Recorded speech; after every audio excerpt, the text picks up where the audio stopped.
Welcome to this free Unreal Engine 5 and Blender Beginners course. During this 6-hour tutorial, you will be learning all the essentials of game development. If you would like to learn everything about this field and start developing like a pro, head to skillademia.com and get access to the full course. Now, let's begin.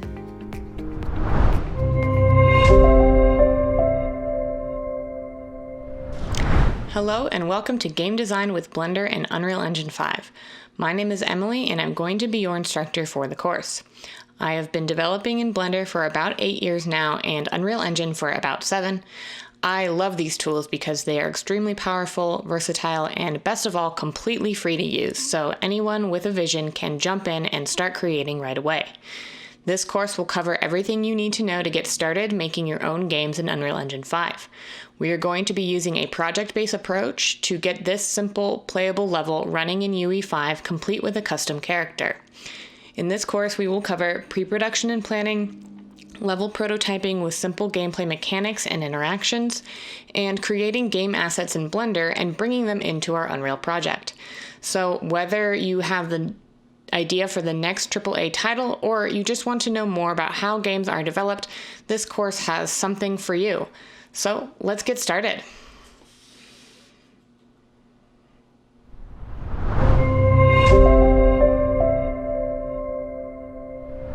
Before we get started, I just wanted to take a minute to talk about what game design actually is, because I feel that there is a lot of confusion on this subject.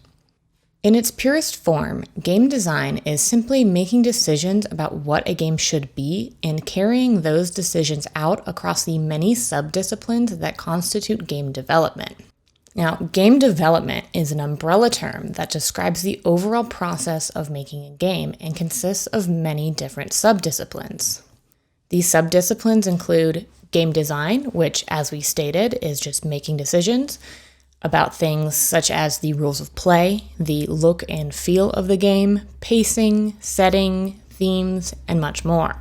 It also includes 2D art, which can be creation of concept and promotional art for 3D games. It is also the creation of in-game assets and pixel art for 2D games. It includes 3D art, which for 3D games means creating the final art assets which will appear in the game. This includes props, environments, as well as characters. It includes animation, which means bringing these characters and objects to life in the world. It includes programming, which is writing the code that executes the game behavior in the engine and gives the game its interactability. It includes technical art, and now technical artists work alongside both artists and programmers to integrate art assets into the complex game systems built by the programmers. Technical artists also develop the game engines themselves and tools for artists, so engines and tools such as Unreal Engine 5, which we will obviously be using in this course. Game development also includes level design. Level designers build out engaging and appealing levels for players to exist in. It includes lighting. So lighting artists need to light levels appropriately, not only so players can see what is happening in the environments around them, but lighting artists are also responsible for the general look and feel of these environments. It includes sound, so creation of sound effects, dialogue recordings, music, things of that nature. It includes narrative design, so we need to write the story for the game and the narrative beats as well as dialogue if your game features any. And it includes UI, which is the creation of on-screen feedback systems for the player to understand the context of the world around them. So this would include things like a health bar for the player or a mini-map to navigate around the world in. So all of these things constitute game development, and game design is just one of these things. Now, we aren't going to discuss much theory in this course. However, if you are interested in game design theory, I highly recommend that you read The Art of Game Design by Jesse Schell. If you read one book in your life on game design, make it this one. Additional resources that I can recommend are An Architectural Approach to Level Design by Christopher Totten, This is a great resource if you want to delve deeper into level design theory. I can also recommend Game Programming Patterns by Robert Nystrom if you want to learn more about coding on a practical level. This book contains a lot of code snippets and examples for common frameworks for building systems and games. In addition to books, there's also a couple websites that are really great resources for game developers. I can recommend 80 Level, which is a website dedicated to game development. It features a lot of great interviews with industry professionals and project breakdowns where artists of various disciplines go through their processes step by step. So you can find that just by searching 80 Level or typing 80.lv into your web browser. And lastly, I can recommend going to gamedeveloper.com, which is formerly known as Gamasutra. They feature articles and interviews similar to 80 Level, and you can also find postmortems of published games sometimes on there, which a postmortem is just where the developers of a game review their process and designs after a game has been released, and they discuss what went right, what went wrong, and what they learned from it, which can be really informative and interesting. So once again, these materials are supplementary to this course and are totally optional. I just wanted to present them to anyone that might be interested in delving a little bit deeper into more theoretical designs and practices. Every project, no matter the scale, must start with planning and pre-production. It's tempting to just hop straight into a level editor and start messing around, and you can learn a little by doing this, but to create a cohesive project, proper planning really is key. Now, in general, the more you put into the pre-production phase, the better your end result will be. So don't skip it. The first thing we need to decide is what our goals for this project will be. Is your goal to learn Unreal Engine 5's toolset? Is it to build a functioning game prototype that you can pitch to a publisher? Or is it to fully produce and publish the next indie hit? No matter what your vision for your project is, it is important that you set realistic goals based on your team size, your time frame, and your budget. So if it is just you developing in your spare time, creating a massive open world AAA quality title with lots of cool combat mechanics and abilities and hundreds of NPCs to talk to is probably not very realistic, at least not in a timely manner.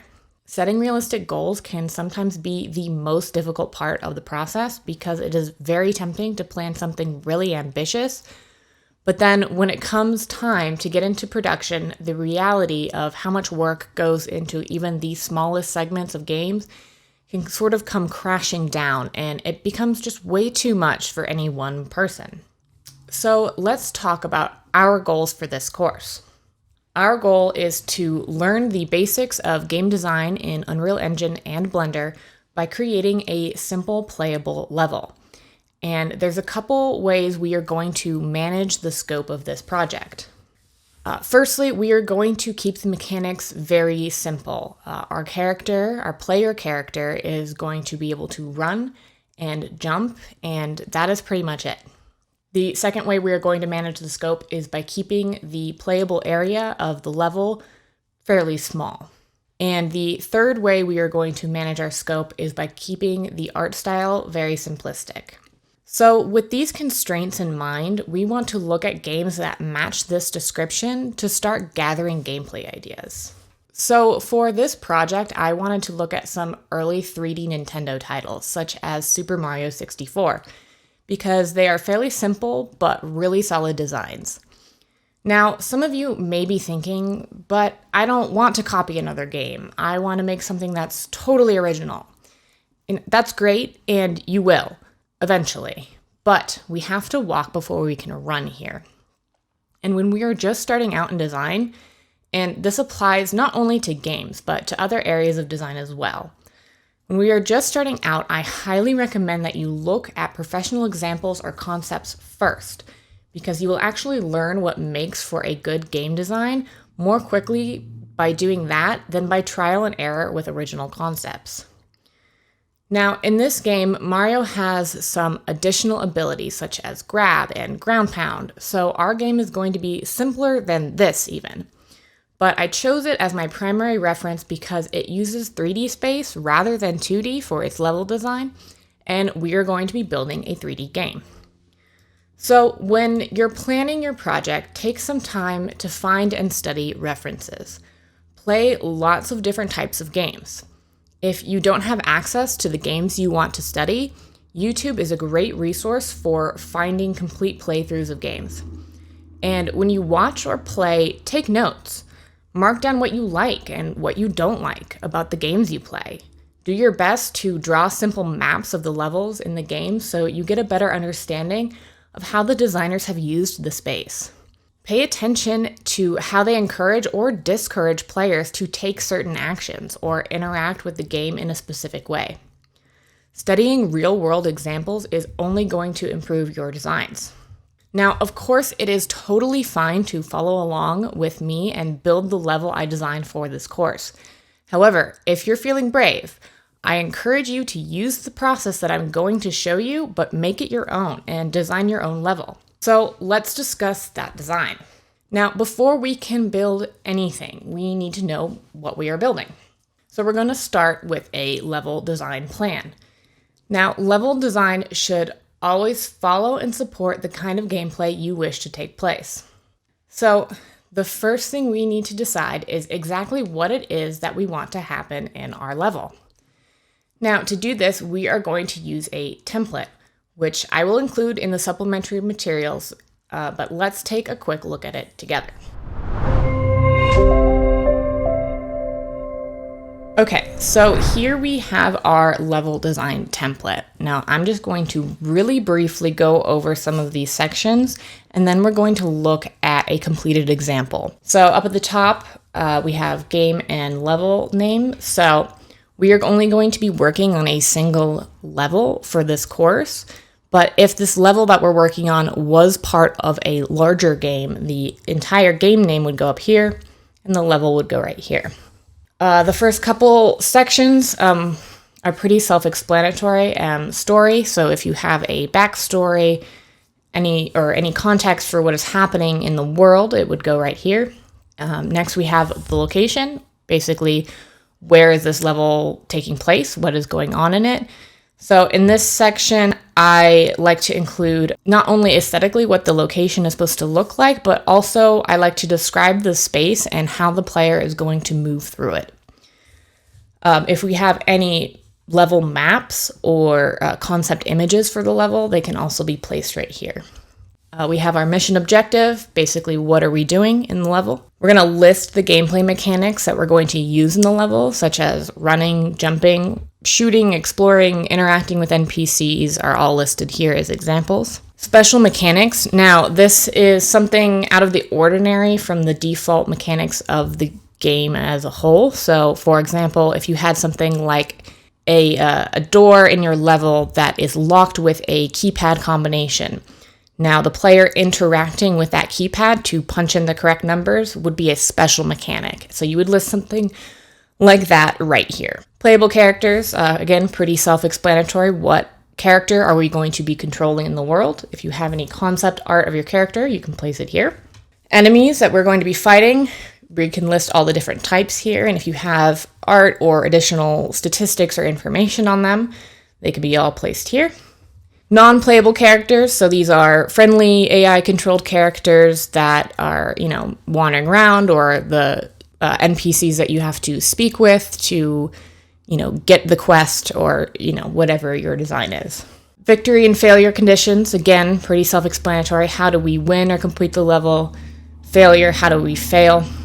This part is actually quite important to fill out because when play testing our levels, a lot of people forget to test the failure conditions as well as the victory ones. So we need to make sure that our game is programmed in such a way that we are handling failure conditions appropriately for the design.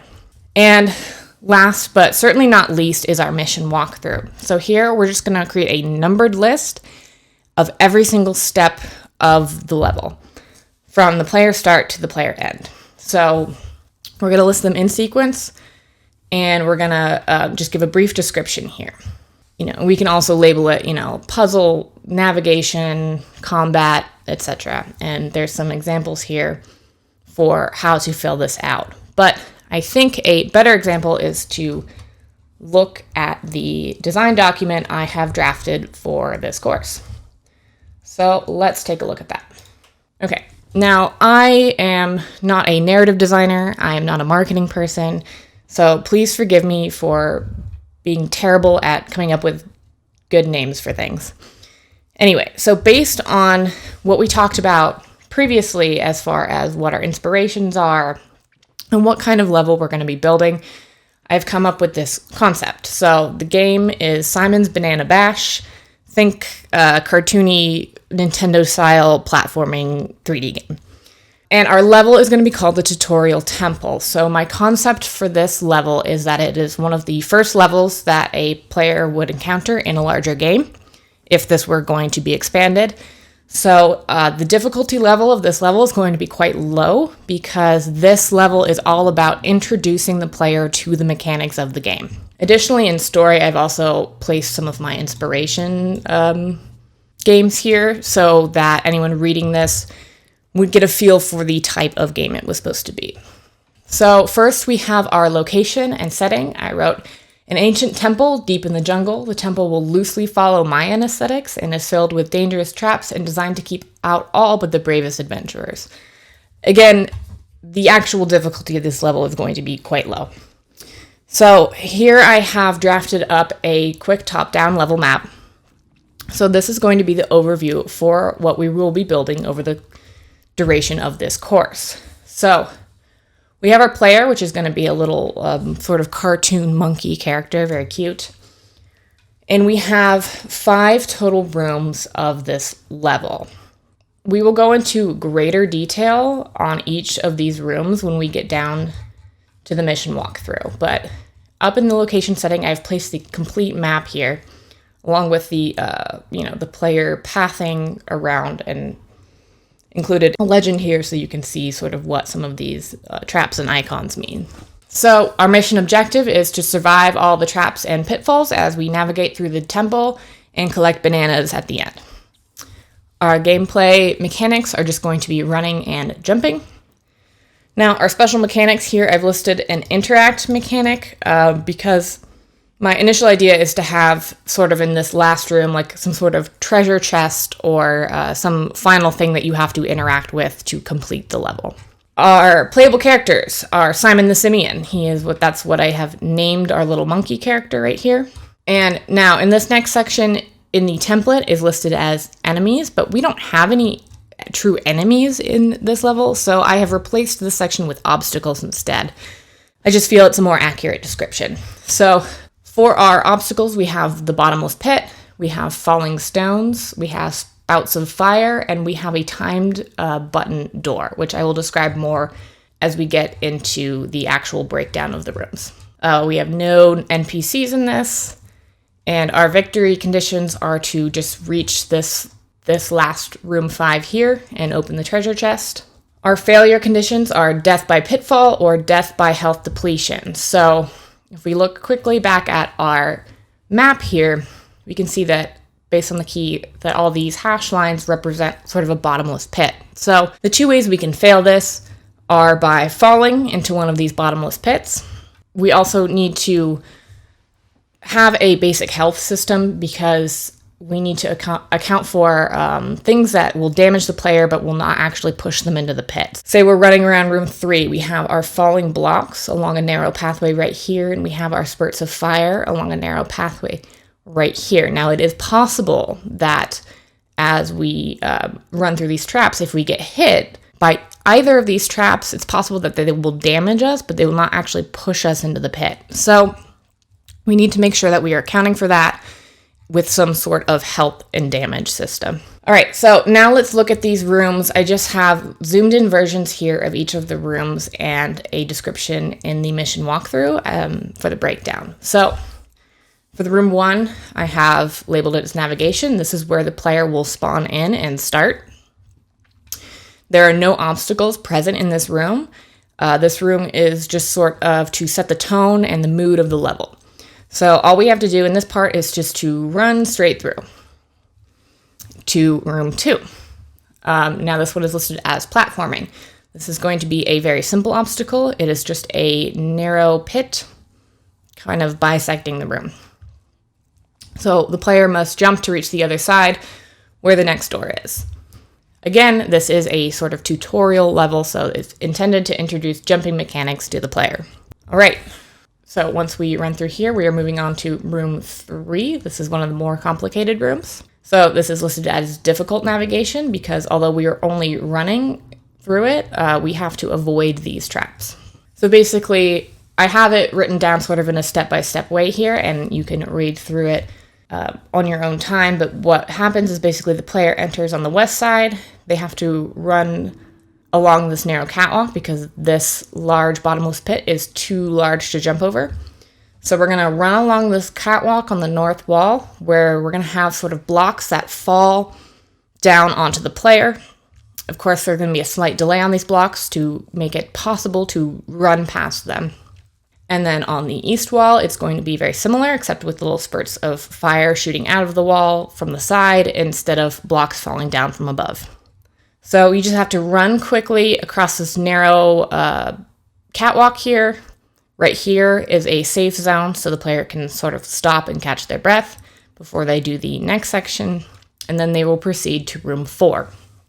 Room 4 features another bottomless pit, but this time there will be platforms scattered across it that the player has to jump over to reach the other side. But we have added the complication of sort of a timed gate right here. So basically the player will run in from this side. There'll be a button on the floor right here. They have to stand on it. That will open this gate and activate a timer. And before the timer runs out, they have to jump across these platforms and make it under the gate.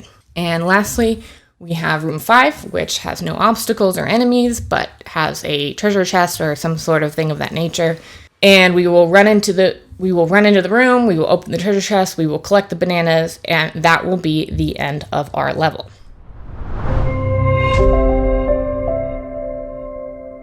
Once we know what is going to happen in our level, we will have a better understanding of what types of objects and assets we are going to need to build the level. So to keep ourselves organized and on track, we are going to create an asset list. An asset list is simply a document that lists everything that we are going to need to make up the level as we have described it in our level design plan. This will include things like 3D mesh objects, scripts, audio, visual effects, and more.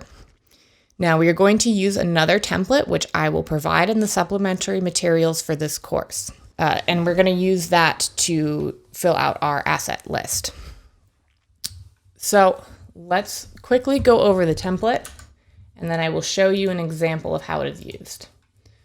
Okay, so here is our template. Once again, I will include this for you to fill out on your own. We can list our game and our level file name up here, just as we did with our level design document. And then under here, we're just going to list every asset that we need to build out our level. An asset is just simply a catch-all term in game development to describe pretty much everything that makes up the game. It includes the lines of code that you need to write to make the gameplay behavior, as well as like music and the actual 3D objects. Everything that goes into the level is an asset. Okay, so here we list all the assets by type. We have scripting and programming, visual effects, which include particle effects such as like fire or smoke, audio, which is broken down into sound effects and music as separate subcategories, animations, which I've broken down into character animations versus object animations. We have environment assets here, which are broken down into tile sets, which sort of make up the architecture of the level and are repeatable modular elements such as walls, floors, and ceilings. We're going to go over how to create a modular environment when we get into prototyping, so we will come back to this. It also includes non-interactable props, so things that are there to just fill out the world for decoration, but the player can't actually do anything with. It also includes interactable props, so things that are 3D objects in the scene that the player can interact with, such as treasure chests, pickup items, things of that nature. We have our playable characters. For us, it's only going to be the one, as well as we can list any non-playable characters here, if we have any, as well as enemies. In-game cinematics are commonly abbreviated as IGCs. So these include things like establishing shots, goal sequences, moments when the camera is moving but the player is not controlling it. And we have UI graphics here, such as health bars, mini maps, anything that appears on the screen to give the player information about what is going on in the level would be right here. And lastly, we have dialogue and voiceovers. So this is where you would write all your lines of dialogue, as well as any direction for the voice actors doing the dialogue, if applicable for your level. So that is a really brief overview of the template, but let's look at an example. So this is the asset list that I have filled out for our level, which we will be building. For our scripts and programming needs, we have a player health, damage, and death system. These are sort of interrelated, so I have listed them here as being under one bullet point. We have to program something that when our player walks under our falling block traps, they actually fall, as well as same thing for the fire spurts. When a player walks through a trigger, we have to activate these. We're going to have a simple pickup item that heals us a little bit, so we have to actually program that behavior. We're going to have a button triggered door with the timer. So as we talked about in our level design plan, we hit a button, it opens a gate at the other side of the room, and it starts a timer. And when the timer expires, the gate closes. So we have to program that behavior in. And lastly, we're going to have sort of an interact button that when we walk up to the treasure chest at the end of the level, we press a button and it opens. Visual effects, we need the visual effect of the fire itself for the fire spurts. We'll probably have a mesh section for like the base of it, but the fire itself is a visual effect. For our sound effects, we need a couple here that I've listed. So like a good idea, especially when prototyping, is to have like a goal complete sound. So when a player finishes a step towards completing the level, you get like a little ding or a chime to let them know that they've done something correctly. We'll talk a little bit more about player feedback when we get into adding audio into our prototype level and why it's important and things, but we're going to probably have some sort of sound effect there. We also need sound effect for when our falling blocks hit the ground. We need to play some sort of sound there. It's also probably a good idea to have some sort of sound effect when the player takes damage to alert the player that they are taking damage. And you probably want some sound when you pick up our healing item. I've listed sort of the idea of what sort of music I would think would go with this level, just in the most general terms. We probably will not get to music in this course, but it is listed there nonetheless because it is part of the complete level. Now, we don't need many character animations here because our mechanics are going to be very simple. Our character is going to run and jump, and both of these animations do come included in Unreal Engine 5. We will talk a little bit about animation retargeting, so how to get these default animations onto a custom character that we build. We'll go over that later on in the course. Our object animations, we're going to have a treasure chest that opens when we hit a button. So just the lid opening action. For our environment assets under tile sets, I have listed all the wall, ceiling, and floor pieces I think I'm going to need here. Again, we'll talk a little bit more about tile sets and modular design when we get into prototyping. Interactable props, here I've listed all the traps we have discussed previously, as well as like the button and the triggered gate and our pickup item here. All of those are considered interactable props. Player character, so we have just the same player character we had listed in the level design document, and we only have one for this level, so just the one. Non-playable characters and enemies, we do not have any for this level, so just leave that blank or put in none. In-game cinematics, I do not have any planned for this level. If we have extra time, I may go over how to make a quick like establishing goal sequence, such as like when we hit the button that opens the gate that's on the timer in our level design. It may be a good idea to, once you hit the button, before you start the timer, have a quick IGC that shows the gate opening so the player knows where they're supposed to be going. It's probably a good idea. Again, we may not have time for it, so I have not listed it here, but we will do it if we have time. Our UI graphics, I think for this level, all we're going to need is a health bar so that if we take damage from one of these traps, we will not only play a sound, but we'll also show that damage being taken off of the health bar. That's a good player feedback system there. And we have no NPCs or dialogue in this level, so we have nothing listed under dialogue. All right, so that is our asset list for this level that we are going to build. Now, asset lists are a great way to not only manage your to-do list for the project, but also to manage the scope of it, because it forces you to think of your level in a very granular way.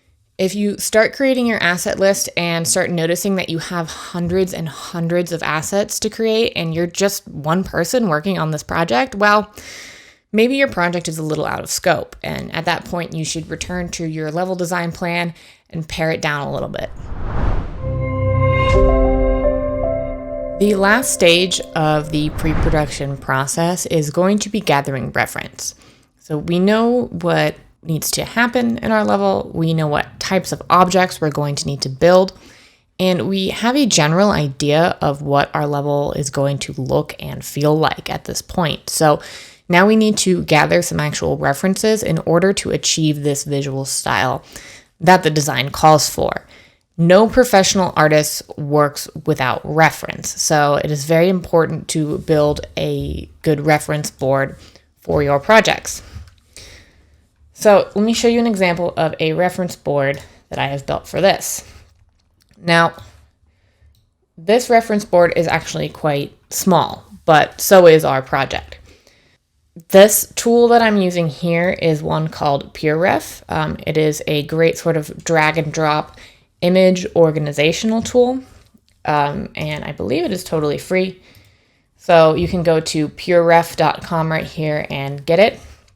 It's very easy to use. So once you have your board created here, I can just show you what a new, when you open it for the first time, it will look like this. And all you have to do to start using it is find an image that you wish to save, and you can just drag and drop it right in. You can drag it around, you can add notes. It is a very powerful tool, and a lot of professional artists do use this, including myself. Let me open up the actual, here we go. Here we go. So here's my reference board once again. Now, you do not have to use PureRef for this project, or any project for that matter. It is entirely up to you.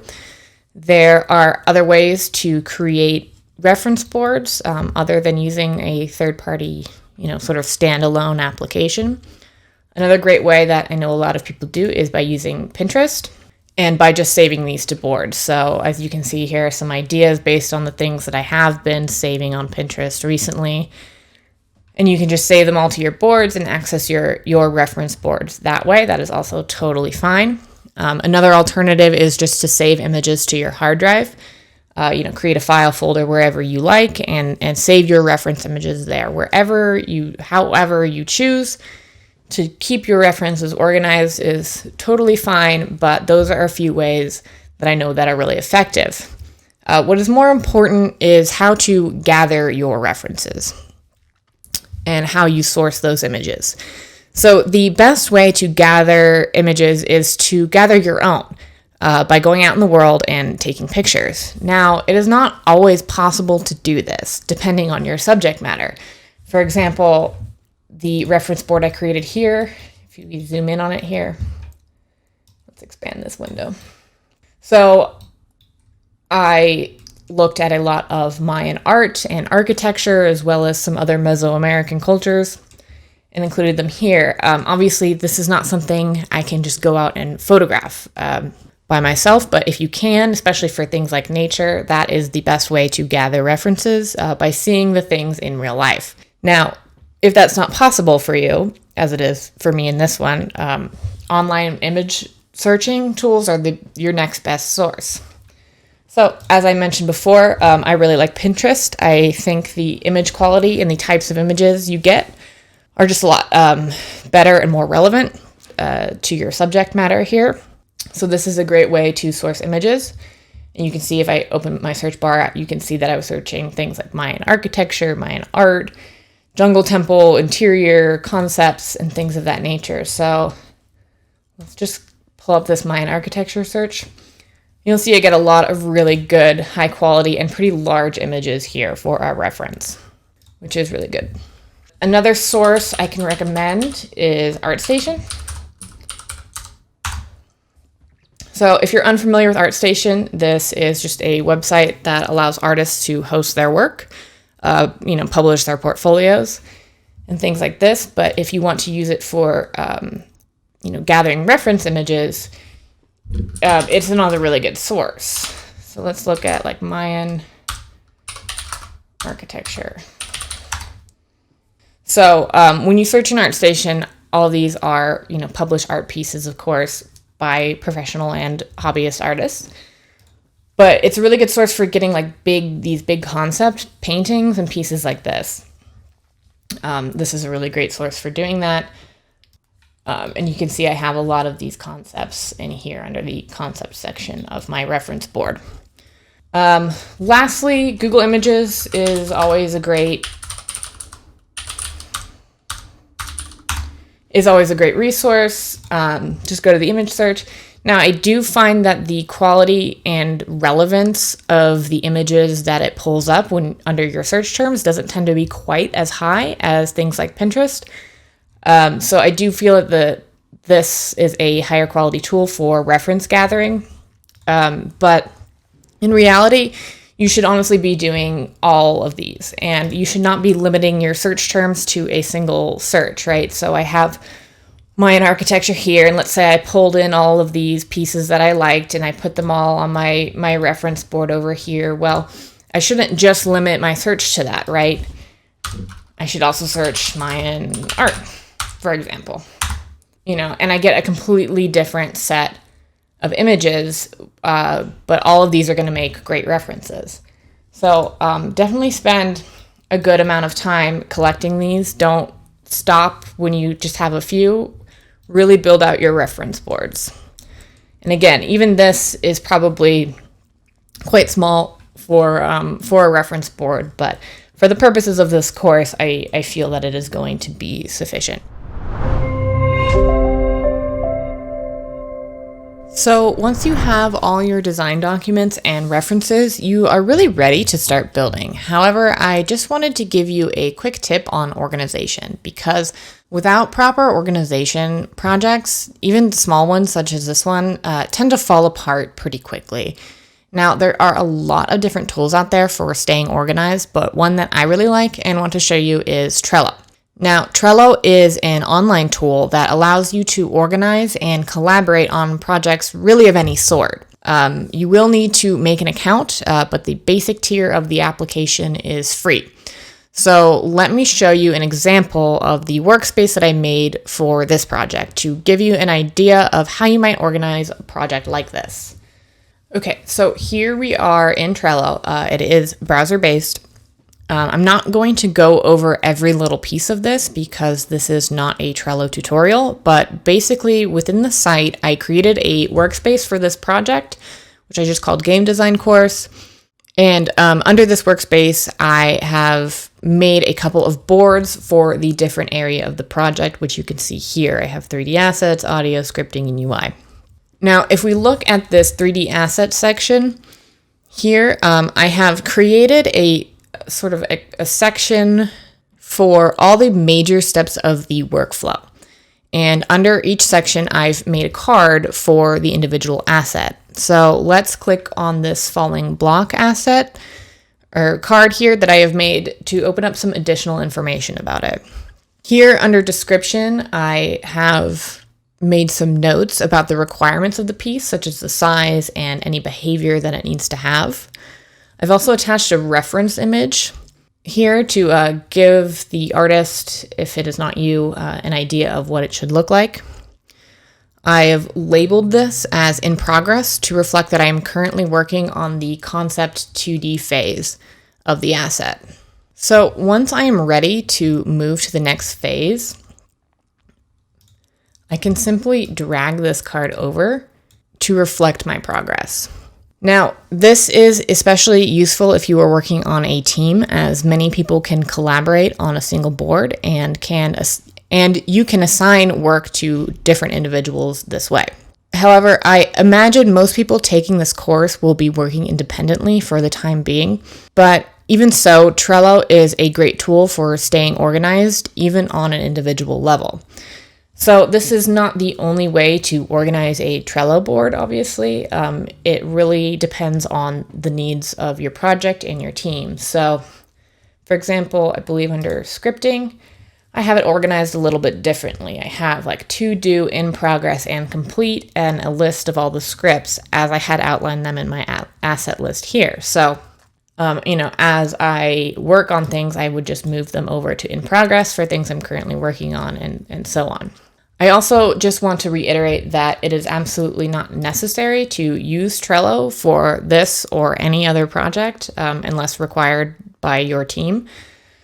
I just wanted to show this to you as a possible tool if you so choose to use it, but we're probably not going to be going over this much through the rest of the course, but in the background, it is good to have some sort of organizational tool such as this one. But again, totally not mandatory if you do not like it or do not wish to use it. So that is all I wanted to cover with regards to pre-production and planning. Although this is going to be one of our shorter video sections, this does not mean that we're going to rush through this quickly. As I was developing content for this course, I spent several full days just on pre-production, even for something as simple as what we are going to be building.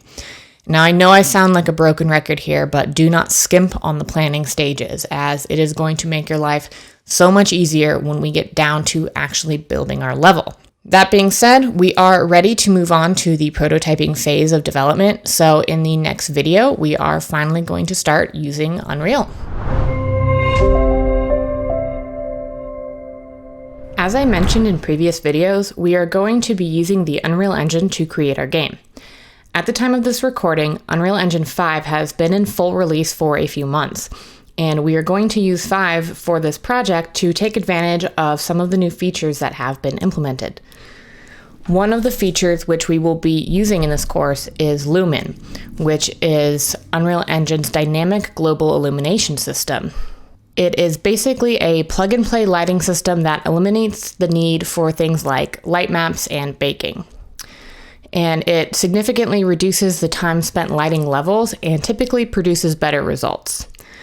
Another new feature we will be using is Nanite, which is the virtualized geometry system. It basically just allows us to have higher poly geometry in our scene without a reduction in performance. Now, Nanite has some limitations with regards to what types of objects that it can be used on.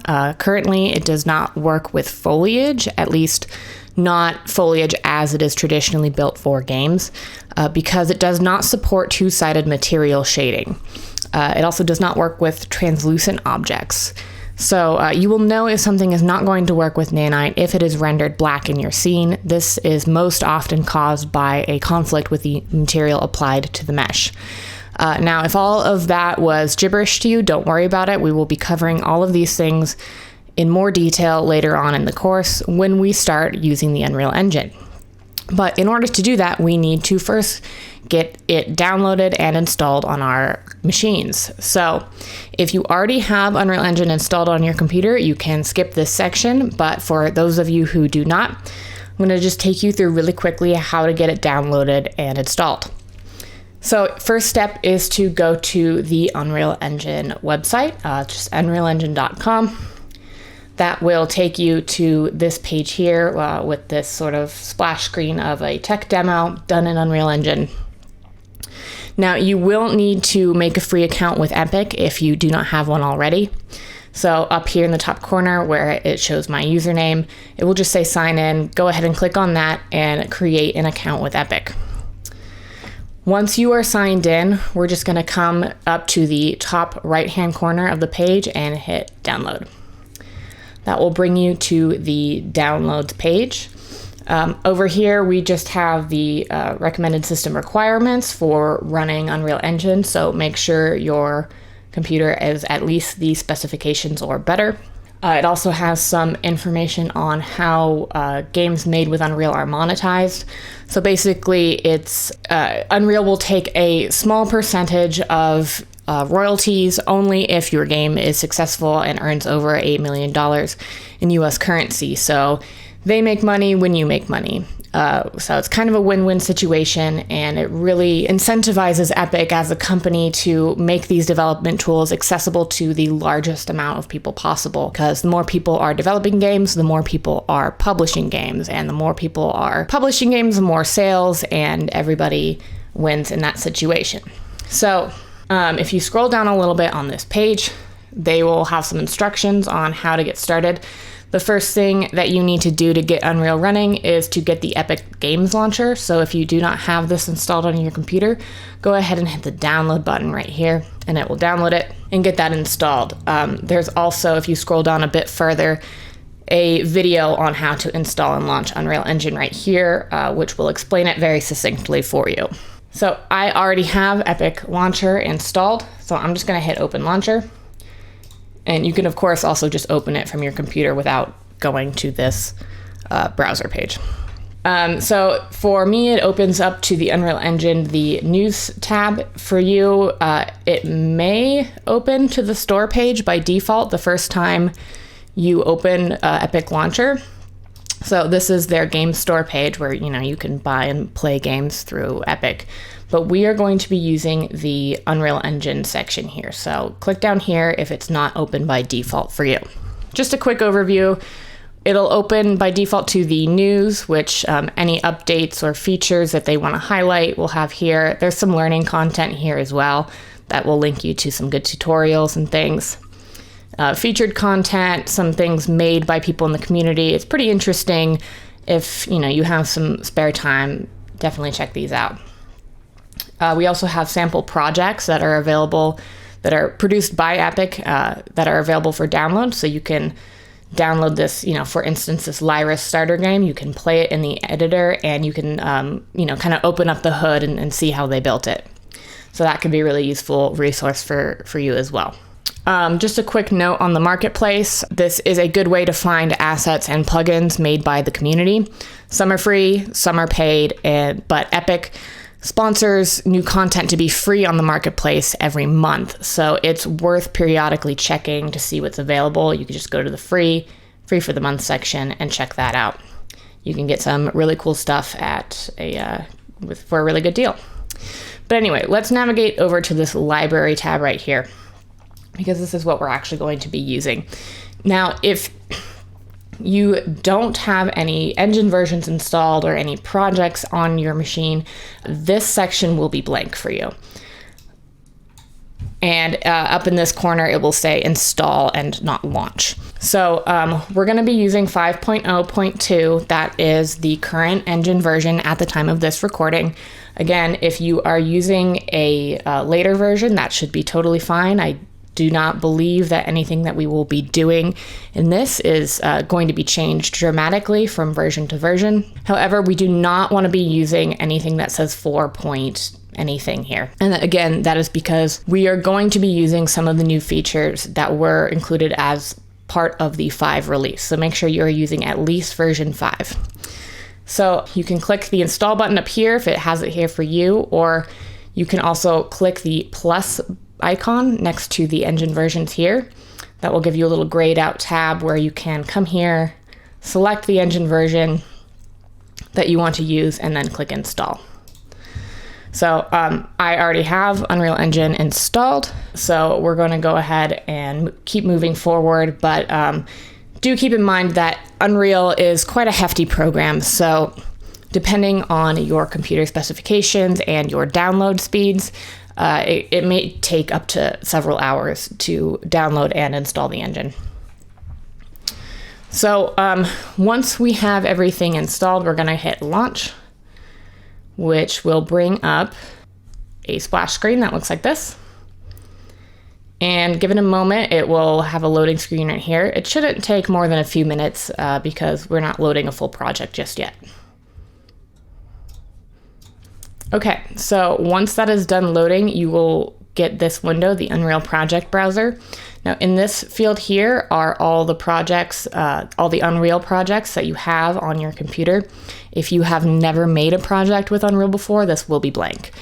As a quick side note, if you have made a project before and it's not appearing on this screen, don't panic. It's probably just because you saved it in a location that is not the default for Unreal. So all you have to do to get it to appear here is hit this browse button, navigate to the area on your computer where your U project is located, and then open it up, and it should appear in this list from now on. So we're not going to be opening a new project though. We're going to be making a new file. So on the left-hand side here are all the types of projects that you can make with Unreal. So we're going to be using this first one here that says Games. Now, when you click on Games, this middle panel here will show you all the different types of templates you can start from when creating a new project file.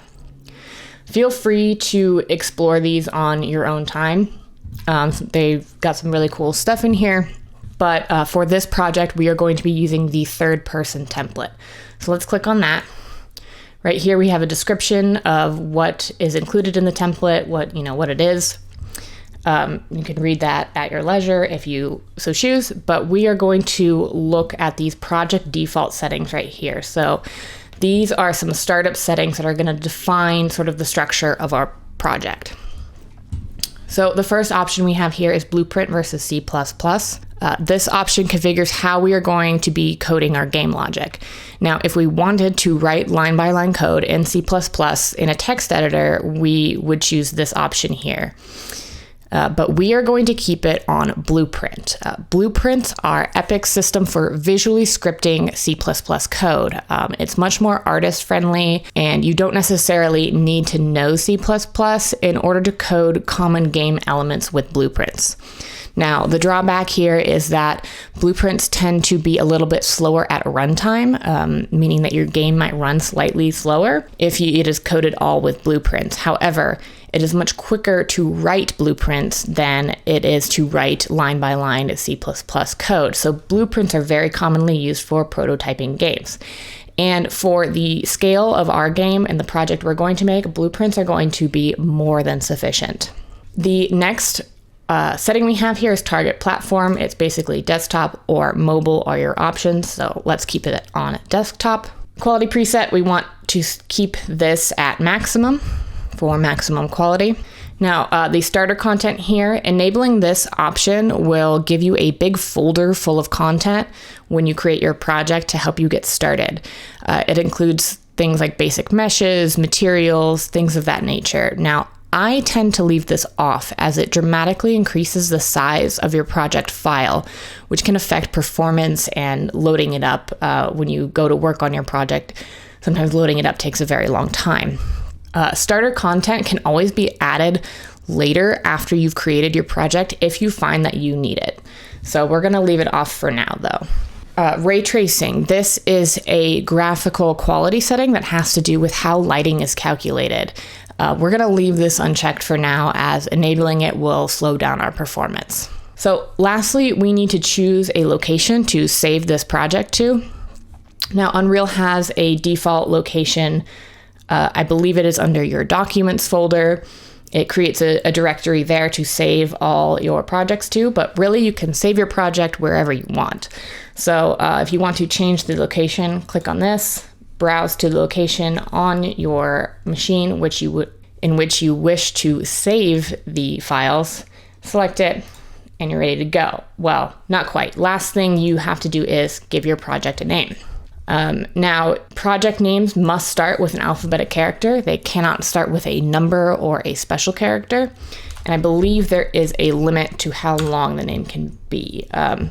So I'm just going to call this one Banana Bash 01.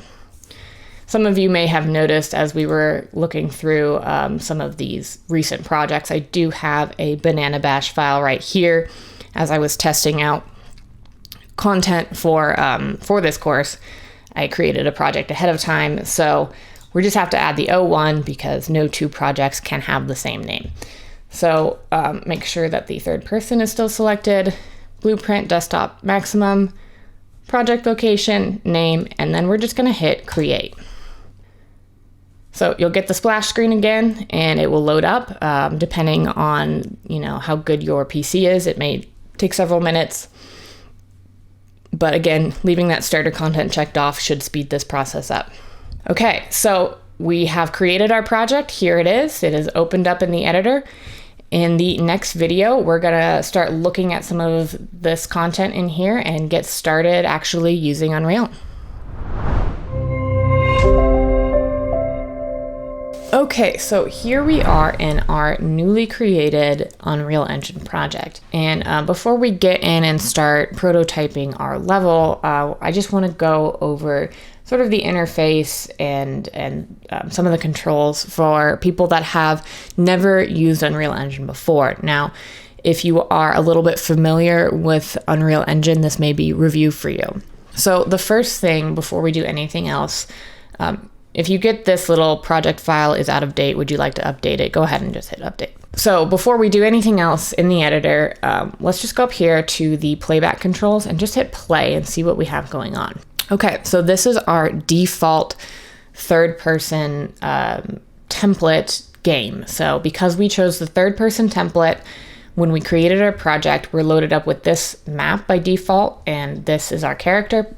So if we just click in so that we actually are in the game, you can see that moving the mouse around will control your camera, and your, sorry, I just glitched out a little bit, still loading in the background, I believe.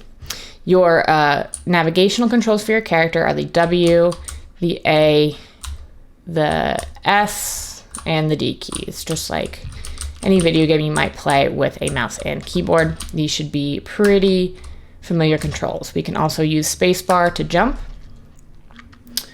and we can run around in our level. We can climb up these things.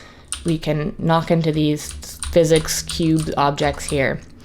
So this is what we have to start off with for our template, and this is actually most of the mechanics that we're going to need for our game are already included here.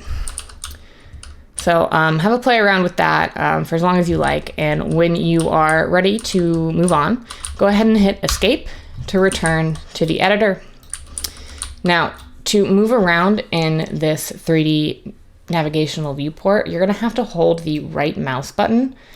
So when you click down on the right mouse button in the 3D viewport and move the mouse, you can see it moving the camera around from the point at which your camera is located. So if we hold right mouse button and then press W as if we were playing a game, it moves our camera forward in whatever direction it is facing. So if it's facing downwards and we press W, that is considered forward.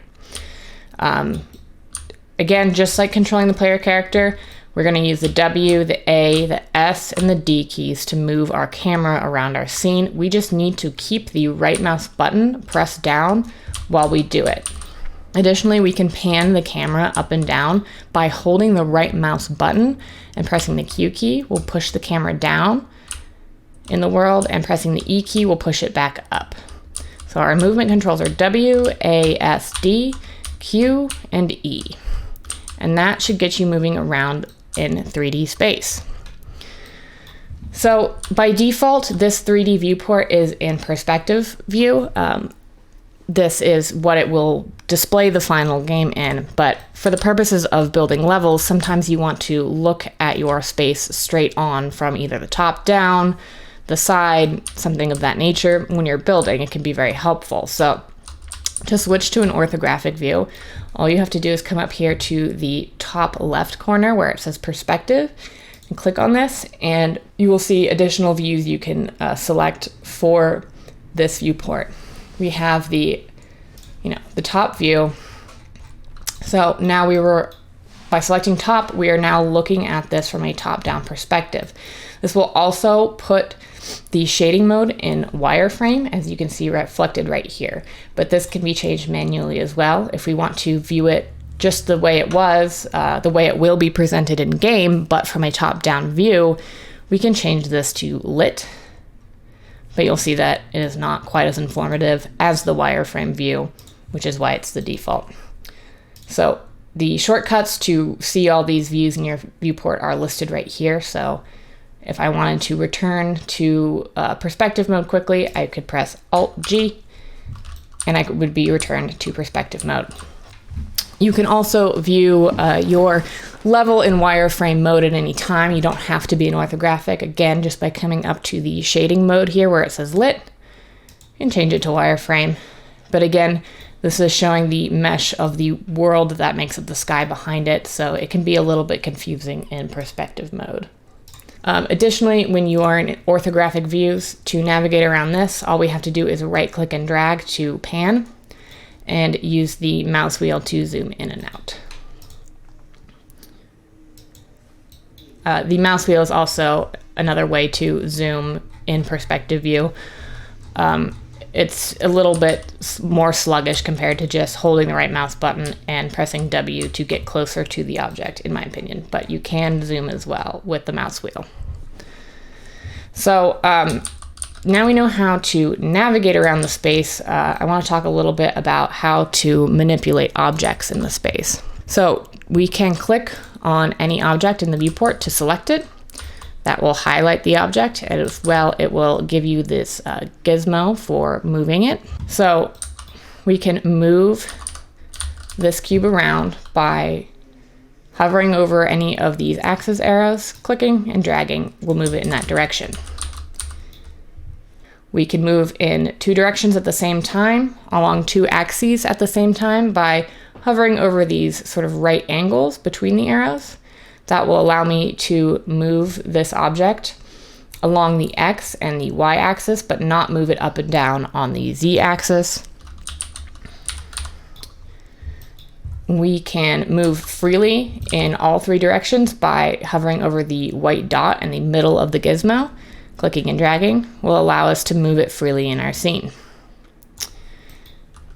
Now, the hotkey for getting to the move tool, if it is not already, the gizmo is not showing up for you, is W, and it can also be accessed by selecting this icon right there. So if you were in select mode, which would allow you to select objects but would not give you the movement gizmo, all you would have to do is press W to select the translate tool, and you will get the gizmo right here, which will allow you to move your piece. The rotation tool can be accessed by pressing E on the keyboard or by selecting it from this icon right here. This will give you these arcs instead of the arrows. It's pretty straightforward. All you have to do is click and drag to rotate along a selected axis. Same thing for scaling an object. To access the scale tool, we just want to hit R on the keyboard or select it from this icon right up here. This will give us sort of a similar gizmo to the move tool, but with little squares instead of arrows. So we can scale along one axis by clicking on the square, the outside square here, and dragging. We can scale on two axes at the same time by clicking these connector diagonal lines. Will allow us to scale on the two axes that are highlighted at the same time. And if we want to scale it uniformly across all three axes, we click the white square in the middle and drag up and down to scale. Now you may notice that as I'm moving and rotating things around, it's sort of jittering. This is because I have snapping turned on. So it is on by default, and basically what it is doing is it is snapping all these values of location, rotation, and scale to the Unreal Engine world grid. Now, we are going to have snapping mostly turned on while we work on our project here because we want to stay on a uniform grid.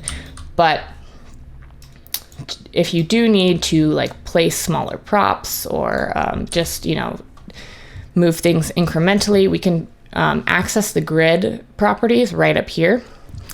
So these highlighted blue sections indicate that grid snapping is currently on for location, for rotation, and for scale.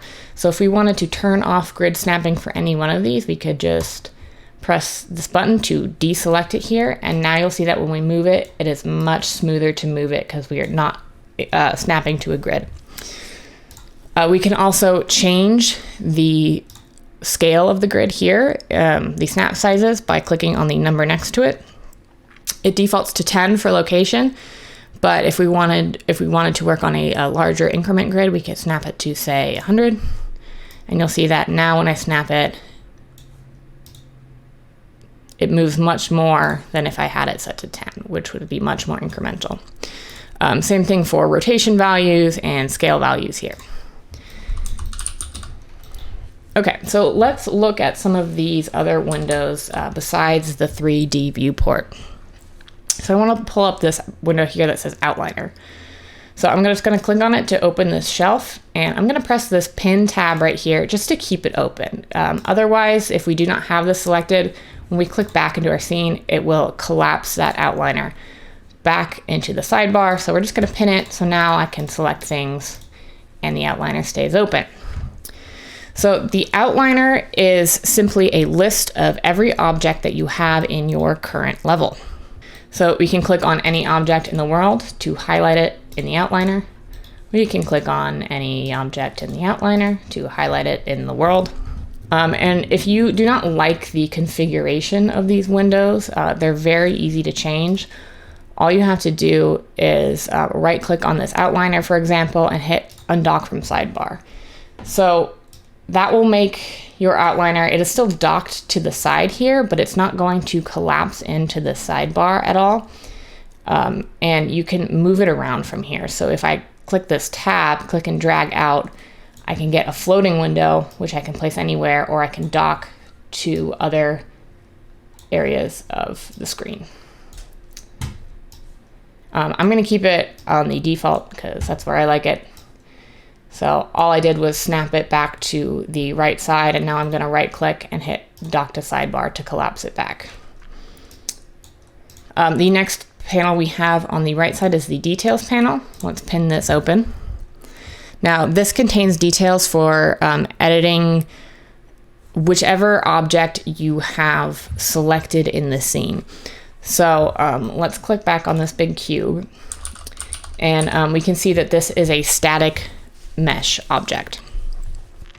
Now, static just means that we will not be using any sort of bones or armatures to deform this object for animation. It is just the way it appears in the scene. It's not going to change its shape at all. It covers static mesh objects, cover most environment objects, and props will be static meshes. So we have a couple of options under here. We have the actual static mesh object itself, which is this chamfer cube, and we have the material applied to it. So for example, if I wanted to change this material applied to this large chamfer cube object, I could come down here to the materials element 0 here, which just means that this is the only element applied to it. And I could click this drop down and I could change it to any of these other materials listed here. Let's change it to the prototype grid _ gray. So that has changed the material, but you'll see that the actual shape, the mesh object underneath it, is the same.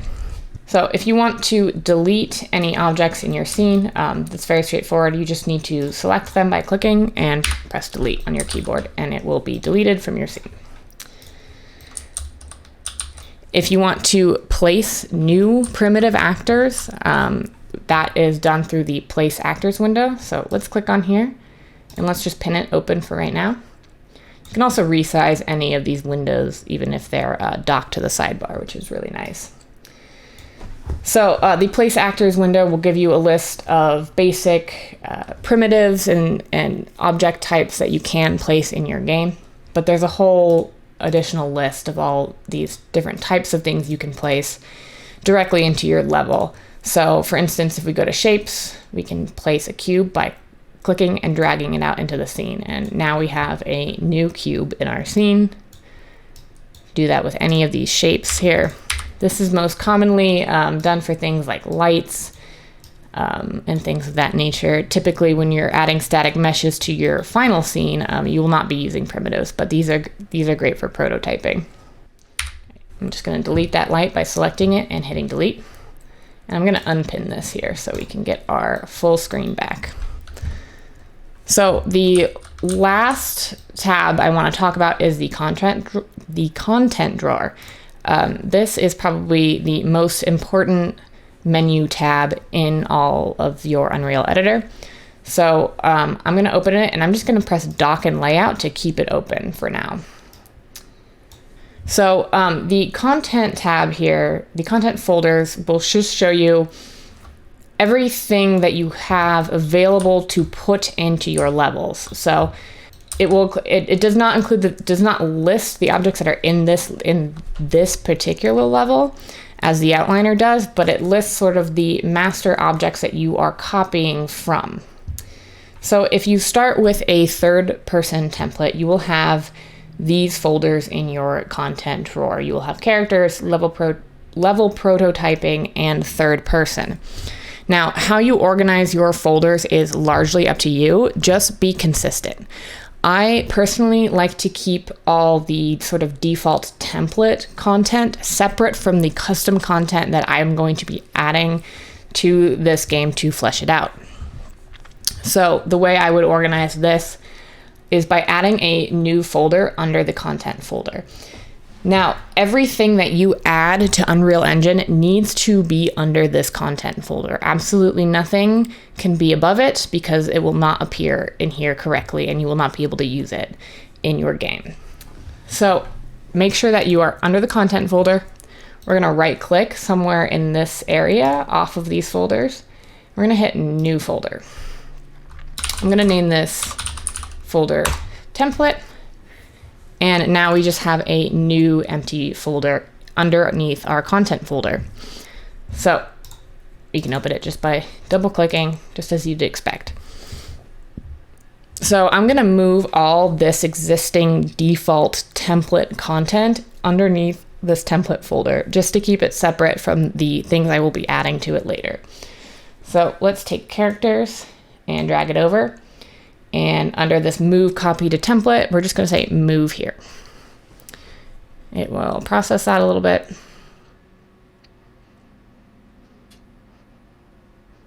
Depending on the amount of things in each folder, this could take a few minutes.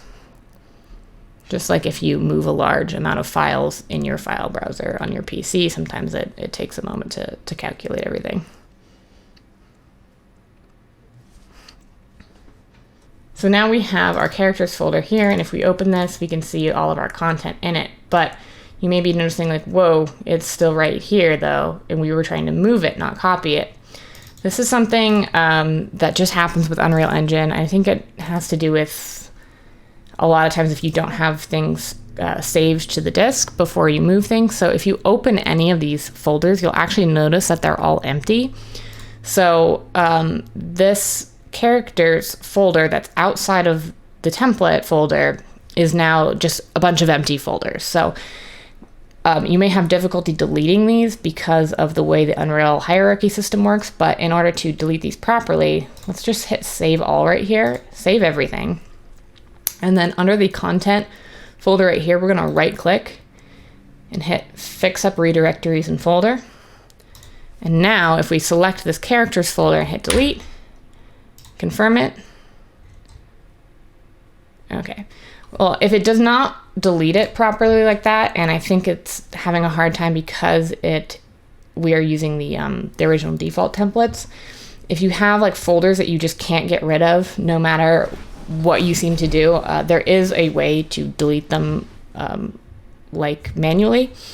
So let's just close this out for a second and hit save all.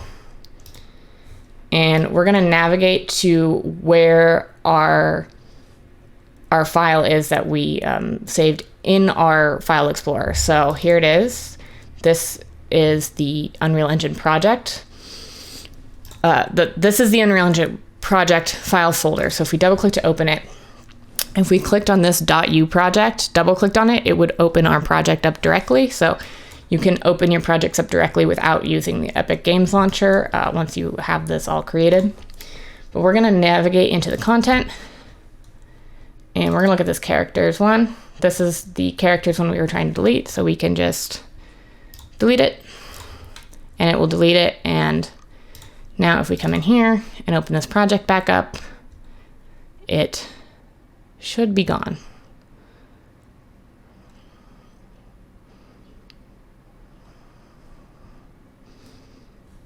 Yeah, so now we are in our content folder right here, and we no longer have our characters empty folders right here. We can go into template, characters, and we can see that our actual files that were under the characters folder are still there under template.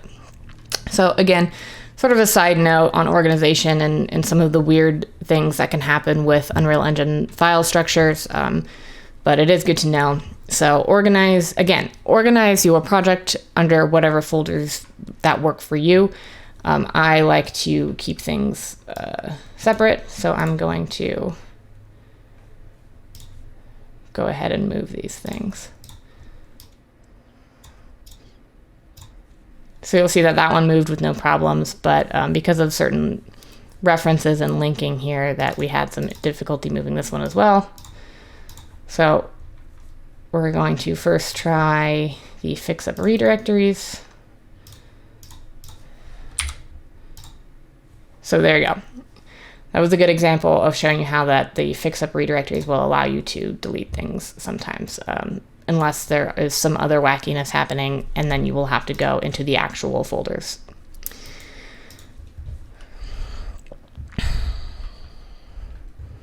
Okay, so now that we have this sort of under a subheading here, let's look at some of the content in this this template here.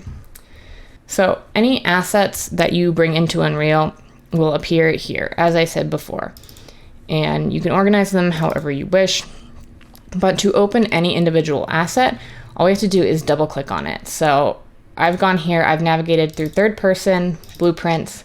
Let's open the third person character blueprint to take a closer look at it.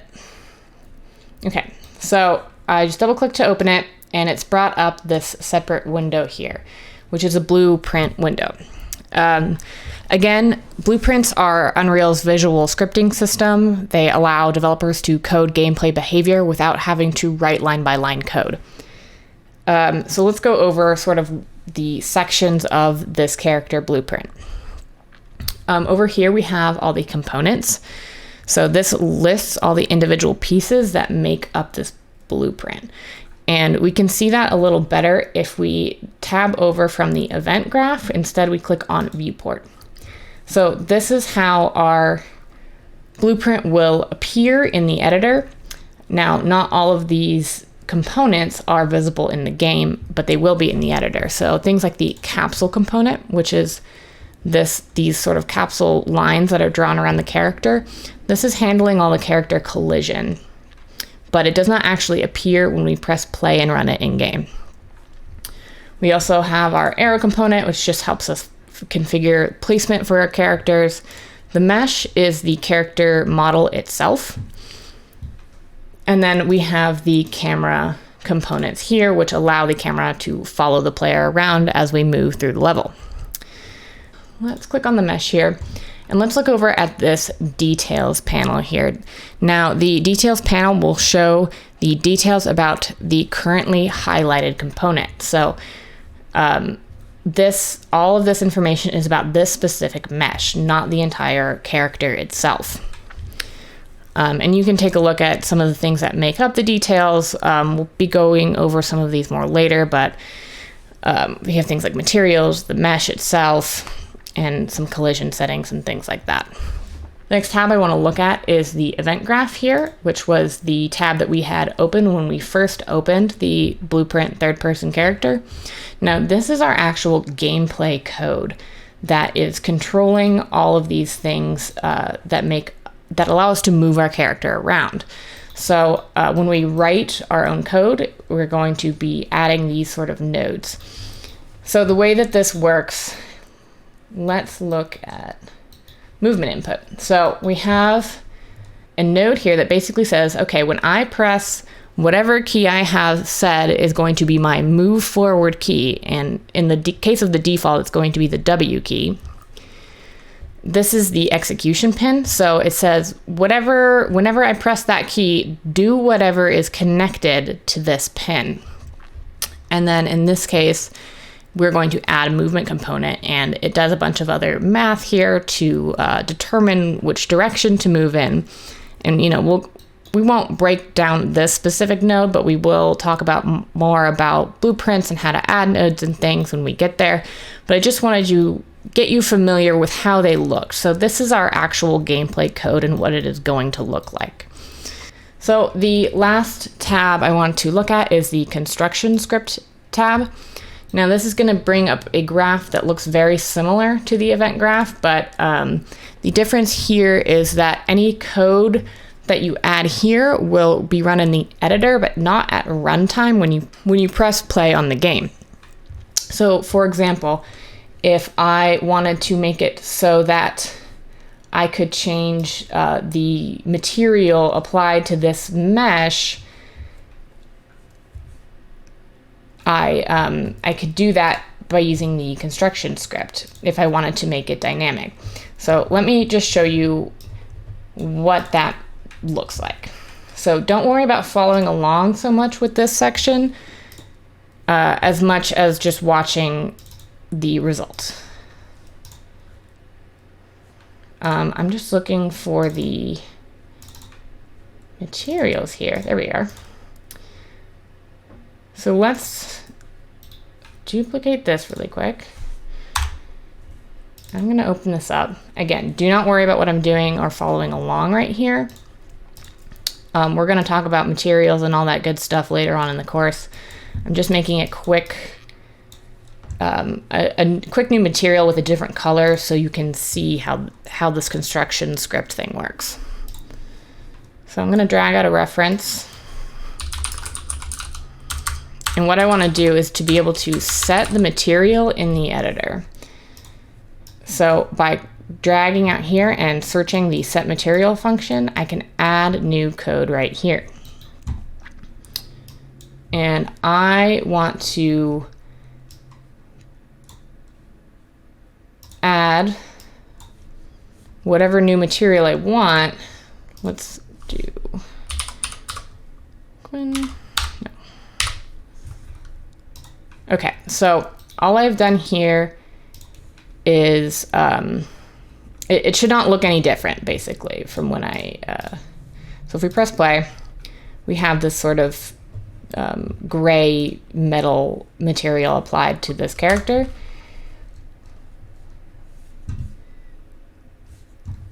But if I'm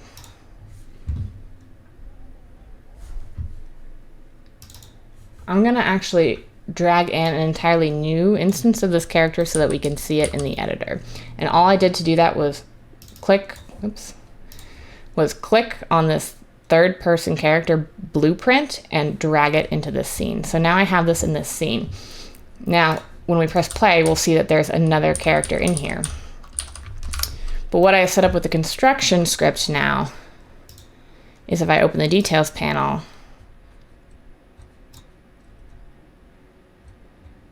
now I have this section called default under here where I can dynamically switch the material on this mesh. But the really cool thing is that this, because it's dynamically per instance on the blueprint, it will not affect the version that we are playing. So if we press play, you can see that the character I'm controlling is the default and the one I've placed in the world is the new material.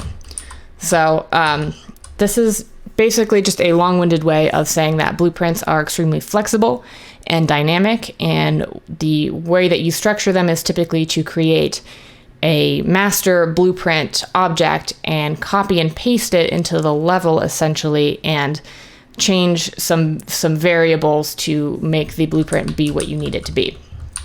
So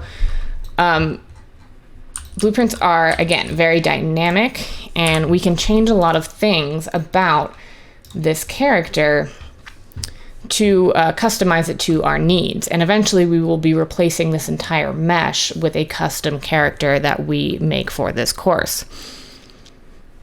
But there are a couple of things that I want to change about the default character. So when I drag out a character here and I change the instance of it, it doesn't change the defaults for it. So when I press play, I'm still the default material, the default gray material. Now, if I wanted to change it so this character was always pink in every instance, even the one that we control, we would change it within the blueprint itself. So we could change this material to the new one I made, hit compile to make sure there are no errors in your blueprint, then press save, then return and press play. And now our character is that pink material. Pretty cool. So there are some defaults that I do want to change before we get started here. So I do not want to use this mesh. There are a couple more meshes that are included with Unreal that you can change to. So if you like the female mesh, that's great. You can go ahead and keep it. If you want to change it to something else, because my level design calls for a male player character, so I'm just going to change it to the male mannequin right now. So over in the details panel, we're going to go under mesh, and where you have this little icon, this little preview, I should say, here with this mannequin in it, click the drop down, and we're going to change it from Quinn Simple to Manny Simple.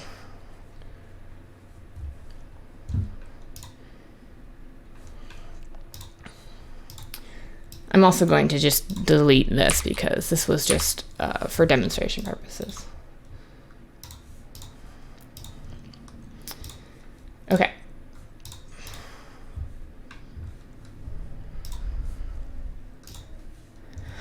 Okay, sorry, I just paused the recording there because he should have returned to the normal default material when I deleted all that construction script. And I wasn't quite sure why it was still showing pink, but it was just sort of a small rendering error. All you have to do is close the blueprint out, reopen it, and it should be returned to the default material. Okay, so that is how you change the mesh, is through this option right here. And again, eventually we will be creating our own custom mesh, bringing it into the engine, and then swapping it out right here, just as we just did. The second thing I want to change is some of the movement properties. So if we go into our third person map and we hit play, as I was moving around this level and running and jumping, I just felt that it felt quite sluggish. My character felt quite slow. So we can adjust this in the third person character blueprint. So let's go back to it. And anything that has to do with our the movement abilities of our character is going to be predictably under this character movement component here. So let's click on that. And you'll see that the details panel has changed based on what we have selected here. So what I want to change is the max walk speed variable. So there's lots and lots and lots of things that you can change here that will change how your character moves. But what I'm looking for is this one right here. It has max walk speed set to 500 centimeters per second. So I just want to adjust this to be a little bit higher so we run a little bit faster. So I'm going to hit delete and type in 750. The Unreal units are defaulted to centimeters. So if you type in 750, Unreal will interpret that as 750 centimeters per second. Let's hit compile to make sure there's no errors in our code. Let's hit save. And you'll always know that if you need to compile something, because this little icon will be a yellow question mark. And if you compile something and you got a green check, that means that you were all good to go. If you get like a little red X icon here, that means that there's an error in your code, and we will cover more how to deal with that when we get there. So let's hit compile and save. Let's return to our level. Let's hit play, and now when we run, we are a little bit faster. Not crazy fast, but just a little bit less sluggish feeling. Now you can come in here and tweak any of these values for as much as you like. You can make your character crazy fast or crazy slow, whatever you like, just by coming in here and playing with these values here. Most of these are pretty self-explanatory as far as what they do. But a great way to learn is always to change the value and see what happens. And if you change a value and you want to get it back to the default anywhere, not just in character blueprints, anywhere in Unreal, you'll see this little back arrow. You can hit that and it changes it back to the default.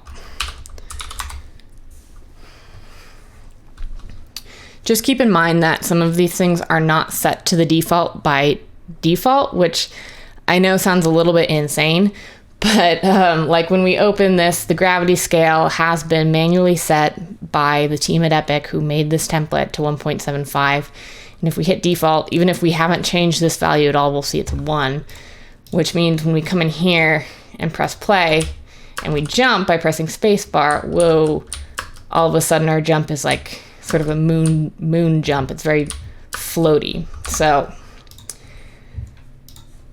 let's come back in here and set this back to 1.75, hit compile, hit save, return, press play to test, and we see we have a much more earthly jump ability here. So that is all I want to cover as far as tweaking the third person character blueprint. Again, we're going to talk way more about blueprints later in the course, so if this all seemed sort of confusing, don't worry too much about it. Just know that when you come in here, you can change your mesh by coming in here, change your materials by setting something here. Again, we'll talk more about materials later on. Don't worry too much about creating materials at this point. And then we can change some of our movement settings, which is more crucial for the stage of development which we are at, in the character movement component section. And all we have changed from the startup settings for the purposes of this is we've changed the max walk speed to 750, and I just changed the mesh to the mani simple mesh. Okay, so that is all I wanted to cover as far as a brief overview of the interface, navigation, and the character blueprint. And when we come back, we're going to actually start prototyping our custom level. Hi again! Congrats on getting this far! I hope you're enjoying this tutorial and already starting to see some awesome results. If you want to get access to the extended version of the course, head over to skillademia.com, where you will find the full Beginner to Advanced Unreal Engine 5 and Blender course, with more than 90 lectures and many more skills to learn. Now, let's continue. Okay, so we are back and we are ready to start building our own level. But in between recordings, I had closed down the editor after saving all my files, and when I reopened it, I was met with this sort of terrifying black screen. Now, this doesn't mean that your engine is broken. The reason this happens, if this happened to you, was because I moved the location of our level file when I put everything under this template folder. So in order to get our third person level template back up, the one that we started with, all I have to do is navigate through third person maps, and this third person map right here, I'm just going to double click it. This is our level file as it appears in our content browser, which contains all this information here. So if you moved it like I did, and when you restart the editor, if it was black like that, all you have to do is to locate the file here and open it again. Now, if I were to close Unreal again and open it again, I would be met with that same black screen. So let's prevent that from happening by changing the default map that loads up when we open the editor. Now, to do that, all we have to do is go up to Edit, Project Settings, which will open up this screen here. We're going to come down here underneath where it says Project, Let's go to Maps and Modes. And under Default Maps, where it says Editor Startup Map, let's select Third Person Map. It should be, at this point, the only level in our project.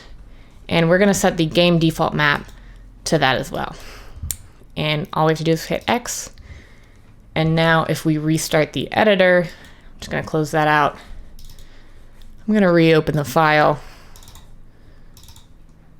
You can do that from the launcher or directly from the .u project file if you have the location handy.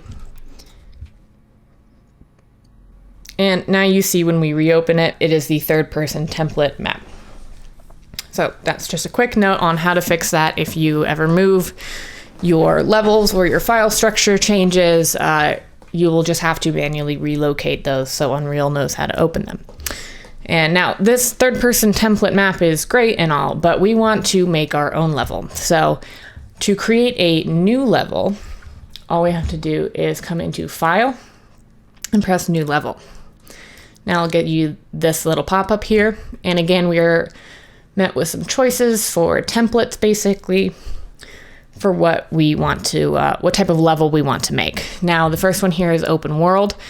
It will include things like a landscape, a world partitioning system will be set up for it. World partitioning is out of the scope of this course, but it's basically how the engine breaks down large open worlds into smaller chunks to help with performance.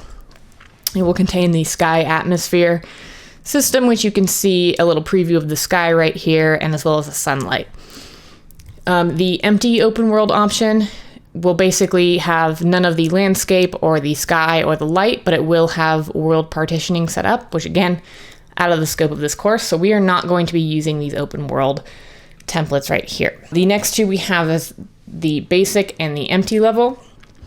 Basic will include things like the sky and the sun, as you can see in the preview here, as well as a small floor, but will not have any of the large open world sort of performance functionality in it because frankly it is just not necessary for our game. We are going to be choosing the basic.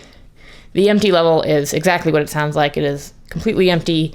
It's just sort of a black void in which you would have to add your own sky and things like that if you needed them. So we're going to just use the default Unreal Engine sky system. So we're going to select basic, press create. So I talked a little bit about the actors that are in this scene. Any object basically that you can put into the 3D viewport, the level here, is called an actor in Unreal. So I may use the words actor or an object and things like that interchangeably. So just know that that's what I mean by actor. So I've just pinned the outliner open here right now just to take a look. So we have one folder in here called lighting. If we collapse it, we can see that the only thing that is not part of our lighting system is the floor mesh right here. And the floor is just there to give our character something to run around on. However, you will notice that when I press play, we're not getting the same character, and we definitely want that. So let's take a look at why that's happening. The first thing I notice is that there is no player start. So let's add one to this scene. So let's go into Place Actors, and underneath this basic icon tab right here, we have something called a player start. So let's just drag that into the world.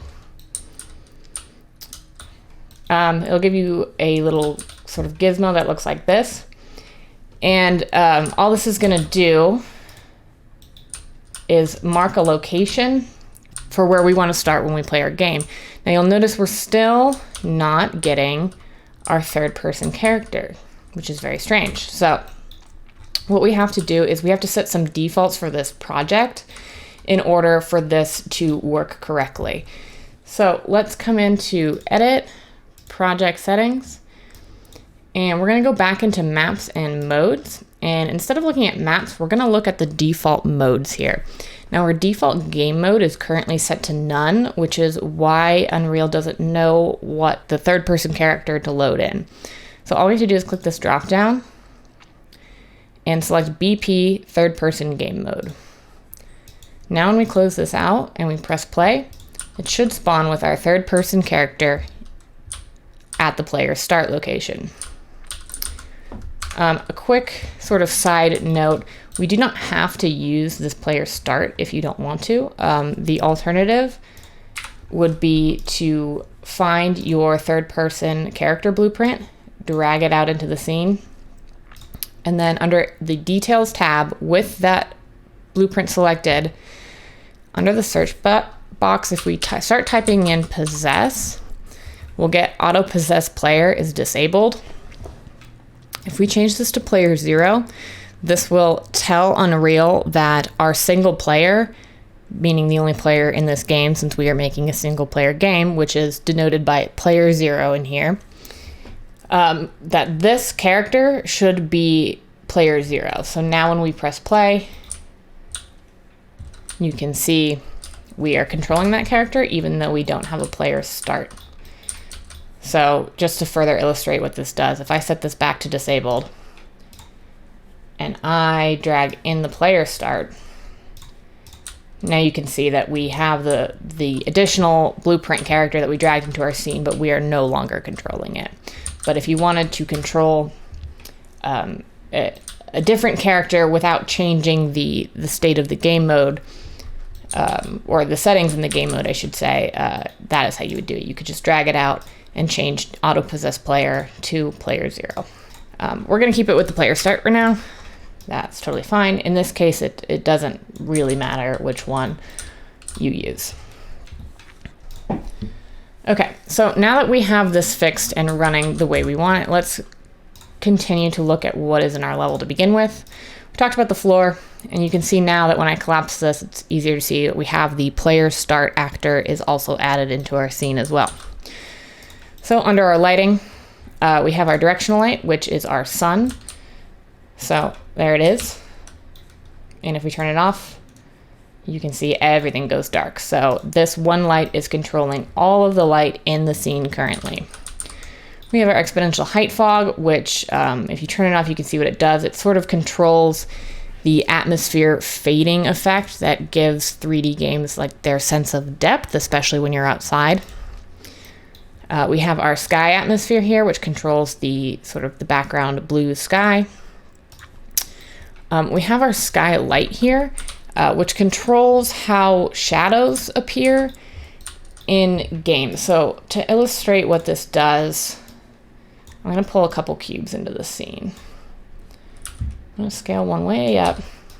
Again, don't worry about following along with this point. I'm just trying to show you what the skylight is doing. Okay.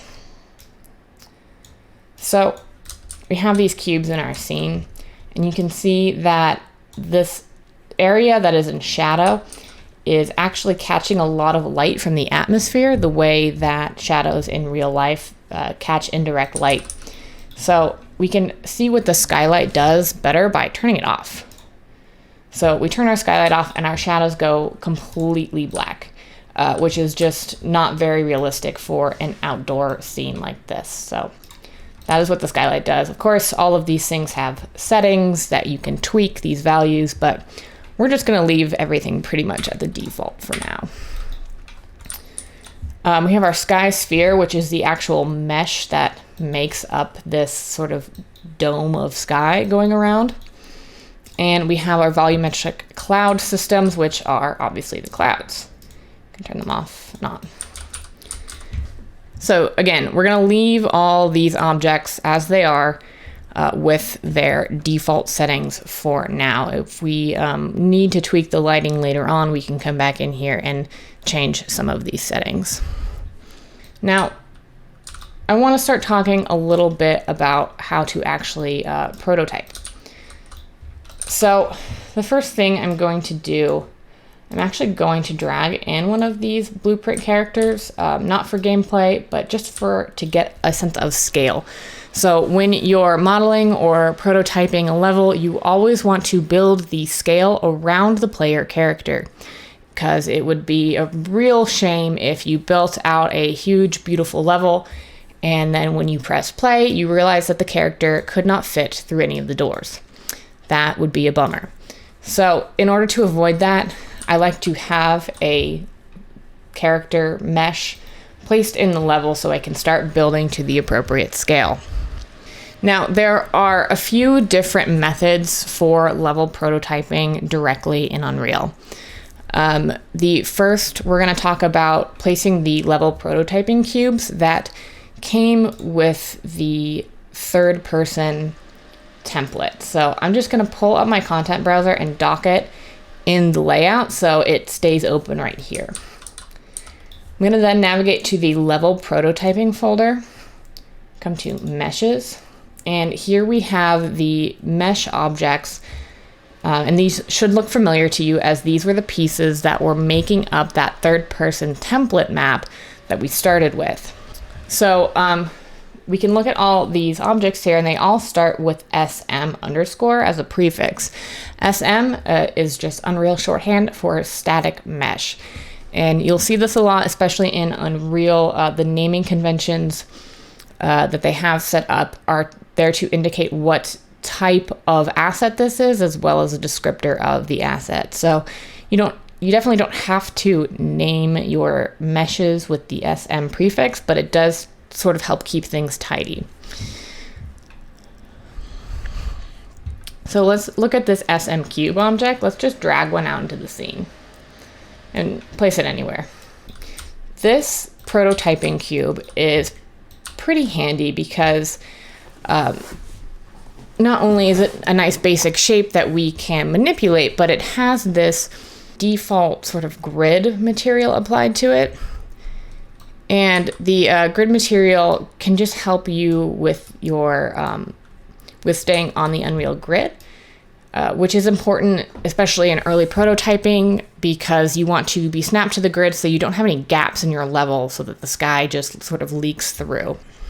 So each of these larger grid divisions is at 1 meter, and the smaller ones, I believe, are 3, 4, 5. So 200 centimeters, I believe.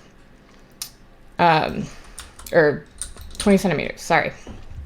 So if I scale this out, now, because of the type of material that they have set up for this default cube, you can see that it just the grid just keeps extending instead of stretching.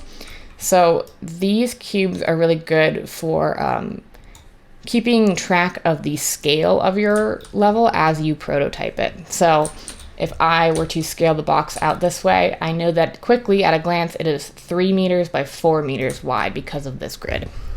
So if we look at our level map or our asset list that we drafted in the pre-production phase, we know that we need to make some wall pieces that are 4 meters.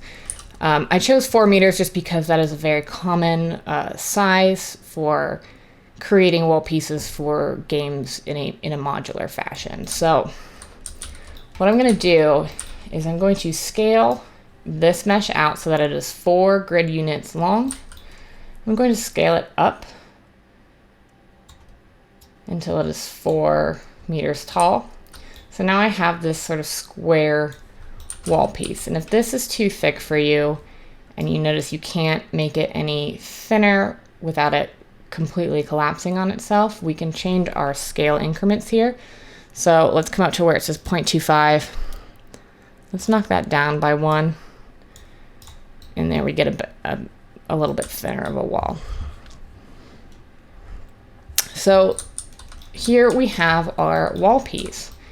And if I wanted to continue this and make another wall, well, I could hold Alt on the keyboard, click one of these arrows and drag, with the proper object selected, I could hold Alt on the keyboard, drag out one of these, and it will make a copy of this wall. Now, the advantages to using these for your level prototyping is that it's very quick for building and testing levels, getting a sense of scale, because now I can just hit play and run through and get a sense for how big these wall pieces are from my player perspective. However, there is a major drawback to using these for your level prototyping. The way that this works is that because I have dragged out from this cube, both of these pieces, although I have edited them, are still an instance of this cube object. So it's essentially the information is linked. So what that means is that if I needed walls of different sizes, for example, say I needed one that was 2 meters tall by 4 meters long. Well, I could scale them this way and they would appear that way in the level, but when it came time to replace these prototype walls with our finished art pieces, well, we wouldn't really be able to do this because both of these different wall pieces are referencing this same file here.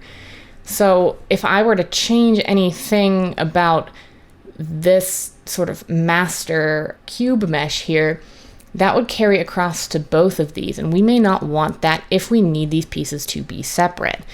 So, for example, if I were to open this cube material, and within this static mesh editor, if you double click on a static mesh, it will bring up the separate window, which means that I am editing now the properties of the sort of master static mesh that will carry across to all the copies I make of it for the level.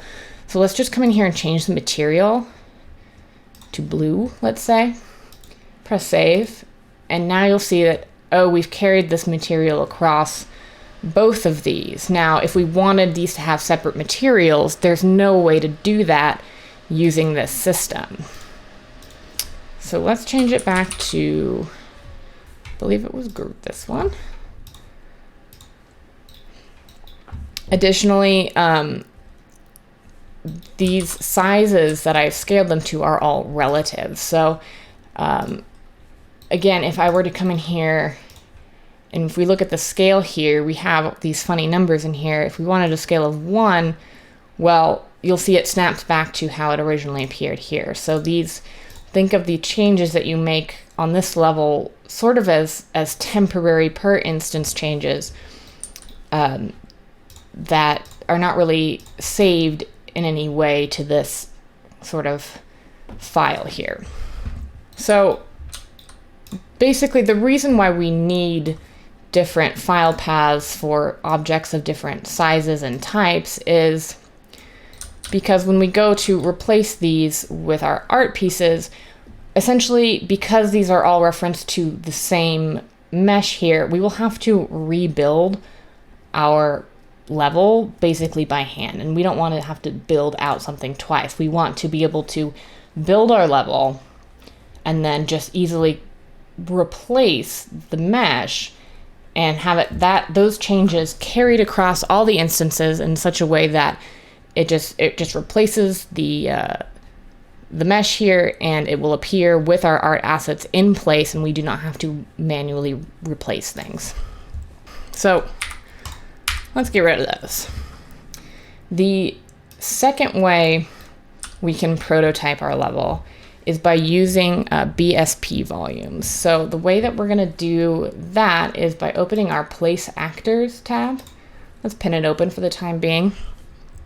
And let's click over here to this tab that says Geometry.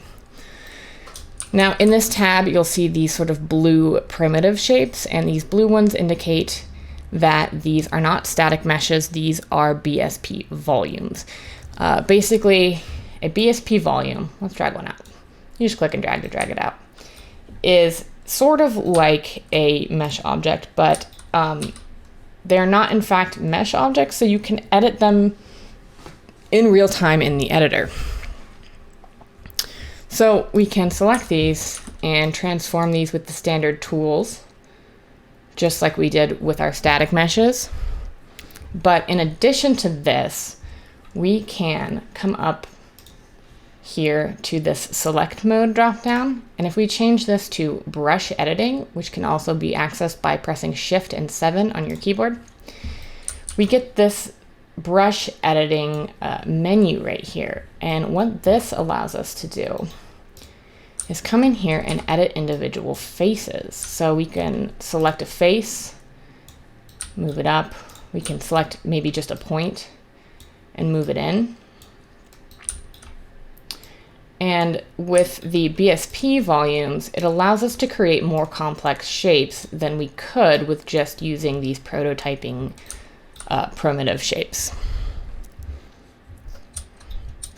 We can also change the pivot of this if we needed to. So let's say this was the final shape that I wanted, but I needed it to pivot around this point. What I could do here is select this point, right click,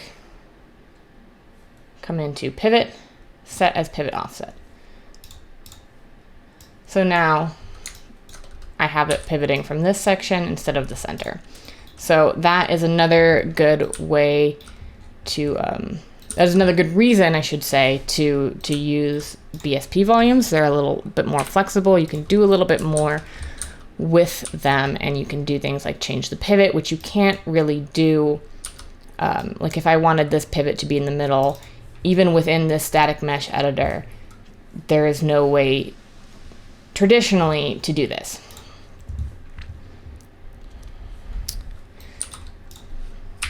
Another nice thing about the BSP volumes is that we can make static meshes out of them. So let's duplicate this. Again, all I'm doing is holding Alt on my keyboard and dragging out one of these arrows to make a duplicate of it.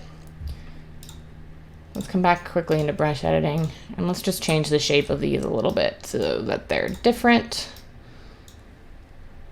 It's kind of a mess, but I think you get the idea.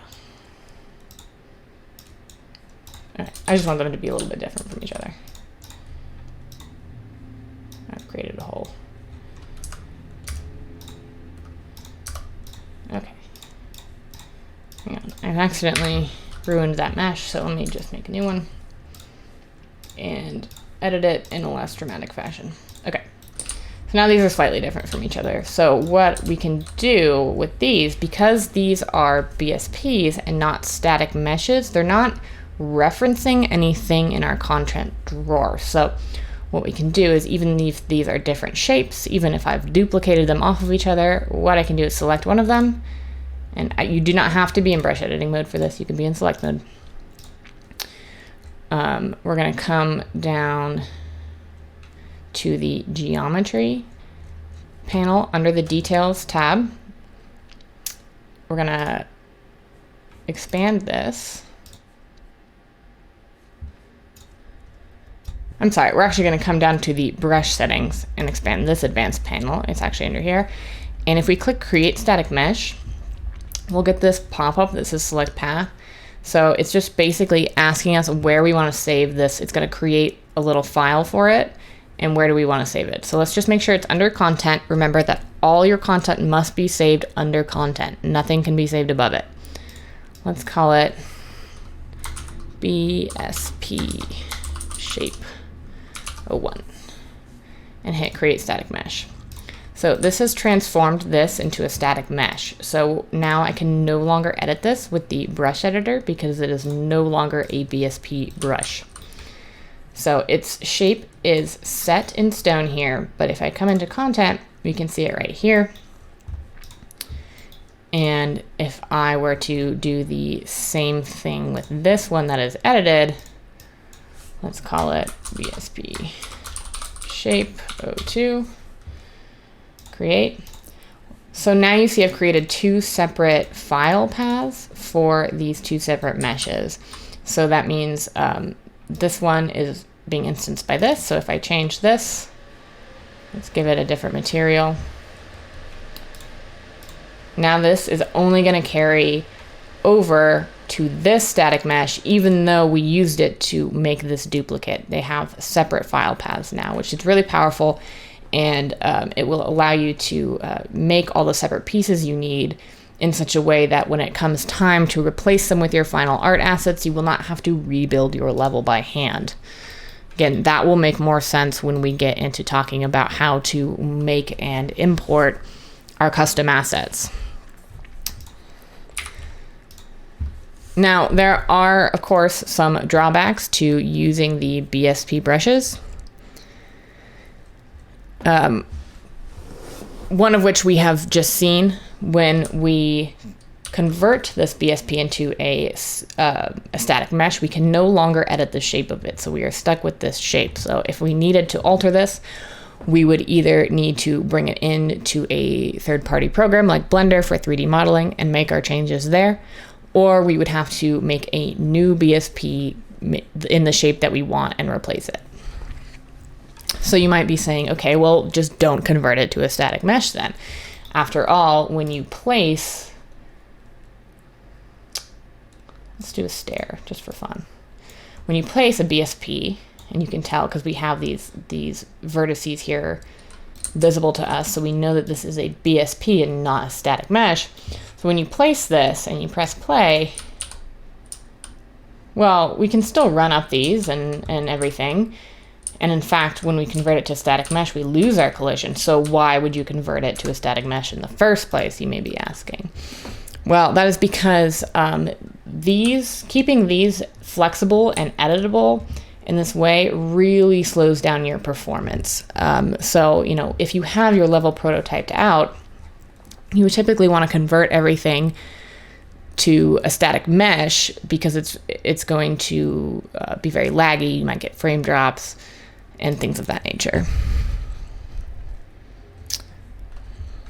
So there is one last way that we can prototype our level, to create meshes in here. And this is a new feature. I believe it was implemented just before Unreal Engine 5. I believe it was implemented in 4.26 or 7, but they keep polishing it with every iteration. So that is going to be the modeling toolkit. So this is still a feature that is being developed, so it is not perfect, but it does continue to improve.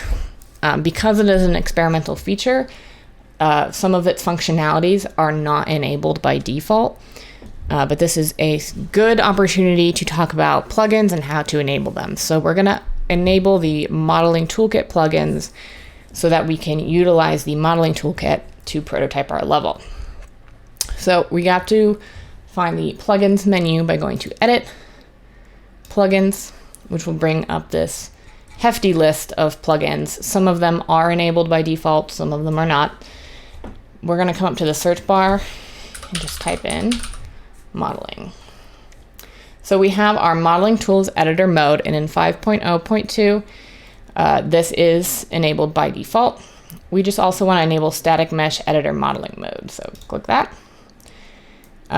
Here you'll get a little warning saying that it's in beta version and it's not, very stable. Basically, this feature is still a work in progress, but that's okay. I'm just gonna press yes.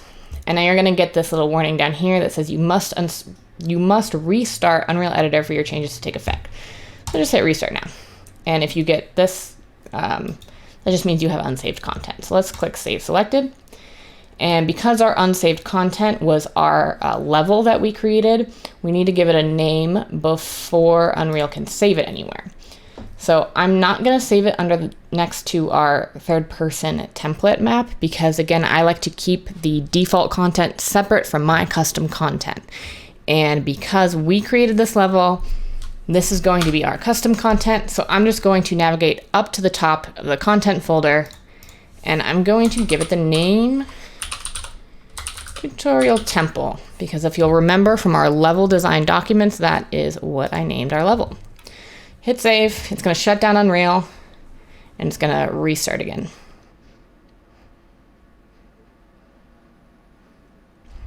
Okay, it'll open back up with the plugins menu. We don't need to do anything else in here, so we can just hit X. And you'll see that it's returned us to our third-person map, which is, of course, because we told it to do that every time we open the editor. So let's go into our project settings once more. Let's click over to Maps and Modes. And here where we change it to third-person map, well, now we have a second level here. So let's change it to that level that we just saved out. Now, it won't open that level by default. All that does is tell Unreal which level to open when you start the editor. So to open that level, just double click it. And here we are. Okay. So let's take a brief break, and when we come back, we're going to actually start using the modeling toolkit.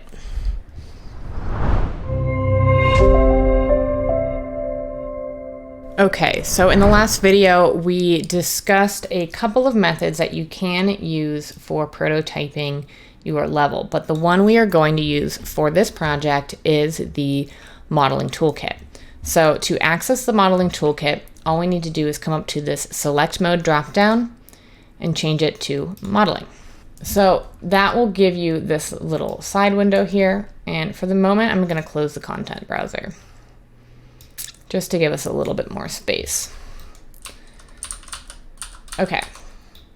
So here we have sort of the options that are available to us in the modeling toolkit. We're not going to go over all of these. We're just going to cover the ones that are essential to get our level up and running. So let's add a box model to the level by clicking box. So once you click box, you'll get some contextual menu settings here in this sort of second window here. But if we hover our mouse over our scene, we can see a preview of the box that we're going to add. Now we can change the size and, well, not the shape, but we can change the size of this before we place it into the world by using some of these initialization settings. So we know we want our walls to be 4 meters wide. And if you, let me just pull up, we know that because with our level map that we created, one of these grid units was 4 meters, and it's just a sort of common size to create modular pieces with. So if you ever wonder why I'm choosing the scale I am, it's because I'm referring to my level design documents on the side here. So let's come up here. Let's change our width to 400. Remembering that Unreal Engine uses centimeters for its unit, so a value of 400 centimeters would be 4 meters. For our depth, we want to make this actually quite thin. We want to keep it at 10. And for the height, let's put 400 as well because we want this wall to be square. And you can see my preview mesh is updating in the viewport as I change these values. So once we are happy with the size of this, we can just click anywhere in the level to drop it in. So now we have this dropped in and we can continue to click and add walls, but what we're actually going to do is press complete here. Now, let's take a look at how it has actually added this mesh. So let's open our content drawer and dock it in our layout once again. So you'll see if you navigate back up to your content drawer that this new folder has appeared called generated. So let's open this up. And it has my name there. And then if I navigate into that, it has added a static mesh object, and you always know it's a static mesh. Static meshes are coded by this sort of light blue color, but also if you hover over it, at the very top of this pop-out, you'll see the name of it and then the type of it. So it's got that box, a crazy string, and then static mesh. So we know it's a static mesh object. So this is why this modeling toolkit is so powerful, is because it allows us to edit static meshes and create static meshes directly in the editor, which we were not able to do in previous versions of Unreal. Now, if you do not like this file structure, this can be customized as well. So because I'm not working on a team, I don't need this to be under like a per user folder, and I don't really like this like file name. So let's delete this from the level first. Let's also delete the asset. We're going to make a new one. And I'm going to delete these folders that it has created for me because I want the folder structure to be different. So in order to change this, all we have to do is come into Edit, Project Settings, and up in the search bar, instead of trying to like navigate through all this content here, because it's a lot, I'm just going to search generated. So down here at the bottom where it says plugins modeling mode, these are the settings we want. So there's some settings for like the location and stuff like that, but here I want to bring your attention to this, auto-generated asset path, and you'll see that this was the name of that folder it created. So if we wanted to place our generated meshes under a different folder name, all we have to do is change this. So let's call this, I don't know, mesh gen. You can title this whatever you like. This we can leave. And this one I want to draw your attention to as well. Use per user autogen subfolder. So basically what this is for is if you're working on a team of people, this is why it created a folder with my name on it, because this is enabled. So if I disable this, it is going to save all our new meshes that we create directly under mesh gen without the subfolder. And then this last option here is append random string to name. This is sort of up to you if you want to leave it checked or not. If you'll remember it, our wall piece that we created had a name like box and then a bunch of random letters and numbers. Those random letters and numbers is this setting right here. So you can turn it off if you find it annoying and you don't like to go in and rename things. However, I leave it on as just sort of like a fail-safe. No two static meshes or no two files really at all in Unreal can have the same name. That's why we use the prefixes like SM, because you might have several different types of assets associated with like a single piece or a single concept. So you might have, let's say, for example, you had a static mesh for a phone. But then you also had a audio file that was a phone ring, and you wanted to name them both phone so that you know what object they are associated with. Well, that is why we would have SM as a prefix for the static mesh object, and then you might have, whatever your prefix is for audio. SFX, for example, is a common one for sound effect. And then underscore phone, so that they are both have the name phone, but names are still unique. So I have not run into any issues with this unchecked, but it is possible that if you did try to name two generated meshes the same thing, that you would get some errors. Unreal might crash because, again, this is an experimental feature. So I'm going to leave this checked for now. Okay, we can exit out once we're done with that. So now if I were to make another wall piece, let's click on box. You'll see here that it has remembered my settings from the last box I generated. So when I drag out here, it is the right shape. So let's click to place it. And let's click complete. So now we see that it has created this folder called mesh_gen instead, and there's no per user subfolder, and we just have our box right here. Now I'm going to rename this piece. To rename an object or an asset in Unreal, you can right click and hit rename, or you can hit the shortcut F2. So let's call this wall_4M for 4 meters. So now when we look at this, we know that this is the 4 meter wall piece. Also, as an aside, and again, you do not have to do this if it does not bother you, but I work a lot in Unreal and it bothers me when these objects in the thumbnail preview are not rotated correctly. So I'm gonna fix that really quick by coming into settings, enabling this thumbnail edit mode. You'll get this like little blue text here. So now what I can do is just rotate my preview so it's facing the right direction, so I can quickly navigate through and see all my pieces. I know I only have one piece in here right now, but when you have a lot of pieces, it's helpful to have a clear preview of them when you're working. So just click done when you're done, and now you're out of thumbnail edit mode and everything is good to go.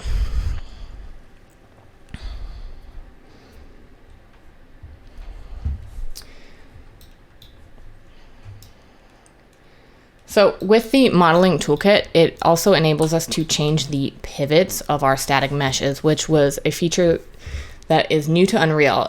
We couldn't do it at all before. In the past, you would have to export this out to a different application, change your pivot, bring it back in, and probably move things around based on the pivot changes. So to change the pivot of this, which I want it to be sort of in the corner here, maybe just on this. Actually, I think I want it to be flush with this edge here, now that I think about it. So to do that, there's lots and lots of options in here, and we'll talk about a couple of them, but again, I just want to focus on the ones that we're going to actually be using to prototype our level, so as not to overwhelm you. But let's come down here, and under transform, there's a couple options here. Let's click on pivot. So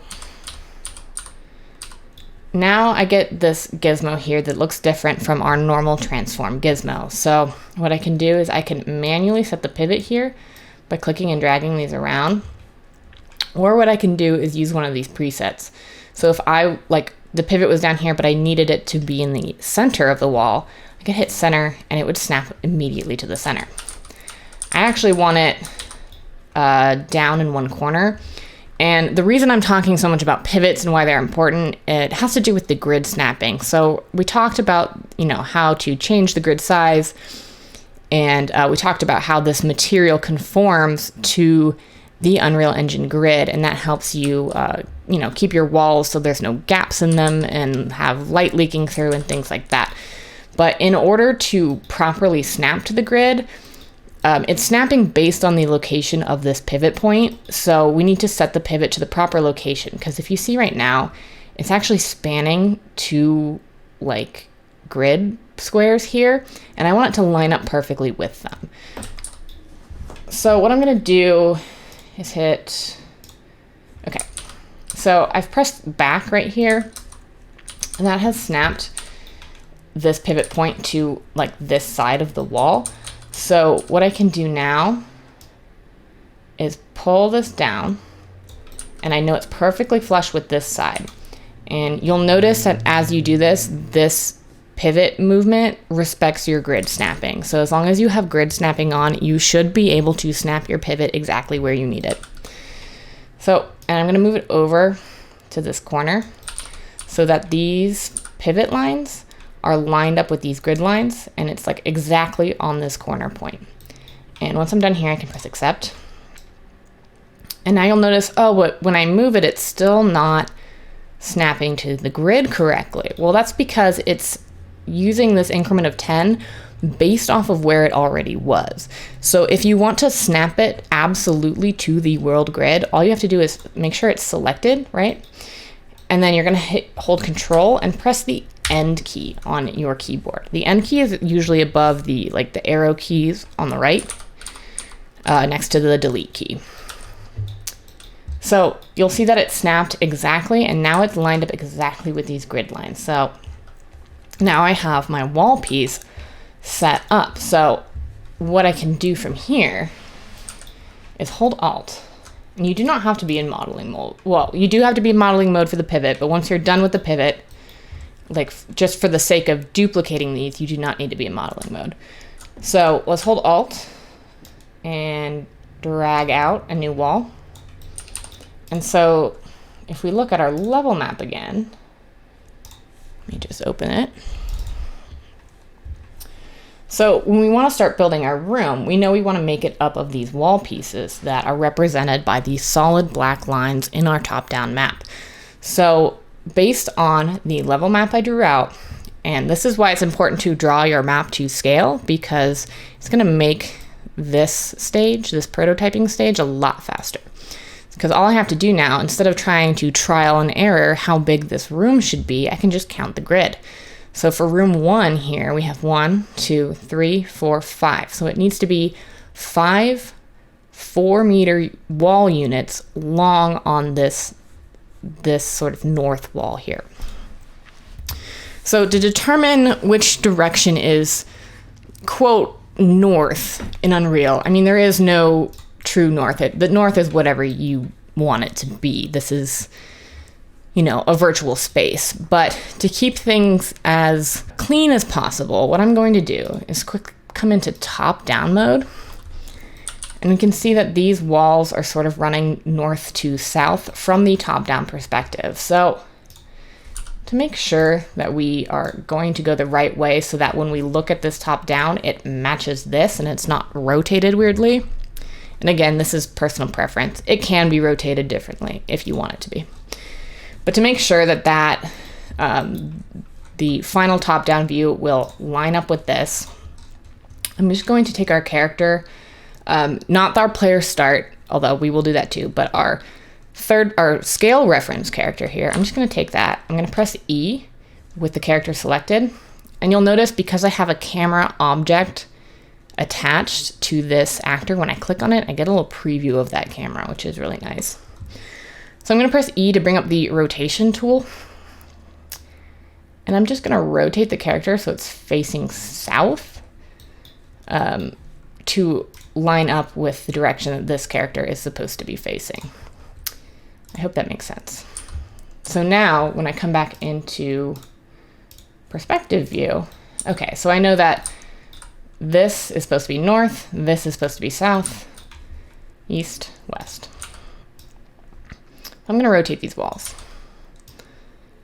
And it doesn't really matter where I start placing these walls per se, as we're not actually going to be using this floor for our level. We're going to be making our own floors.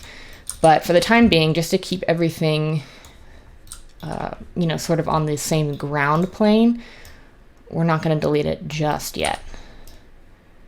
So making sure grid snapping's on so that these things line up nicely.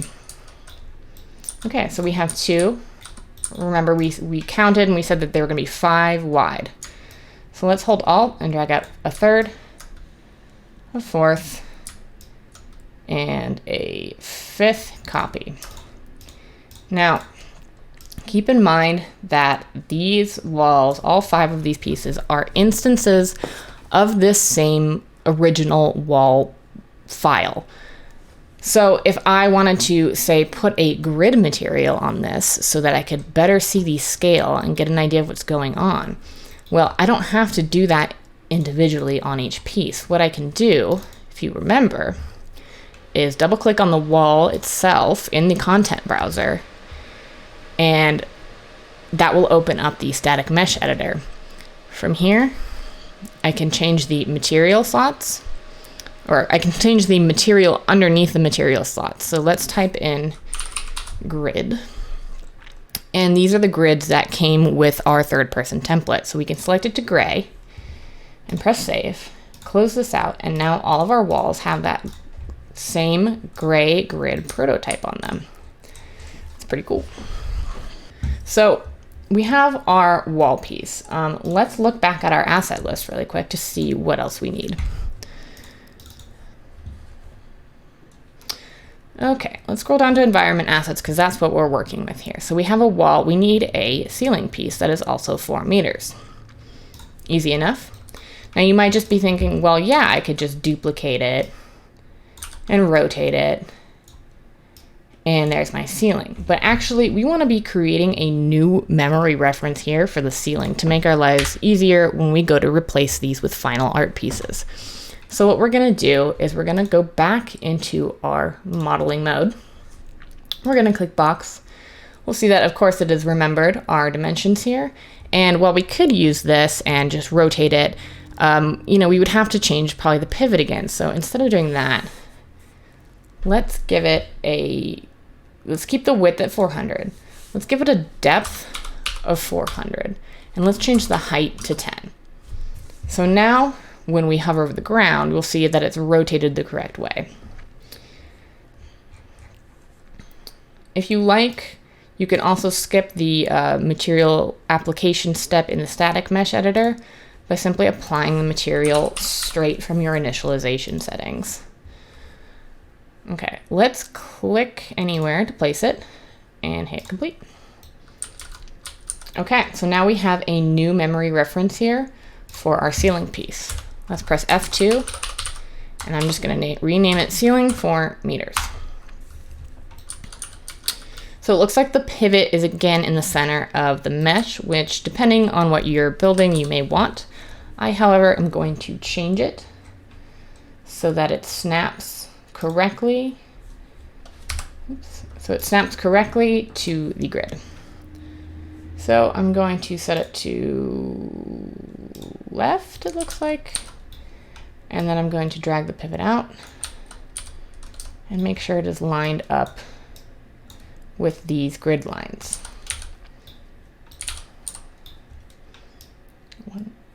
Right there.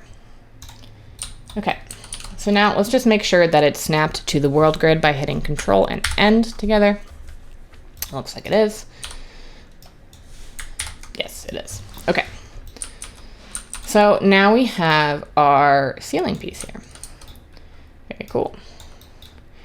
Now, as you start to build this out, you may notice that having everything all the same material gets a little bit confusing. So for the sake of clarity, I'm going to change the material on this. So in order to change, well, I'm not going to change it that much. I just want to change the color basically, but I want to keep the grid lines.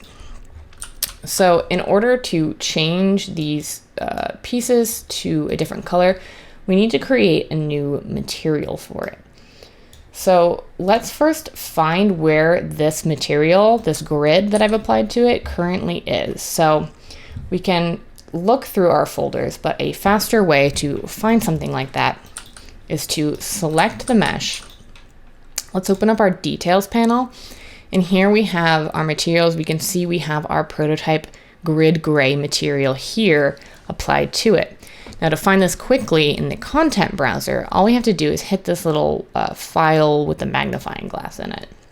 And that will navigate our content browser directly to that material asset.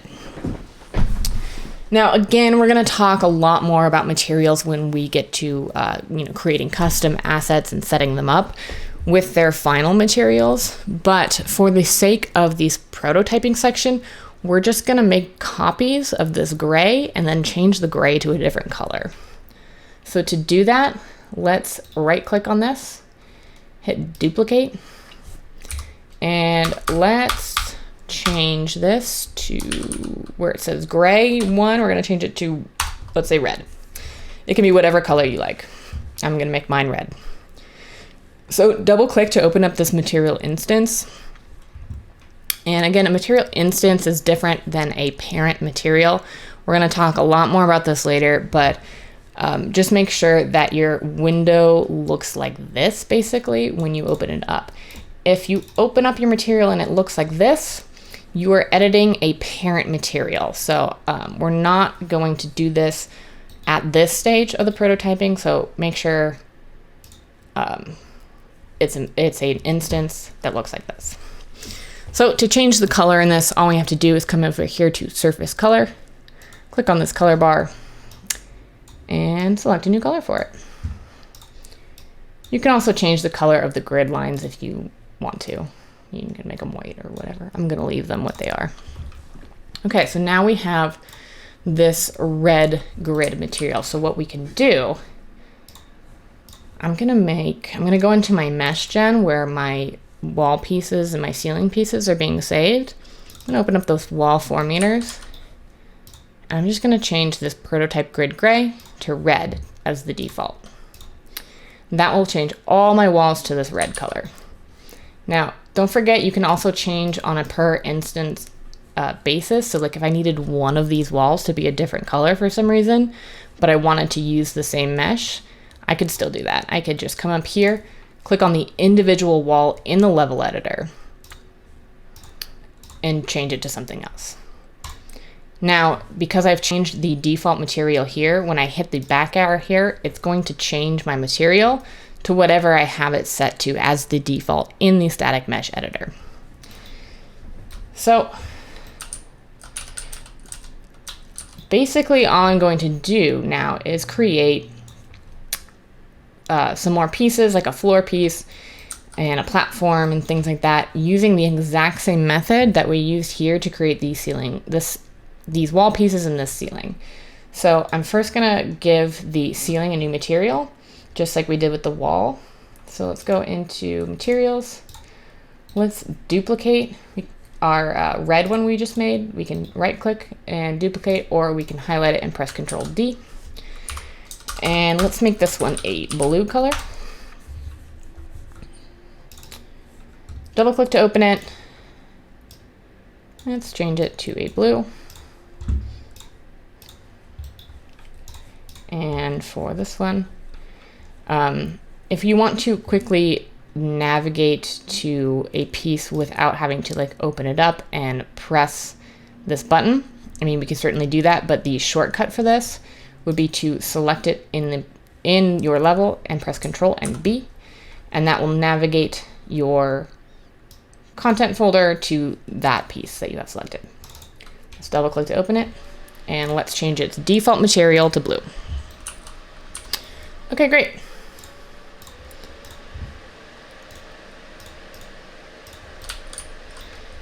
So it did not update this piece, which you may be like, why? Me too. We just have to set this to hit the reset button on this, and it'll change it, update it to the, to the default value, which we have just set for it.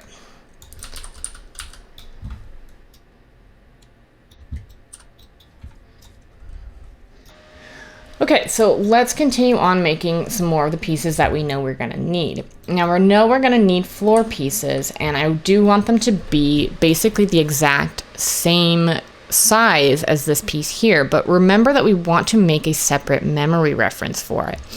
Now we could do this by coming into our mesh modeling mode and adding another box and doing basically the same process that we did for the ceiling.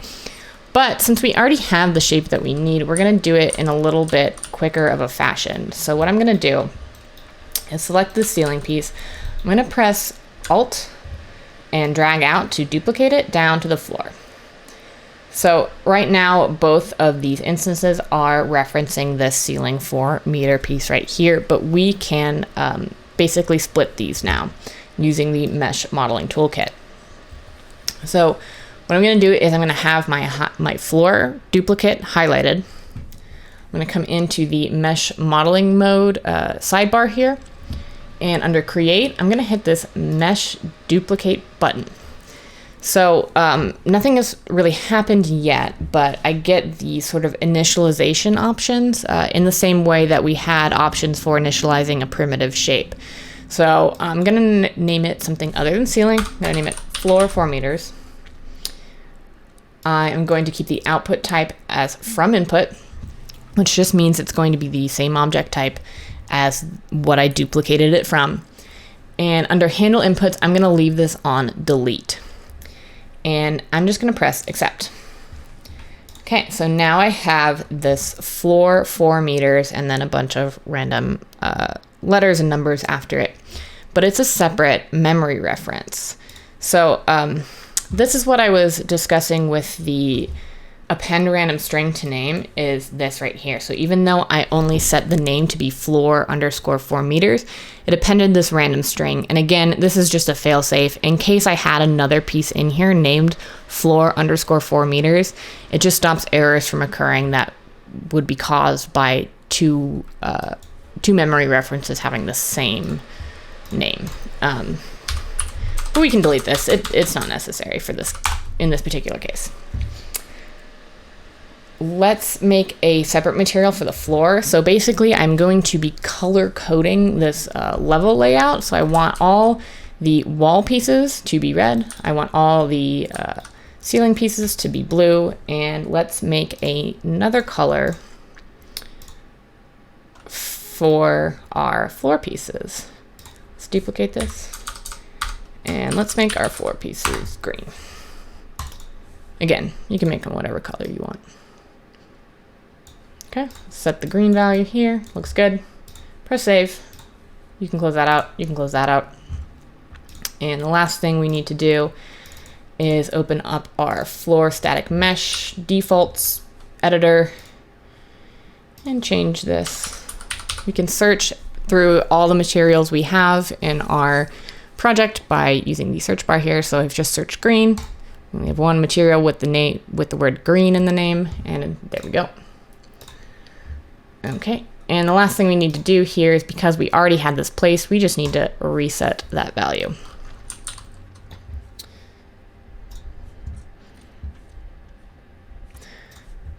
All right, so this is all the pieces I need to actually get started. I'm going to need a few more pieces before the prototype is complete, but we will sort of cross that bridge when we come to it.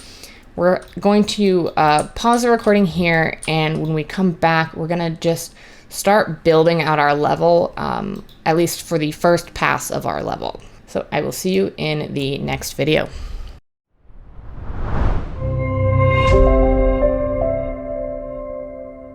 Okay, so this is where we last left off with our level build. So in this video, all we are really going to do is proceed using the methods that I have been showing you to flesh out our entire level. And I'm going to be referring to my level map that I drew out in the pre-production phase here to get a sense of the rooms themselves as well as the scale. And so I will be continually referring to this image here as I build out my level. So we are starting at room 1 right here. This wall I have constructed, this red wall in the back, is this wall right here.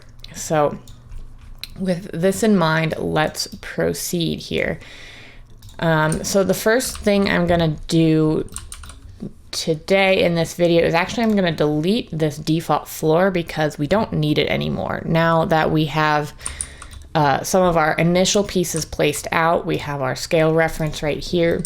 We're not actually going to be using this floor piece. So I'm just gonna click on it to select it and press delete to get rid of it. All right, so let's look at this again. So we already decided that this back wall right here would be 1, 2, 3, 4, 5 wall units long. And if you recall, I made each of these wall units to be 4 meters long because that is what I have here as my scale reference in my design document. So for this west wall here, we have 1, 2, 3, 4 wall units long down this way. So to do this, all we're gonna do, I'm going to press E to pull up the rotation tool with this corner piece selected. I'm gonna hold down Alt, and I'm just gonna rotate it 90 degrees. So duplicating with the Alt key works by using the Move tool as well as the rotation tool. And I'm not sure if I covered this in the sort of overview video, but there's also a select tool. So if you find that these gizmos are in your way when you're selecting things, you can press Q on your keyboard to pick the select tool, which will give you a selection without those transform gizmos. Okay, so let's proceed. So we decided it was what, 1, 2, 3, 4. Okay, so we have our first one here.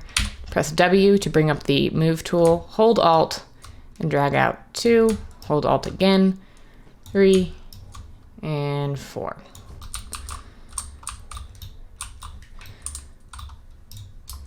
So for the wall on the right side right here, I'm just gonna hold Shift and click to select all of these 4 pieces.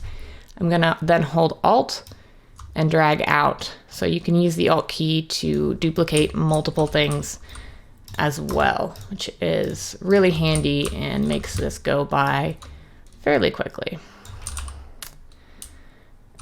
Okay, so now I just need to fill in the floor. And for the purposes of this, because I have set up these pieces in such a way that they are ending exactly on 1 meter marks, I can actually increase my grid size to make placing these even a little bit quicker than it already is. So what I'm gonna do, I can come up here and select this, this drop down and change it to 100, or more quickly, I can press the up bracket key on my keyboard. It's the square bracket key, which you will see if you watch up here and you watch the actual grid size in the ground here. It will increase and decrease the size. It's the, again, the closing square bracket key, which is just above the enter or return key on your keyboard. And if you are familiar with Photoshop, this is the same hotkey that you use to increase and decrease your brush size in Photoshop. So I'm gonna scale this snapping size up to 100, and then I'm gonna hold Alt, and you can see I can place these even quicker.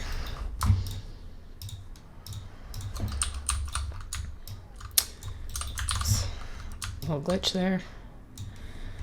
Okay, Alt, duplicate, Alt, and duplicate. So now I have my entire floor filled in.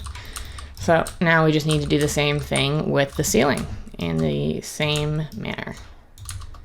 Oops.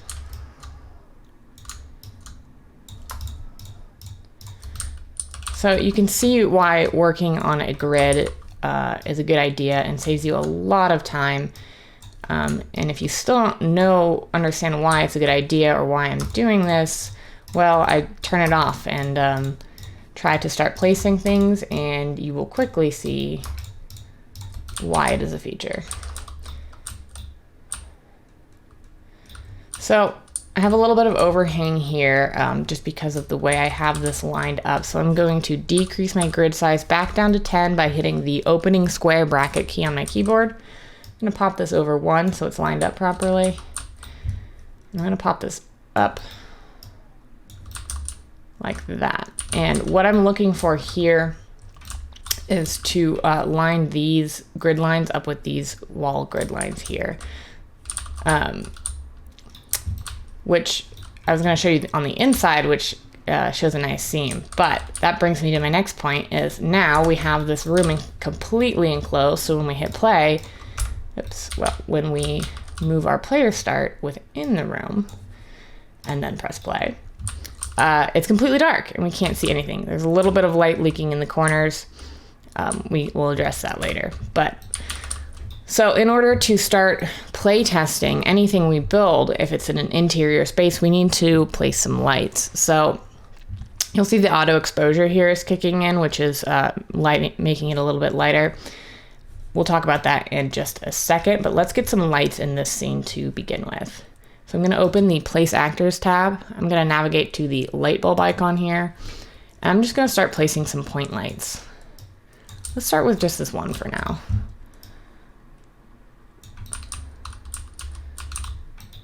Okay, let's also move our player start next to our scale reference here so that we start, because when we placed the scale reference, we placed it sort of right here in our level. So we want our player start to be there. And eventually we will be getting rid of this. This is just so I can see a character in the space and get a good idea for scale. So we're just starting with one light right now. Of course, doesn't look that nice. This scene is not very well lit, but this is just to see what we are doing. So if we press play now, you can see we can run around the scene here, and it's pretty great. So I want to talk about the auto exposure feature. This comes into play more when we are ready to work with our art assets, but it can make things sort of difficult to see and to work with while we are prototyping our level. So auto exposure is a lighting feature in Unreal that tries to mimic your eye's natural adjustment as you move from bright spaces to dark spaces and vice versa. So when you are outside and you come in from a brightly lit area into an interior space, it takes a moment for your eyes to sort of adjust to the light. And that is what auto exposure is trying to mimic. Now, you may want this in your final game, you may not, but for the purposes of while we are building out this level, it is actually a little bit distracting and it can lead to some incorrect lighting setups. So we're going to turn it off. So to do that, all we have to do is come into Edit, Project Settings. Up in the search bar, I'm just going to start typing in the word exposure. And we will get this engine rendering menu down here, and we have auto exposure. We're just going to click it off. So this is what our scene looks like with no auto exposure. So we can light this a little bit more accurately. So I just duplicated that light there by using the Alt key, the same way you would duplicate any mesh piece. Okay, so we have our first room with the correct dimensions all set up. So let's refer back to our level map. So it looks like we have a 4-meter wide opening and a 4-meter long hallway into the next room. And it's right smack dab in the middle of this wall here. So let's set that up. So we have 2 wall units on each side of it. So if we are facing this direction, we want to go 1, 2, this is the one we want to get rid of. So let's delete it.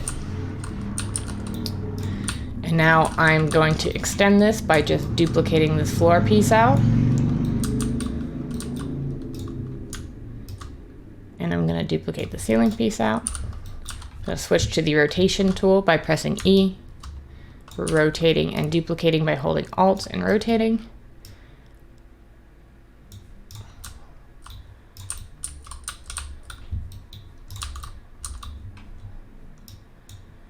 We are going to line this up so it looks like this wall is a little bit off by about 10 centimeters, so no problem. We have our snapping turned on still, so we can just scooch these back by 10. And there you go. So we have just built this whole room as well as this little hallway piece. Now, I want to keep this project a little bit organized as we go, because if you build out a big level and then you decide you want to come back and organize it in such a way that you can quickly find things in the outliner, it's just going to take quite a long time. So let's do it as we go. And that way it will just be a little bit cleaner and a little bit easier to manage. So what I'm going to do is I'm going to open the outliner here, and I'm going to pin it close, or pin it open, I should say. Now, I luckily have our level sort of split up into 5 distinct sections here, so I'm going to organize it the same way in our outliner here, and we're going to do this by creating folders. So all these default lighting objects were already in a folder when we created this level. So we just want to place all the new objects we're putting into the level into folders as well, so we can organize them. So to add a new folder to the outliner, all you have to do is right click somewhere off of these objects. I usually right click on the base level name up at the top, and I just say create folder. And let's just call it room 1. And since we haven't built anything other than room 1, we can just take everything that we've placed. All I did here was click, I scroll down, shift, click to select everything in between those 2 points, and I'm just gonna drag them into room 1. So now I can collapse this folder, and I can still continue with my build out here, and everything is organized by room. Now, before we move on, I just want to make one more quick point about lighting. So by default, a new Unreal Engine 5 project has Lumen enabled, and we talked a little bit about this in the previous videos. Lumen is Unreal Engine 5's new dynamic global illumination system. And the technical details of that are beyond the scope of this course, but it basically just means that lighting works the way you would expect it to work. You saw I just pulled in a light.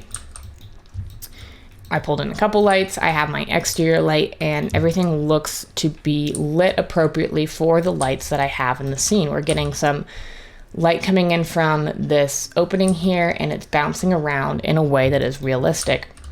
Now, I just want to show the difference in Lumen versus not Lumen, and I also want to show how to turn Lumen on in case for some reason you accidentally turned it off or it wasn't on by default for whatever reason. So again, if you have created a new project in Unreal Engine 5 like the way I did here, it should be enabled, but maybe you are working from something you started in Unreal Engine 4 and you converted it to Unreal Engine 5. In that case, it would not be on by default. So let's look at how to turn it on and off. So let's go to Edit, Project Settings. We're gonna come down to Rendering right here. And we're gonna scroll down where it says Global Illumination, and right here it says Dynamic Global Illumination Method is Lumen, and that is what we want. Just to show you a contrast, if it's set to none, I'm gonna pull this off to the other screen. Actually, no, I'm just gonna make it smaller so you can still see what I'm doing. But I want you to be looking in this background so you can see the difference here. If you set that to none, this is the sort of default legacy Unreal Engine lighting method, and you can see that we're not getting as good of light and shadows as we were before with Lumen. So if you have some issues with your lighting, make sure that Lumen is turned on by coming into the project settings, rendering, and changing your dynamic global illumination to Lumen. Okay. Your reflection method should be Lumen as well. Okay.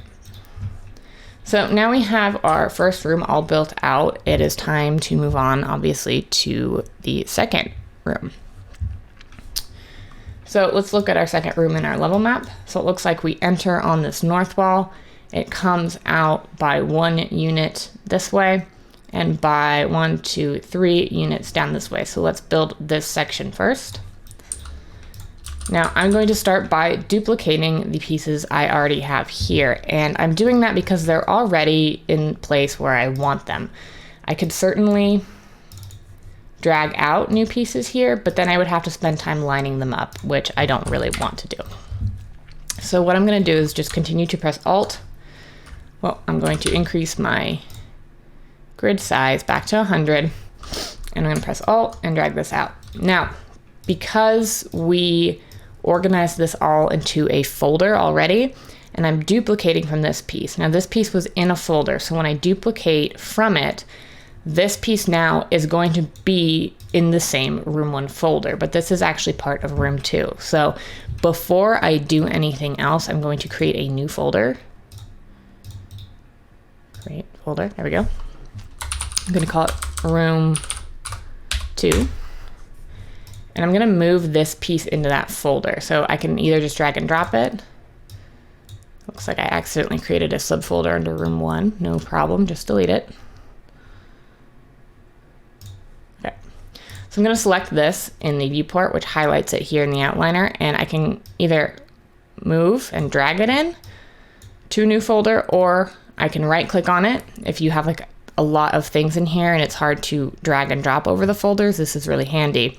I can right click on it. I can go to Move To under the outliner subheading here, and I can select the folder here and it will pop it into that folder. So now if I duplicate off of this floor piece, everything is going to be in the room 2 folder. So it is a good idea to try to remember to put your first duplicate into the folder as you like it, so you don't have a bunch of things in the wrong folder later when you're finished with your prototype. Okay, so same thing here. I'm just going to hold Alt, drag this out, rotate this around, and then I'm going to move it to room 2. There we go.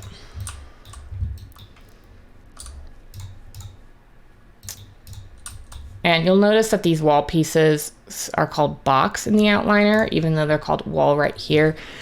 This is just because if you remember when we were making these pieces with our mesh modeling toolkit, it had a default name of box, and instead of dragging out new ones from the editor after I renamed them, I just duplicated off that original box. So even though I renamed it here, it's creating names based off of, so you see box 1, box 2, box 3. It's creating names based off of the instance that was in the outliner. So if you're working on a larger team, or you just want to be organized, you might want to take some time and go and rename these all like wall 2, wall 3. I'm not going to go back and do this retroactively. I might do it off camera, but I don't want to waste your time with that. But I will do it for this one. And this is also just to show you how you can rename things in Unreal. So just select it here in the outliner, right click, and I believe it's edit. Yes, you can go to edit, rename, and select it that way. Or you can just select it and hit F2 on your keyboard, and let's name it wall 20. So now if I duplicate off this one, it should be wall 21. Oops, to actually hold Alt, there we go. And see, now it's duplicating as wall 21. Okay. So we came out by 1 unit, so now we need to go down 3. Let's go W for the move. 1, 2, so we have 1, 2, 3. Okay. And let's keep these floors underneath it.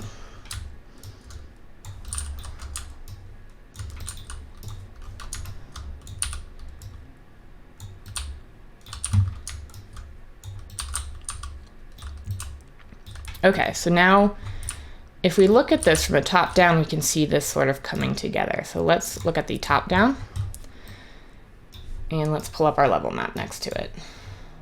So you can see now we have this room here and then just this part of this room built. So one more organizational thing I want to do before I get too far into having too many pieces here is I want to put the ceiling pieces in their own subfolder. And you'll see why I'm doing this in just a second. So with room 1 selected, I'm going to create a subfolder by right-clicking and pressing create subfolder. I'm going to name it ceiling 1. And I'm just going to take all these pieces named ceiling. And this is another good argument for naming your pieces appropriately, because if these were all named blocks, like the wall, the floor, the ceiling, all were named boxes, well, I'd have to sort out in the outliner which are the ceiling pieces and which are not. But when they're named appropriately, you can just say, oh, I can just select all the ones that are ceiling. I'm going to select that and I'm going to drag them under ceiling 1. And the reason I've separated out the ceiling is because I'm going to want to occasionally look at my level from a top-down view and I need to see underneath it. So with all of these ceiling pieces together in a folder, I can just hit this little eye icon and hide the visibility temporarily in Editor so we can see what's going on underneath it. It's really handy. Of course, when I hit play, the ceiling will still be there. I'm not deleting these from my scene in any way or hiding them from the game at all. This is just a visibility thing for the editor. Okay, so let's continue with the room to build. So it looks like we have one more floor unit going this way before we hit our first bottomless pit. So let's make that by shift selecting these pieces, holding Alt, dragging them out. Same with the walls. So now we need to make our bottomless pit going down. So we know that the walls need to extend out. So let's just do that right now. Great. Now it looks like our first pit is just one wall unit in width. Easy enough. So all we have to do is when we Alt and drag this out, we're just going to drag it one more unit space away, which is 4 meters. Now obviously we need some walls going down the pit, so we're going to Alt and copy these ones down, and Alt and copy these ones over and rotate them 90 degrees. Now, if you get this flickering here, this is called Z fighting. And basically the reason this occurs is because we have this portion of the floor and this portion of the wall are trying to occupy the same 3D space, which is physically impossible. So there's a couple things you can do to mitigate this. You can take these. Let's close the outliner for the time being. You can select these ones. You can drop your grid size down to 10 and just move them down 1. It does mean that these lines aren't lining up perfectly anymore. Or what the other thing you can do is you can create like a piece that overlaps both of these pieces and covers that area, which is probably what we're going to end up doing. But let's continue just getting the walls and the floors and the ceilings in, and then we're going to come back to these rooms and this prototype we're building and basically do a second pass on the prototype to get some like columns and things like that in. Just Control-Z to undo because I left my grid snapping at 10, and I'm going to Control-Z to undo, increase my grid back to 100. And continue with the snapping.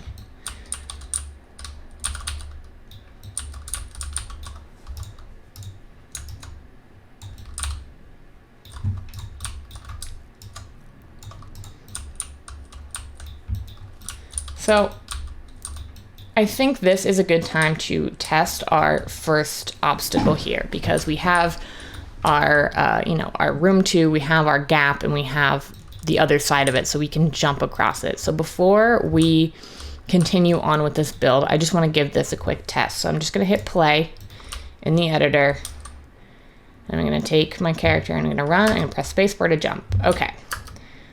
We need to do this because we need to make sure that it's physically possible for our player with its current jump settings to clear this gap. And we can clear it easily, but again, keep in mind, this is supposed to be our introductory tutorial temple. Oh, there we go.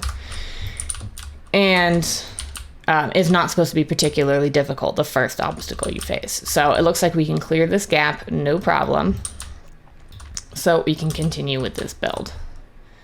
Okay, so it looks like we come 1-2 units out before we hit this wall here. So we have one, let's do the second.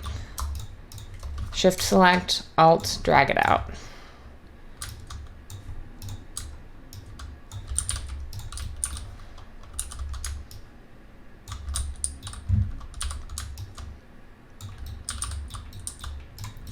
Okay, so how you want to assign these sort of transitional areas is up to you.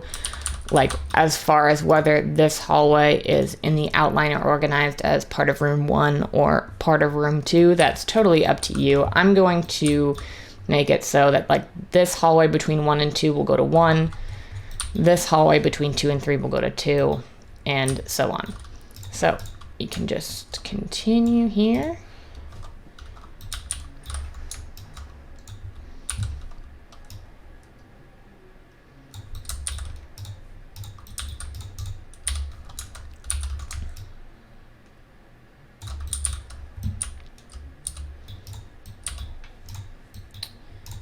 I'm gonna drop my grid back down to 10 and just pop that one in so it's like a nice smooth corner here. Again, we will probably be coming in with the second pass and putting like columns and archways and doorways and things on this.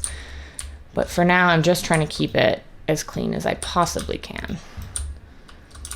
Okay, so this is all good for room 2. The last thing we need to do, everything's organized. Yep. The last thing we need to do is add the ceiling in. So let's start duplicating these pieces out with the Alt key. And once again, bringing that back up to 100 makes that a little bit easier. And before we continue duplicating this, I'm just gonna move this to room 2. And even more so, I can create my ceiling subfolder right now. Ceiling 2, put my ceiling piece in it. Now when I duplicate this ceiling piece, as long as I duplicate from this one, they will all be in the correct folder.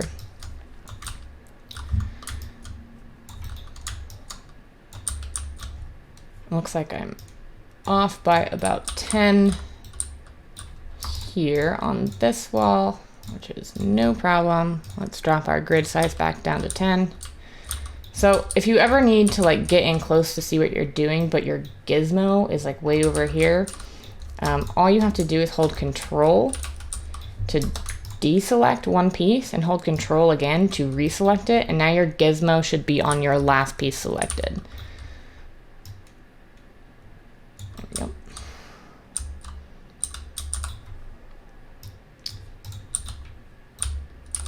I think that's actually how it's supposed to be. Let me just verify by looking at these grid lines here. Yeah, it does appear that these grid lines are off by 10 on this direction.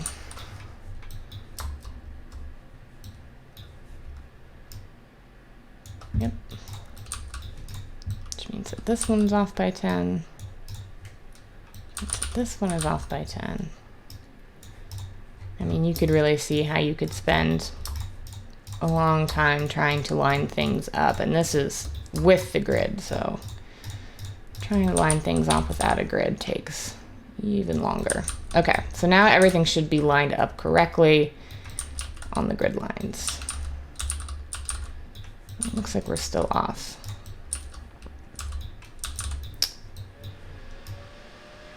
There we go.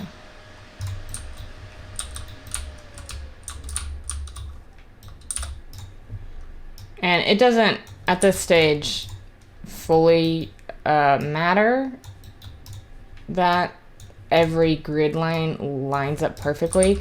The reason I'm spending so much time on this, oh, it's these walls, that's why.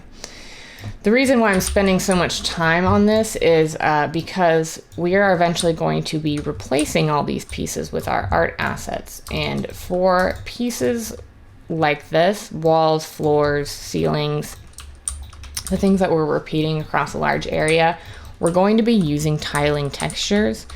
And tiling textures, the only reason they really work is if you have things lined up properly and your texture repeats properly across that. So it is sort of worth it to make sure everything is lined up properly, because otherwise you'll just run into issues later on when you get your textured final pieces in. You might have sort of alignment issues, and then you either need to readdress the textures, readdress the size of the mesh, or you need to make new pieces to cover the splits and the gaps in it.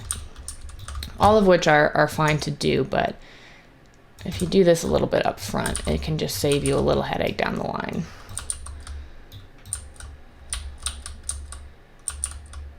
Okay, so once again, we have a completely dark room now that we have added our ceiling in. So let's drag in some point lights.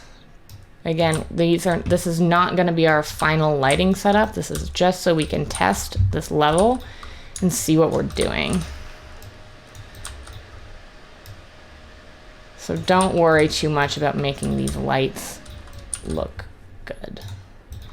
Okay, we have, all right, room 1, we come into room 2, we jump the gap, all good. It's also important that you play test early and often as you're prototyping. It would be a real shame to build out this entire level and then realize, oh, my player can't actually jump this gap, and now I have to not only shift this portion of the room over so that they can clear it, I now have to realign everything that is built over here off of this room. So play test as you are building.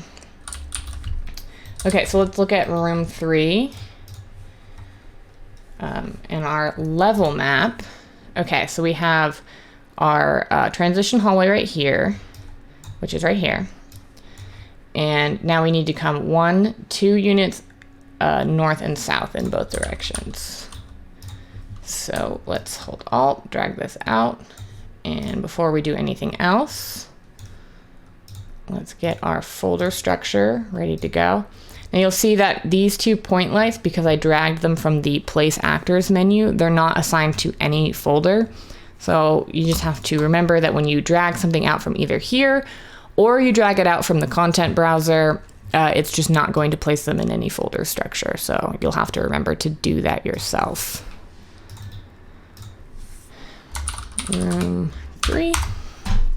Okay, I accidentally made a subfolder again. I did. It didn't delete the lights, did it? No, just the folder. Okay, we're good. So let's move this piece here, this floor 38, move to room 3. Okay. So what did we say it was? It was 2 up and 2 down.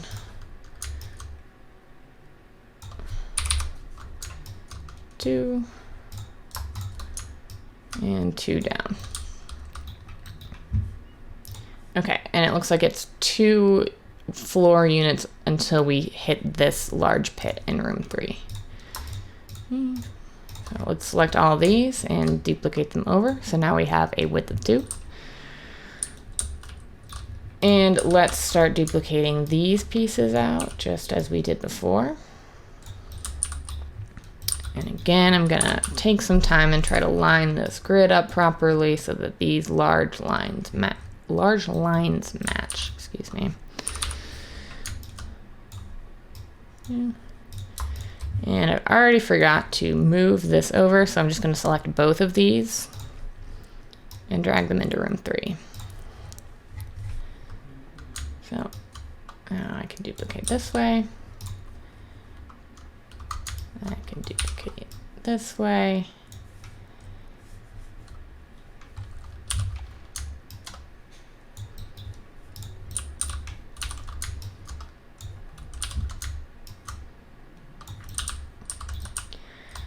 Okay, so let's look at this now. We are now right here on this line. To sort of help you orient yourself better, we can just always come into top-down view and compare. So I don't really have enough space on my screen here, but let me move that over. Okay, so we have this room with the pit right here, and we have built up this section of the floor. So we know that we need to extend this wall out. So let's start with that. So from this point, we have 1, 2, 3, 4, 5, 6 grid units, it looks like. Is that right? 1, 2, 3, 4, 5. Yes, 6 grid units till the outer wall right here. So let's do that. Oops, that's all I meant to do. I have to go back into perspective mode. Okay, so we had 1, 2, 3, 4, 5, 6. And now we know that this edge is going to be this wall right here. There we go. And we have 1, 2, 3, 4, 5 in this direction. 2, 3, 4, 5. Okay. So this is giving us sort of the basic shape. This wall just comes straight out to meet it.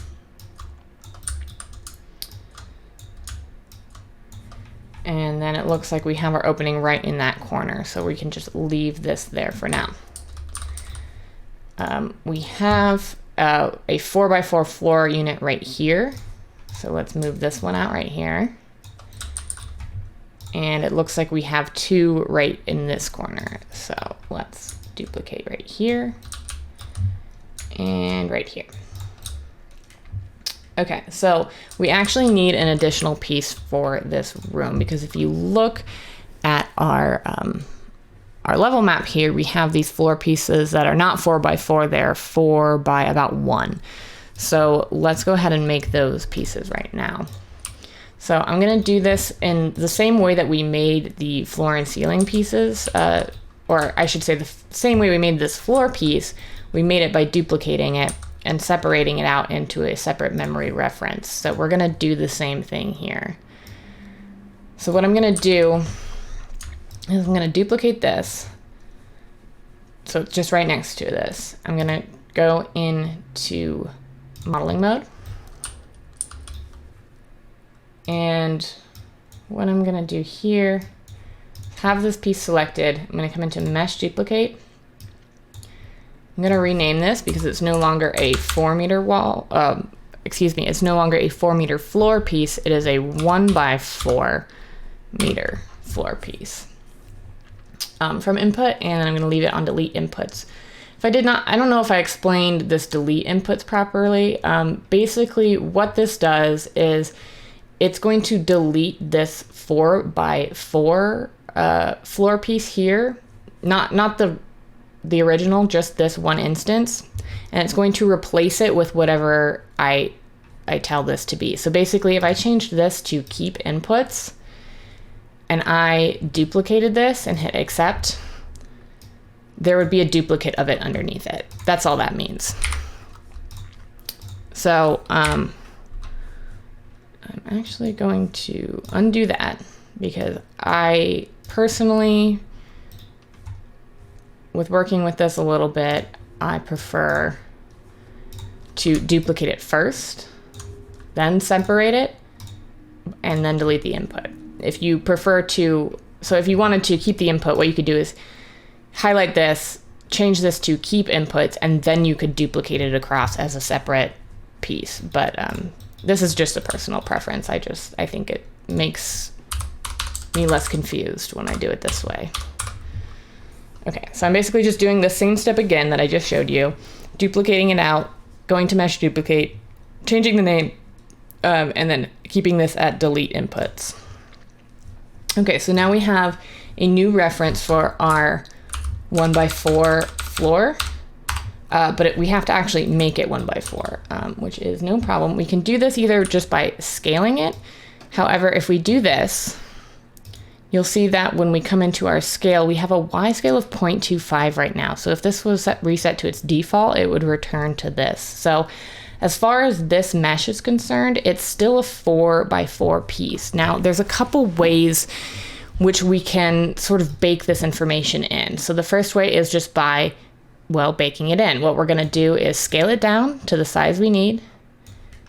And actually, before we even bake this, let's make sure that this is wide enough for our player to run on. So what I'm gonna do is I'm gonna play test this, but I don't wanna run through these first 2 rooms first because I already know that those are ready to go. So I could either move my player start icon right here, and then we would start from here each time, or if I'm just testing something quickly, what I can do is right click anywhere in the level and press play from here, and that will spawn in your pawn, your character, right where you clicked.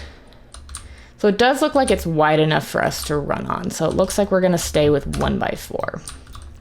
Okay, so now that we have verified that 1x4 is going to work for our character, we're gonna come back into this modeling mode panel here. We're gonna scroll down to where it says transform. Now you'll remember from the previous video, this is where we set the pivot from, but instead of setting the pivot, what we're gonna do is we're gonna click this bake RS button. This is short for bake rotation and scale. So basically it's going to apply any changes I make to these values, well, the rotation and the scale, not the location. Any changes I make to this value or this value, I can apply it so it is like the default for this mesh. So I'm gonna hit bake RS, and I actually don't wanna bake the rotation, I just wanna bake the scale. So I'm gonna uncheck bake rotation, and I'm gonna press accept. And so now nothing has happened in the level editor, but now if you look at this piece, you can see that it's actually 1x4 instead of the 4x4, which we were seeing before.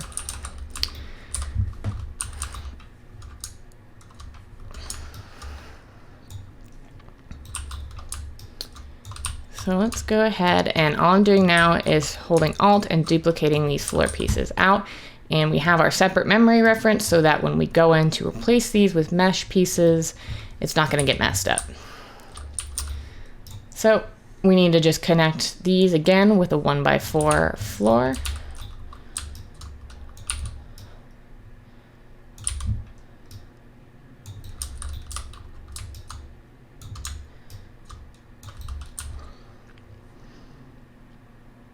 Okay.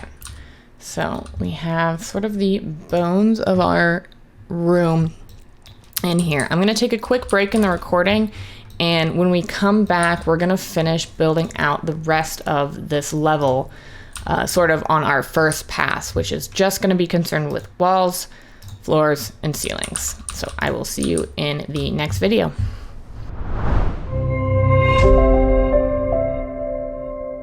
Okay, so this is where we last left off our level build. Sort of halfway through room 3. This is sort of the halfway point because we have 5 rooms total, so we have 2.5 rooms completed. So let's try to finish out our first pass here. Now, I was testing this a little bit, and although we can run on these platforms, it's a little strange to be so close to the wall for this section here. And when I'm thinking about the size of the blocks that are going to fall for this section of the level, because remember, this sort of stretch of catwalk has our falling blocks on it, I don't think there's actually enough space for the size of the block that I want. So I'm gonna select all these narrow pieces here, and I'm just gonna move them out away from the wall by 1 meter.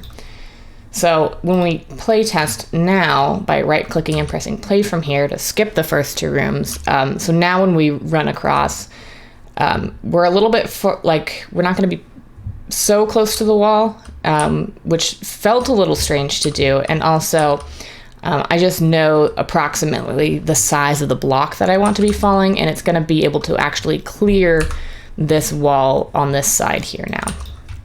And the other important thing to be testing is to make sure that we can actually fall down here. So if our player character did not fit in this gap, there's really no reason for it to be there other than for aesthetic purposes. So we can fall through this, so it is still a hazard. Now, obviously, when we fall in our game right now, through the floor here, we're just falling forever, which we don't actually want to do. I think eventually the game you will hit a distance that is so far from your world that eventually it will stop it. But you just fall forever. So I'm just pressed escape to get out of here. And now I'm like way down here below my level. So to quickly get back up to this, I can select any of these mesh pieces I have placed. It does not matter which one. And press F on my keyboard to frame that piece. So it'll zoom the camera back up here. So if you ever fall down or end up way far away from your actual level, that's a quick way to get back to it. Again, that's just pressing F on the keyboard with any of these pieces selected. So let's continue. It looks like our 1x4 floors are not in our level, and that is because we dragged them, I think, out from the content browser here. So let's just make sure we place those back in our room 3. And one more time, I'm going to test here. So I have moved these out by a meter. For this section of the catwalk here, I may move them out as well. However, what I had sort of envisioned for the fire hazards right here is to have them sort of shoot sideways out of the wall. So I do want the player to be close to the wall for this one.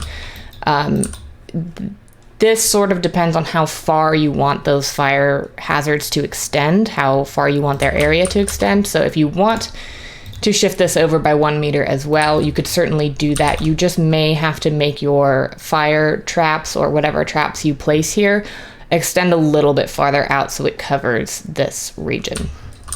So that's just something to keep in mind. But let's continue and finish up this room. So we, just like in room 2, we need to extend these walls down a bit. So I'm just going to select this one. I'm going to press Alt and drag it down. Oops. Oh, this is something that happens as well. If you are trying to duplicate and you're holding Alt and you accidentally click not on these gizmos, you'll get like a strange sort of camera rotation. So that's why that happens. It just means that you didn't click precisely on here, but should be no problem. If your camera gets way out of whack, again, just use the F key to frame back into your selection.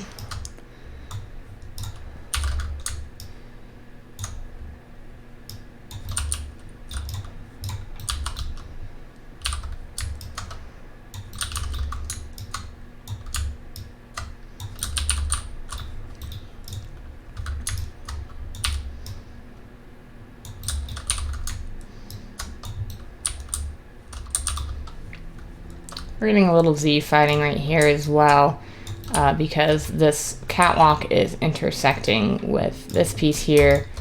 So again, it does depend on what your final art assets are going to exactly look like, whether or not this is going to be an issue. But I'm just going to drop these down and in by 10. And again, it does sort of screw up this alignment here, but there are ways to hide things like this, which we'll talk about when we come into our second pass for our prototyping. So just upping my grid size again to return to my 100 increment grid, and hitting the down bracket, or the open bracket, I should say, key to drop it back down. Drop it down by 1 or 10 and in by 10.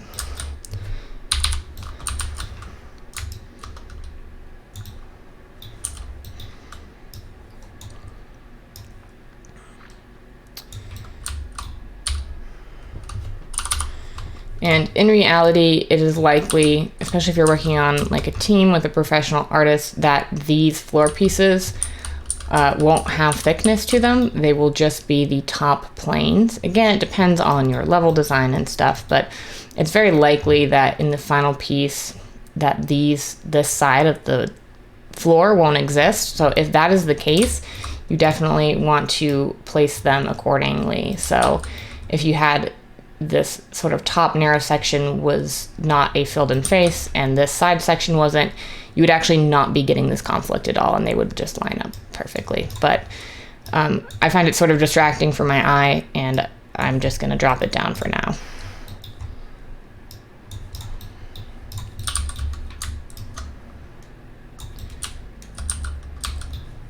I'm just coming underneath so I can see what I'm doing. Make sure that these are lined up.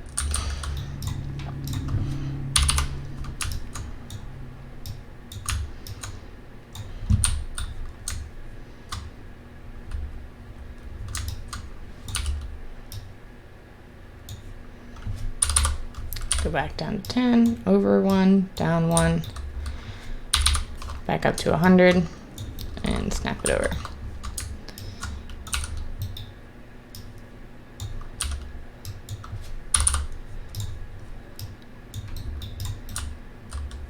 Okay.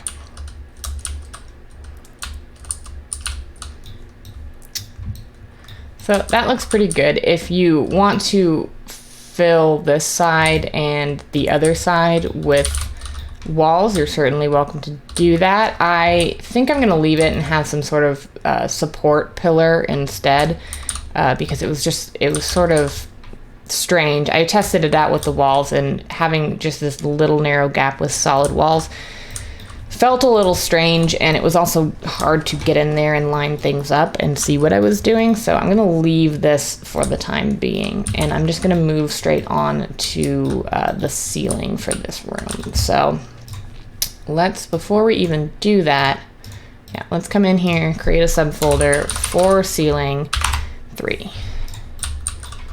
Let's move this piece over, and let's drop it into ceiling 3. And it is really just the same process all the way through until we have our complete level built out.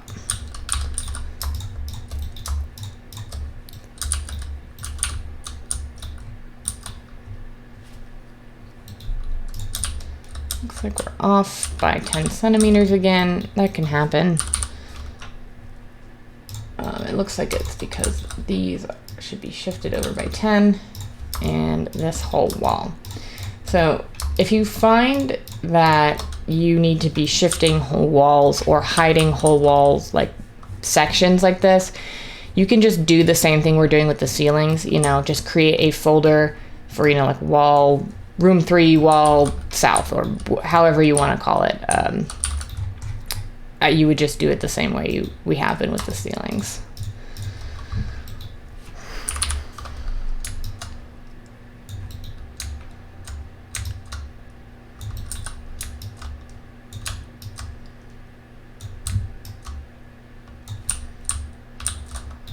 Okay.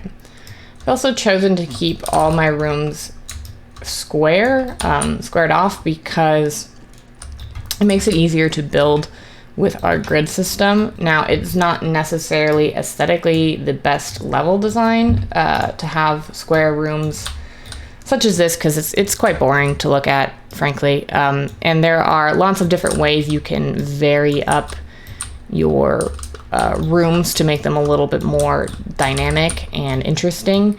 However, for the purposes of this course, since this is not about creating like a super polished game, this is about teaching you the basics, more or less.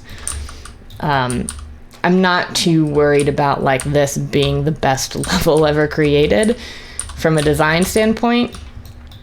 But we will go through a second pass and make it a little bit more visually interesting. So stay tuned for that. Okay, so that is pretty good for room 3. I've just thrown in some work lights. Again, not our final lighting setup. So if we play from here, you can see, well, the player will run into this room and be like, okay, this is too big to jump. Clearly, I need to do something else. They'll see the catwalk. They'll run across it, and we will be coming back around and putting in our traps across these catwalks. Okay, so that's pretty good for a first pass on room 3. Let's move on to room 4. Let's consult our plan here. So we come down by 1 unit. Again, all these hallways are just like one square block on this grid. just for the sake of simplicity. So we're going to come down 1 unit, and then it's going to extend 1, 2, 3 down. So let's duplicate this piece out. Let's open up our outliner, collapse these so we can see what we're doing. Oh, let's move our point lights that we just added into room 3. We will create oops. How about that? I accidentally opened the world settings tab. That's all that does, is opens a new tab, but you can exit out if you do that. So I'm gonna select this, come to the outliner, create our folder, room 4, and because we know we're gonna need it, let's just do ceiling 4. All right, let's move this floor piece that we selected into room 4. Okay, so just a reminder, it's 1, 2, 3. Okay, so we have 1, 2, 3. And then it looks like it comes out 2 until we reach the pit. So it's 2 wide right here.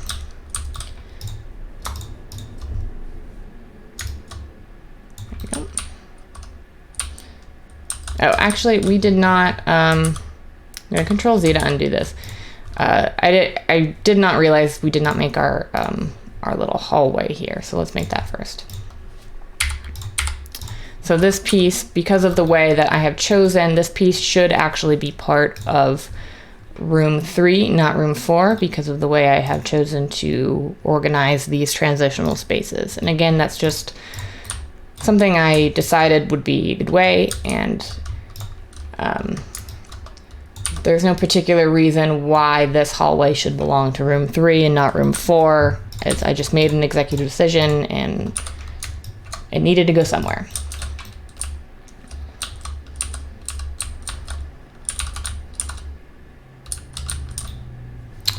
Here off by 10 again on this side.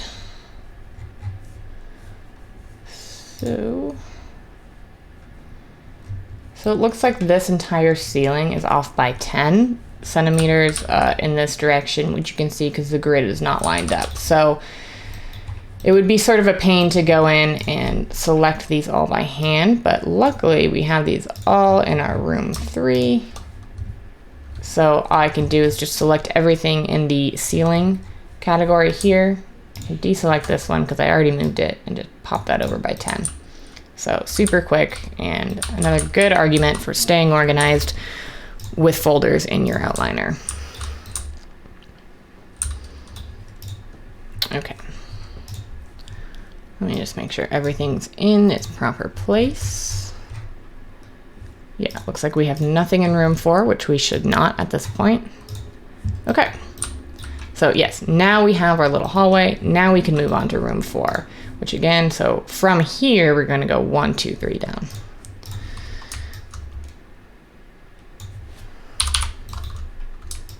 Two, 3, and we're gonna go 2 across until we reach this pit.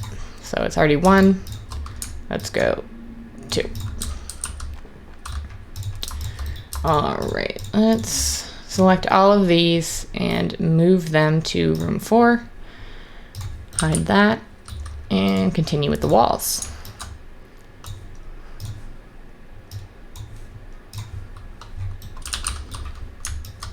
2, 3.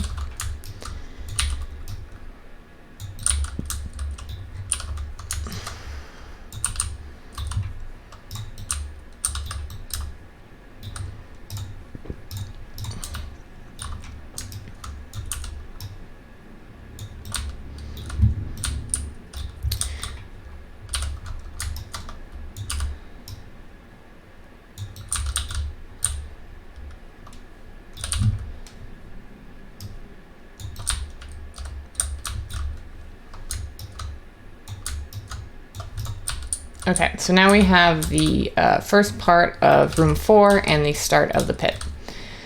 So let's look at this. This is 1, 2, 3, 4 units wide on this pit. But we know that the walls have to extend at least that far as well.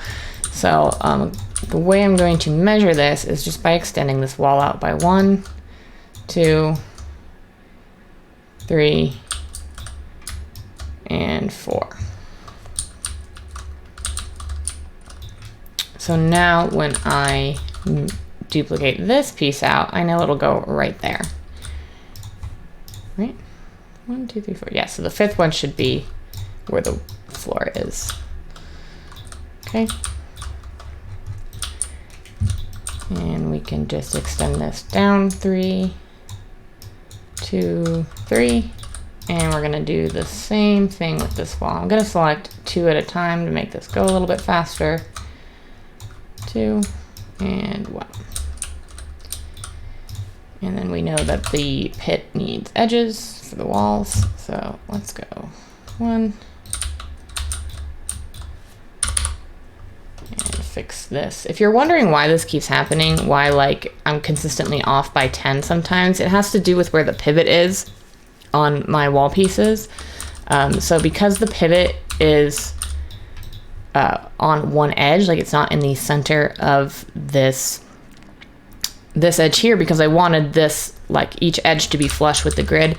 So sometimes when I rotate it, I should be rotating it like 180 degrees all the way around, and I'm not doing that in a lot of areas. So that's why sometimes I'm off by 10 and have to go back and readjust it, if you were wondering.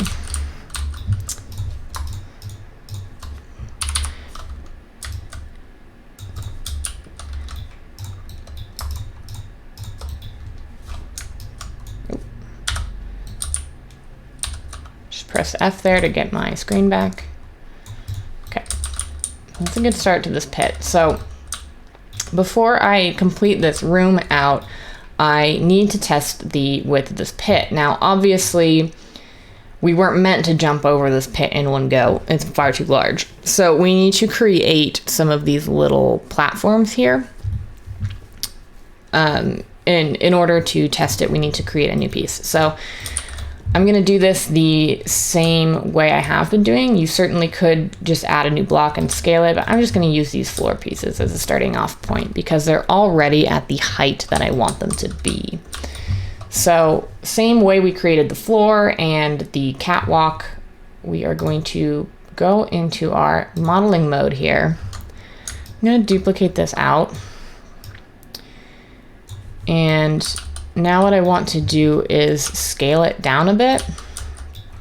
So I'm going to keep snapping on because I want to keep these fairly regular too. Let's start with like I think 3 by 3 looks pretty good. So when thinking about these platforms, I did not really draw them to scale in this map, which probably I should have done, but sometimes we just work with the resources that we have. You know, maybe you didn't draw your own level map, so it is okay. What I'm trying to say is that it's okay to deviate from this map if when you get in and test it, the actual play requires you to. So if I were to make these to scale on the map, these would be like 1 by 1, right? That's about what they look like. It'd be like a 1 square meter platform. And now when we try to play test this, imagine playing a platformer and like trying to hit that and jump on it would be almost impossible. So I am going to deviate from this, and you can and should probably deviate from this unless you are an amazing top-down map maker.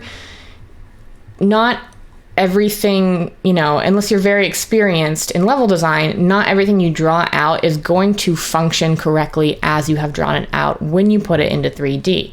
And if you were that good at making your level maps and things to scale, well, you probably wouldn't need to take this course.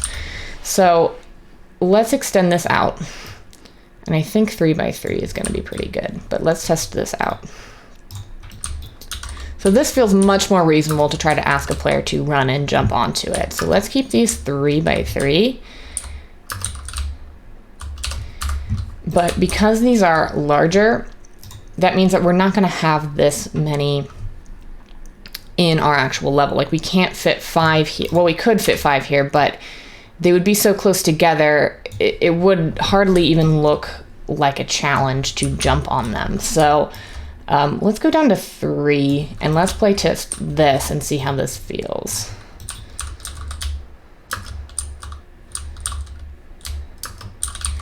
So that first one feels a little bit close. It feels like I could easily jump over it if I weren't careful.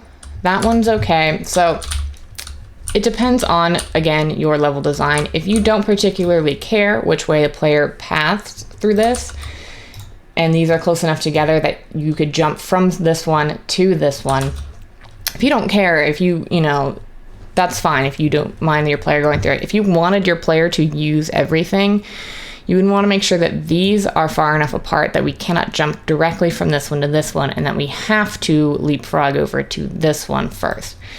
Now, it does look like we can do it, although I do feel this one is a little bit close to this edge here, and we would easily jump straight over it.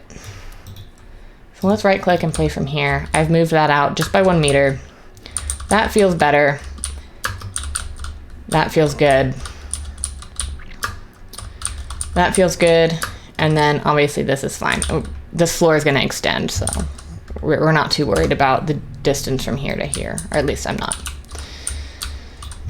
And then one last thing I want to test, if I can jump. So I can jump from this. So I don't think I want my player to be able to just do this in 2 hops. I think I do want to make them use this third platform here. Now, I mean, there's lots of different ways you could design something of this nature. Again, you could have it so that these 2 are reachable with 1 jump, and maybe have like a pickup item, or, you know, a collectible over here, a treasure chest, something of that nature that would make a player want to deviate off the quickest path. But I think for the purposes of this, all I'm gonna do, I'm gonna select this entire section. I'm just gonna extend this pit by 4 meters. 1, 2, 3, 4. Just so I have a little bit more space. It adds a little bit more challenge. Again, we're not trying to make this really punishing or anything. This is our tutorial level, but I'm just gonna, just so I can space these out a little bit more. Oops. I think something maybe like that. So we are 3 meters right here from the edge. We are 4 meters from the edge here. So let's even this out and let's extend this space. So when I play from here,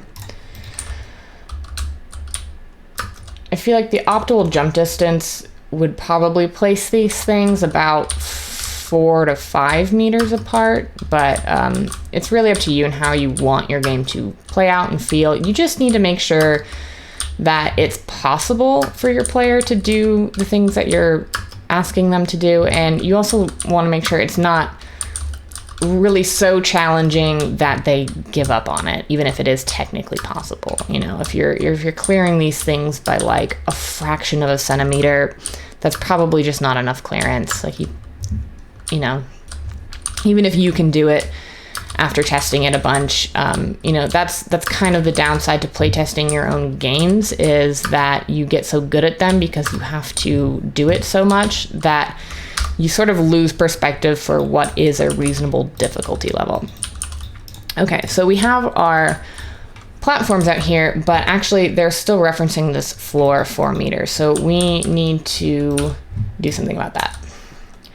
Before I do that, I'm gonna extend these down, actually. I want these to look like they're coming out of the floor, not floating up from it. So I'm going to extend these to a height of, I should probably do 4 meters because that is the height of everything else in our level, and it's just gonna keep things consistent. So I'm just using the lines on this actual material to get a height of 1, 2, 3, 4 meters. Again, this is why this grid material is so useful. So I have a height of 4 meters here. So it's 3 by 3 by 4. That's going to be our jumping platform. So same thing, we need to create a new reference for it here. Coming into the modeling mode, we're coming into mesh duplicate. Let's call this platform 3 meters. And everything else we're gonna keep the same, and we're gonna hit accept. Oh, our normals are flipped.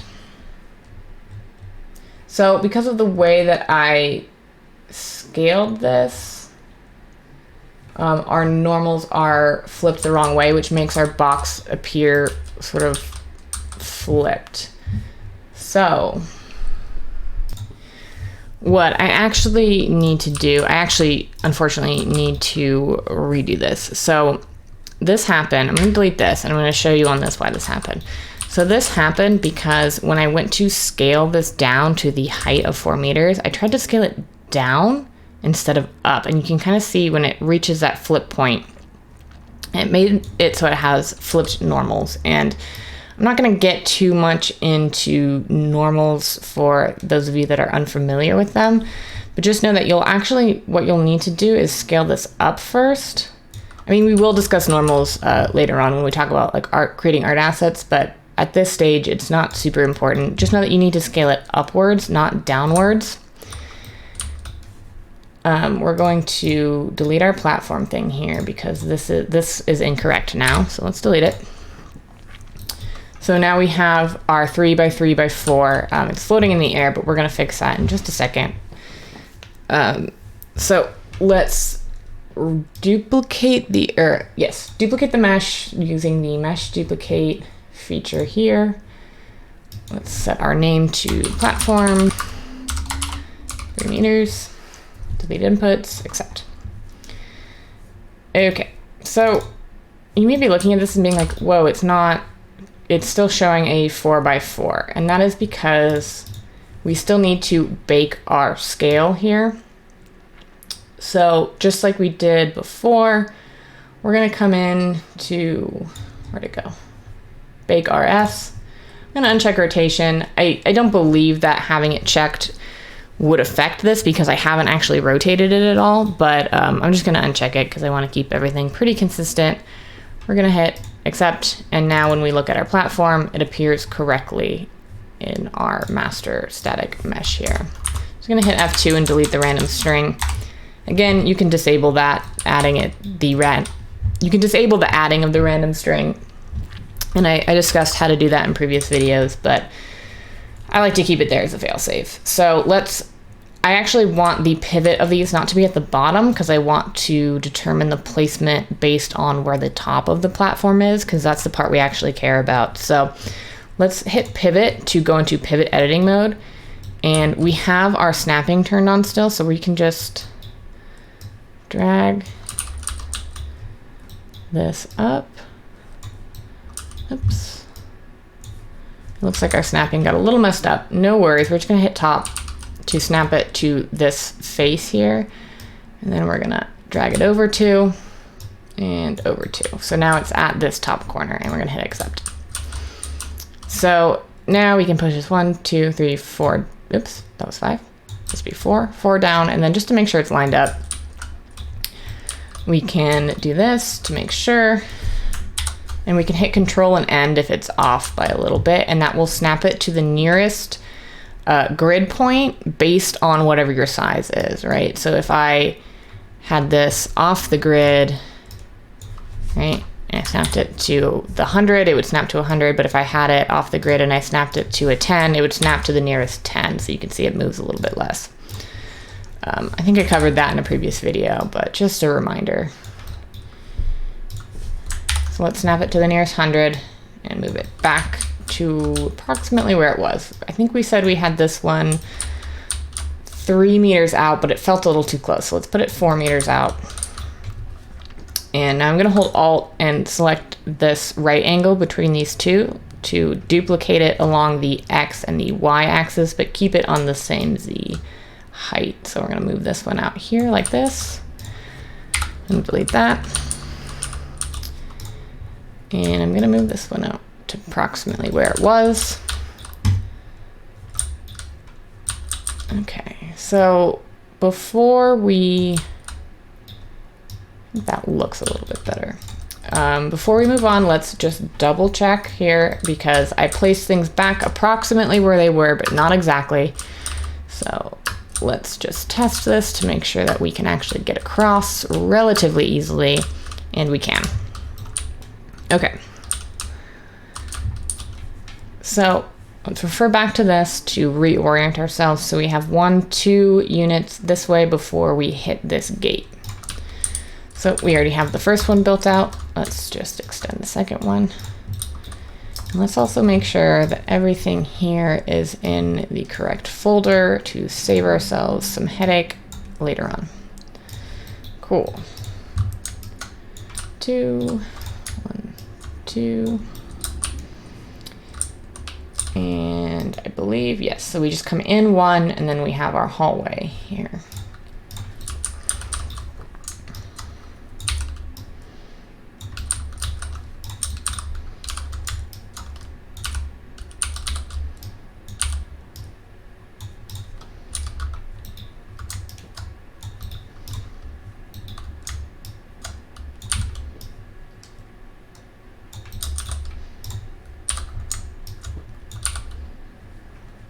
And 2. Okay, so now we just need to do the same thing with these ceilings and duplicate all of those over. So let's move this one out. And let's check on this first one to see how it's lined up. It looks right. Let's put this one into ceiling 4. And now we're just going to duplicate all these out.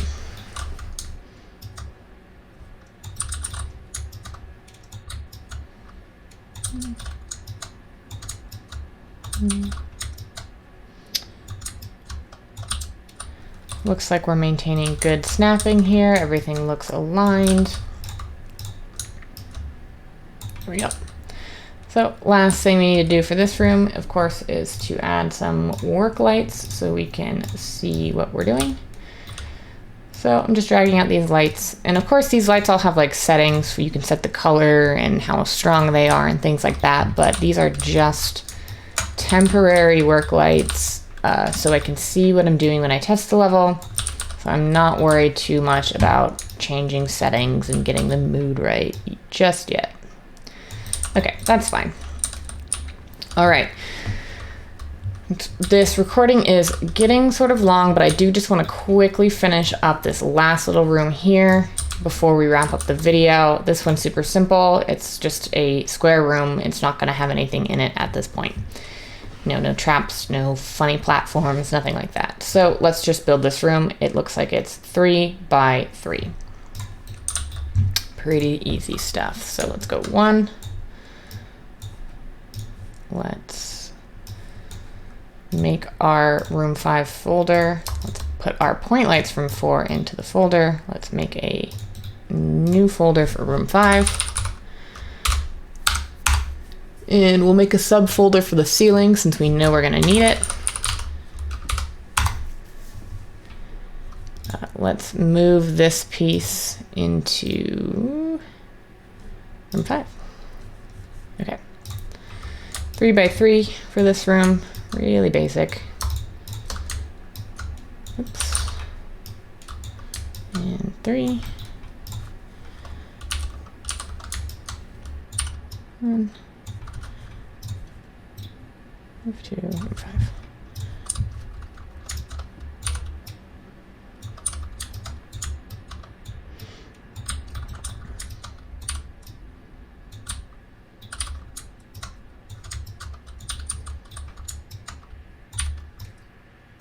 Oops.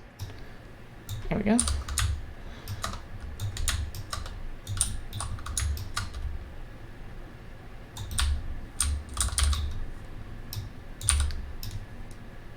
There we go.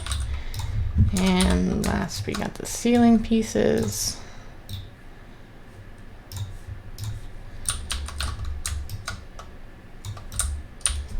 It looks like they're snapping correctly. Looks like the floor is all snapped and the grids are lined up properly.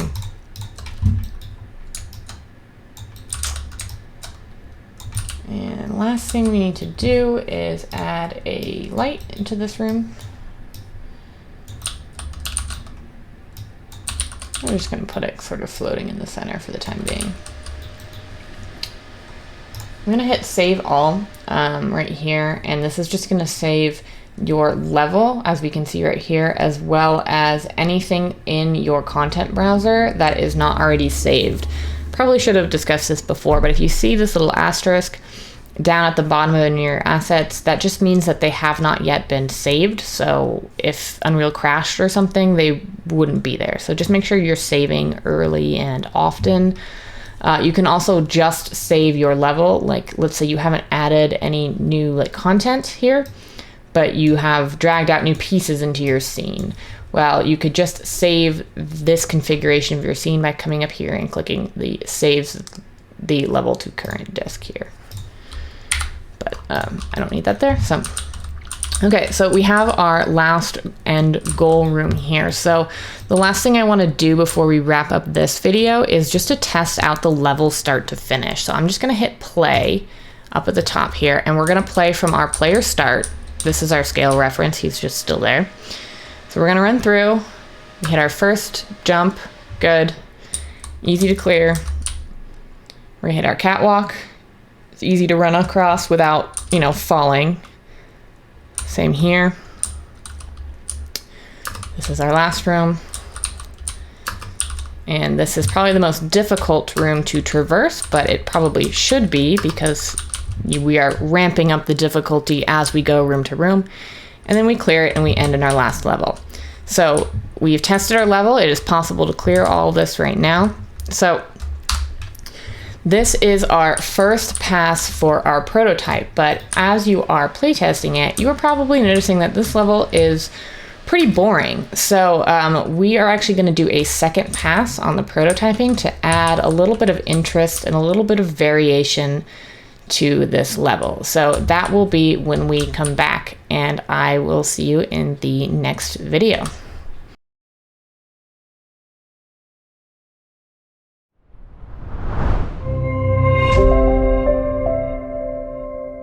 So when we last left off, we had completed a really rough prototype of our level that we designed.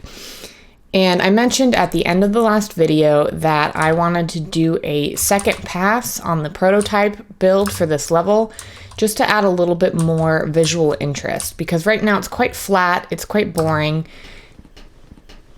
and this would really benefit from, you know, some more polish before we move on to the next section. Now, I'm not going to spend a whole lot of time on this second pass, as how you add visual interest to your level is largely up to you and your own design. But I do want to make sure I take the time out to do this, because although this course is not really about design theory or what makes for a good level design, I do want to highlight that game design is an iterative process. And what that means is that we don't just make our plan and build our level and then it's done. What we do is we make a rough sketch for a plan, we test it out in any way we can, and then we make changes based on the results of those tests. So we're constantly sort of looping through our development cycles.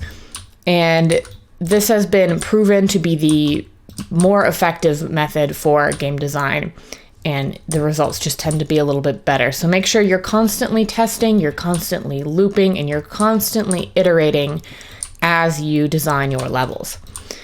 So there are, as I said, it's really up to you how you want to add variation to this. But when I just come in here and I press play, the first thing I notice in this first room is that I can just see straight into the second room, and there's just not a lot going on. So the first thing I want to do to add some variation is to vary the height of my rooms.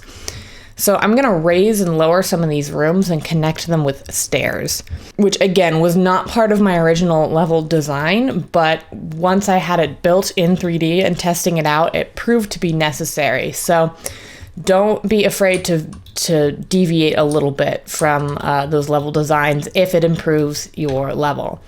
So the way I'm gonna do this, let's pop out. I'm just, again, using the W, holding right click and WASD and pulling myself out of this level. So this is what my level looks like from the outside. Not very interesting, but so what I'm gonna do is I'm gonna start raising and lowering these rooms. And I'm gonna start with this first room here, and I'm gonna raise it up by basically 4 meters, 1 wall unit, just so we keep everything maintained on the grid that we have created. We don't want to be breaking the grid if it's not necessary.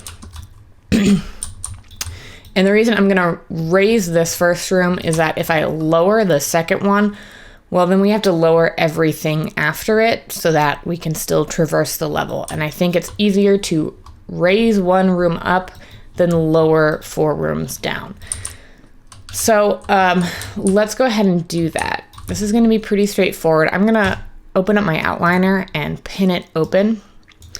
And since we already have all of our pieces organized into these folders that we did in our first pass of our prototype, it's going to be really easy to just select everything. So all I did here, I came up to, there we go. I came up to the room 1, I expanded it. I selected everything by shift and clicking and selecting everything in this folder. So now I know I have everything in room 1 selected. So what I have to do now is I just have to make sure my grid snap is on, and I'm gonna keep it at a distance of 100. So then I'm gonna grab the gizmo and I'm gonna 1, 2, 3, and 4. And that has, if you look here, snapped up this entire room and has moved it up by exactly the height of 1 wall unit.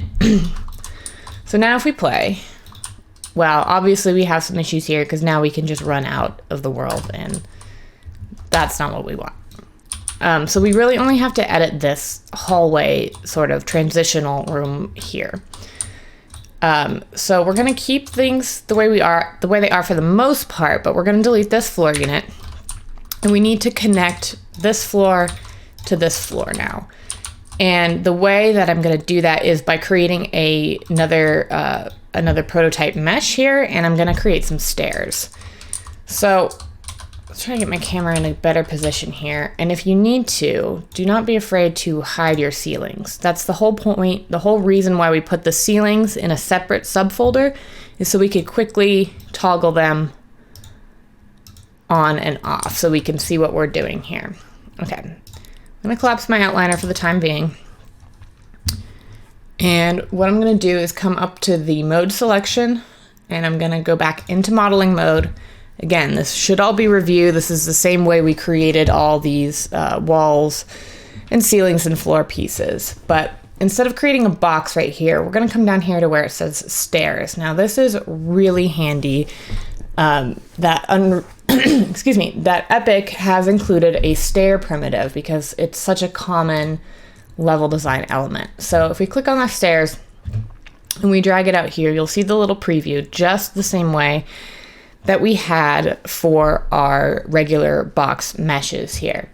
So I'm gonna change some of these initialization settings, and I mean, there's a lot of things going on here. For example, you can even have like a curved stair by changing the stairs type, a spiral. So depending on what the needs are for your level design, there's a lot of options for you here. I'm gonna keep it at linear, which is just a normal straight staircase.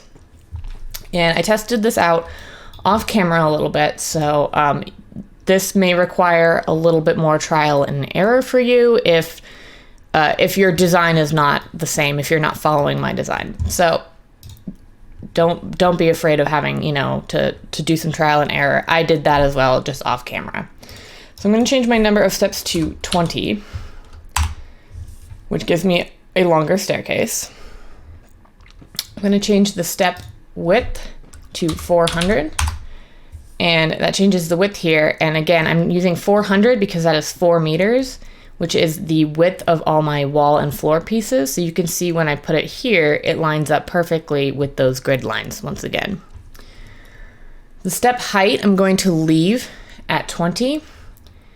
And the step depth, I'm going to change from 30 to 20 as well. And that's just gonna make this fit within my 4 by 4 meter sort of grid outline that I have for all my other pieces. Now these stairs are quite steep, you know, depending on your level design and your aesthetics, these might be too steep for you. Our character is gonna have no problem going down them, as essentially the way that collision on stairs works is that basically the character sees this as a ramp and will treat it as such. But so the steepness may be an issue for you aesthetically, but it should be no problem functionally. So we're gonna have all these settings here. Just check all these other ones. Snap to grid, we want on. And then if you like, you can set your material. I'm gonna set it to the same green that we have for our floors. I'm just sort of, again, these colors are not at all reflective of what the final level is going to look like. They're just sort of a way for me to color code the different types of meshes. So everything that is like a floor piece that our character can walk on, I have colored green. Everything that is a wall is red, and everything that is a ceiling is blue, at least for the time being. And again, of course, you can always do whatever colors you want. If you want them to be more reflective of your final colors, that's fine too. So the only reason I do this in these crazy colors is because sometimes I work in unlit mode. We talked a little bit about this when we talked about wireframe, but there's all of our shading models right here. If you click on this icon where it says lit, which will show you your game, your level with the lighting as it will appear you know, in your final game. But, you know, for whatever reason, you may be working in some darker rooms like this. You may want to be able to see a little bit better. You can come down here to lit and change it to unlit, and that will give you flat colors. And you can see already when I put the stairs and the floor pieces next to each other, it can be sort of hard to distinguish when everything is the same color, which pieces are which. So you can imagine that if like all of these walls and these ceilings were green, well, we wouldn't really be able to see where the floor ends and where the walls begin. So that's why I have color coded it in such a way. Okay, anyway, moving on. So we have our stairs, we have the correct numbers in here. I'm just gonna click to place it. I'm gonna hit, oops, not that, I'm gonna hit complete. All right, so we can go back to lit mode also. So let's open up our content drawer. We see our stairs have been created here next to all of our other pieces that we've generated in our mesh gen folder. I'm just gonna select it. I'm gonna press F2 and I'm gonna delete the random string. So it's just stairs. And in fact, in order to stay with this sort of convention I have of putting the size of the piece with the name of the piece, I'm gonna hit F2 one more time. Press underscore 4 meters. Because again, this is a 4 meter wide by 4 meter long staircase and it raises up 4 meters. So I'm gonna press E and I do have snapping turned on in 10-degree increments here. Let's just rotate it 90 degrees so it's facing the right way. Let's press W to get our move gizmo back. And let's slide it here. So if we hit play now, you will see that we can now move downwards and get into this room. Now, of course, we have all these gaps here that we need to fill. Before we do that though, let's put our stairs. I'm gonna open the outliner. I'm gonna right click on these stairs we just created. I'm just gonna move them to the folder for room 1, just so we don't get messy. Okay, I'm gonna come out of modeling mode for the time being, just to sort of get rid of this side panel and give me a little bit more screen area to work with. So all I have to do to fill up these holes, again, is to select these walls that were part of room 1 originally. I'm gonna hold Alt, and I'm gonna drag down to duplicate. Again, with snapping turned on, this should be really quick. Okay. So I'm gonna now come into the outliner and I'm gonna unhide ceiling 2. And you can tell it's hidden because we have all these little closed eye icons. Now when you play your game, regardless of what's hidden, the hiding things in the outliner only hides them temporarily. So when you press play, all these things are still there. It will not hide them from your game. You know, in order to do that, you would either have to delete them from your level entirely, or there's, for most actor types, there's sort of a, in the details panel, if you pull this out and we search hidden, there is a hidden in-game checkbox here. So if I were to press this and now press play, now we are not seeing that piece in the game anymore. It is still there as far as the editor is concerned, but functionally it's not there in game. So you can see I can walk over it, but it's just not visible anymore. Let me undo that change. There we go. We want it to be visible in game. So let's go back and glimpse that unhide ceiling 2 so we can see what we're working with. And this is a case where I might go into unlit mode just to get a better view of what I'm doing here.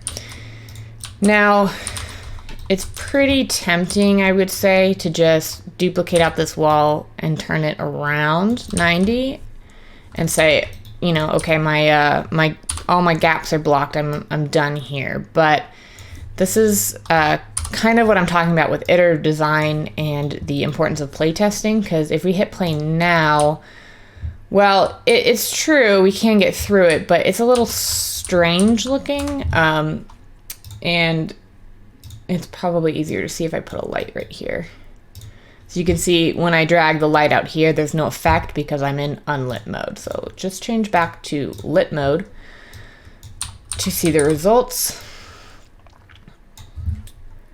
So again, it's just sort of abrupt here, this change, and the clearance isn't great. Now, if this is what you want, that's totally fine for your design. I'm gonna sort of dormer this out a little bit though, so it's a little less severe of a drop, because when we're running up to it, it does look like just sort of a pit we would fall into, not a staircase. So I'm gonna delete that.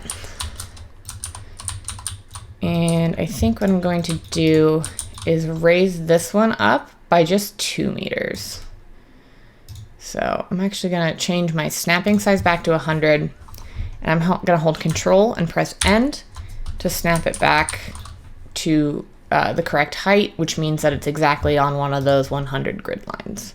I do have to shift it over just by a little bit because of the way I built this level. So basically I'm gonna have this transition from these 2 rooms on the ceiling portion be a little bit more gradual, and it's gonna match the floor transition a little bit better. So now I have this here. What I'm going to do is duplicate this out and make sure it's lined up.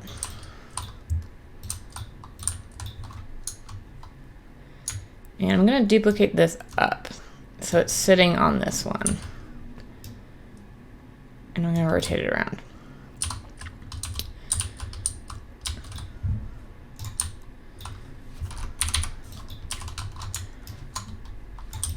Again, just holding Alt for all of these. Nothing too crazy.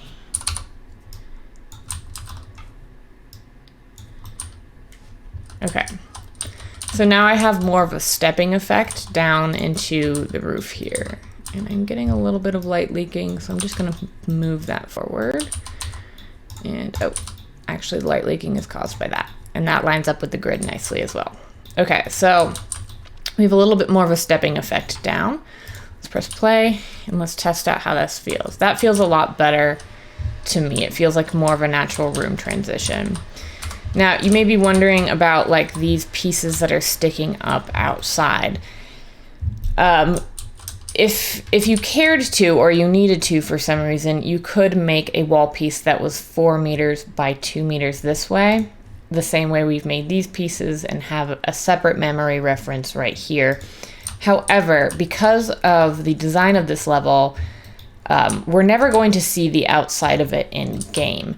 So it is totally fine in that instance to have things sort of sticking out the sides at funny angles and funny intersections. If it's never going to be seen, there's no reason really to spend a lot of time making the outside pretty. That being said, it's largely dependent on the textures that you use in this case. So if I were to have a texture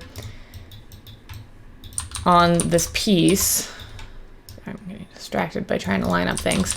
If I were to have a texture on these wall pieces, and for whatever reason, the nature of the texture made it look strange if it was cut off halfway, well, in that case, you might want to have a separate 2x4 wall piece there, and it would have its own texture that would, sort of tile nicely with the other pieces. But again, we'll get more into that sort of stuff when we get into the creating art asset segment of the course.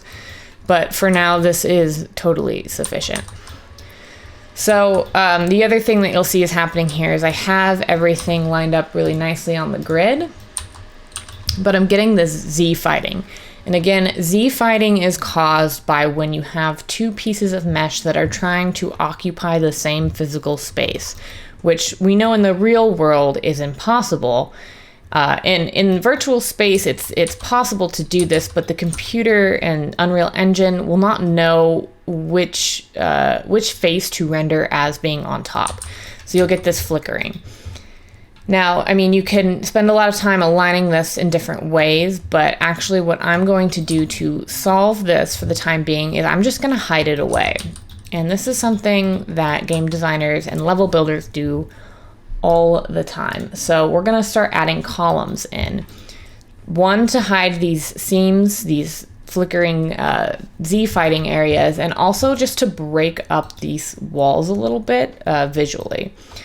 So you have to imagine that when we have this level finished out with our art assets, we're going to have some sort of probably tiling brick or stone texture. And when you just have sort of an endless swath of that across a large space, one, you may notice that it's a repeating texture.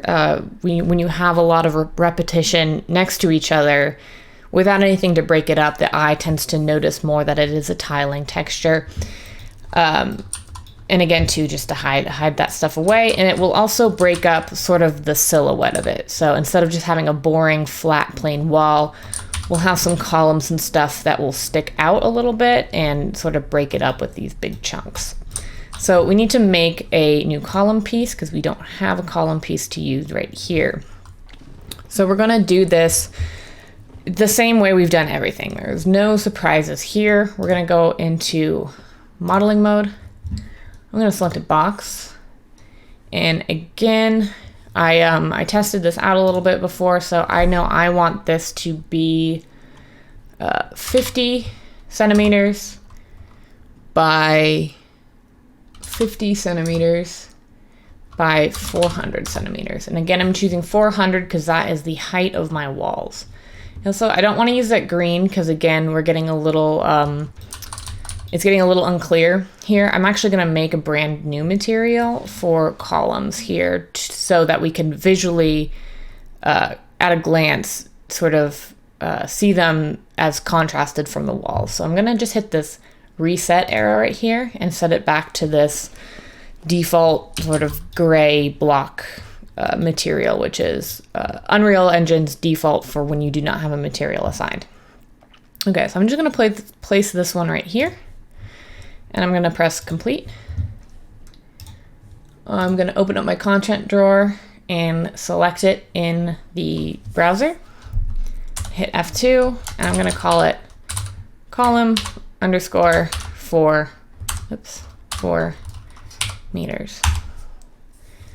Okay, so now I just want to assign a new material to this.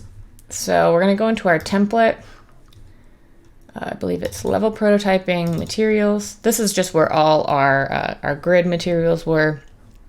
I'm going to select, say, the green one. It doesn't really matter. And I'm going to press Control and D to duplicate it. You can also do this by right-clicking and selecting duplicate. And we're going to make this one purple. So I'm going to double-click to open up this material instance. And under here where it says surface color, click and select whatever material color you want. That looks fine to me. We're going to hit save up in the top left and we can close it out from here. So now we just need to assign that material as the default for the column so that every time we pull the column out from the content browser, it will already have that material assigned to it and we do not have to do it manually. So I'm just going to select it in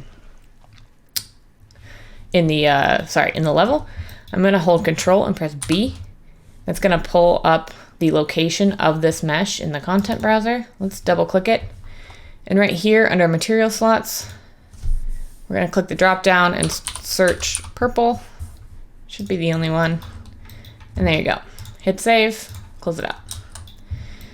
So last thing we need to do before we just start rolling with this is to put it in our folder.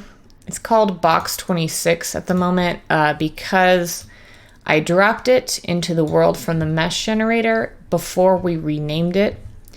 So you can either rename it in the outliner and duplicate it from there, or you could delete it and pull it out again from your content browser, and it would be called column because that is the name we gave it. So I'm going to move it to room 1. And I just want to double check really quickly by collapsing all these folders. Okay, so we do have some point lights that are not assigned to folders. I'm going to select this one in the outliner and hit F on my keyboard to zoom to it so I know where it is. I can see that it's part of room 5. So these are the lights I placed at the end of the last video.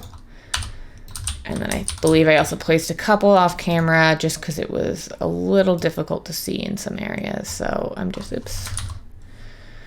I just put that one in the wrong folder. Move to room 3. And the last one was the one I just placed here to visualize this ceiling area. So I'm just going to move it to room 1. Okay, let's go back to lit mode. Sometimes when I'm in unlit mode, even with the grid, it can be hard to see depth. So I'm gonna go back into lit mode. I'm just gonna start placing these kind of just generally where I think they would go. Again, I'm using these to hide my seams and my Z-fighting here, but I'm also using it just to break up some of the sort of repetition in this room. So where I'm placing this is not necessarily going to line up with the grid every time. I'm just placing it where I think it works best visually. I mean, I am still using grid snapping, but as far as like aligning these lines perfectly, I'm less concerned about that with these columns. Just gonna move my light around so I can see what I'm doing a little bit. I like to put them in the corners, especially outer corners, because you can kind of see if we look at this one here, sometimes with these outer corners, when you have them made of 2 separate pieces, you get these really, really sharp angles that kind of break realism. So there, you can either hide that away with columns, or you could make a separate corner piece with sort of a beveled edge here to make it smoother. Again, it's totally personal preference at that point. I like to hide them with columns.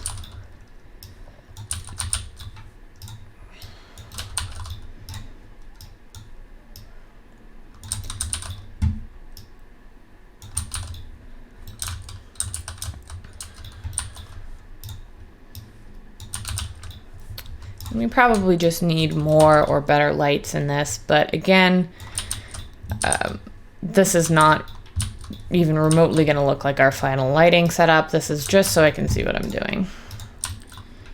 So if it's not taking you a lot of time to just like move the light over a little bit, you know, there's no harm in that.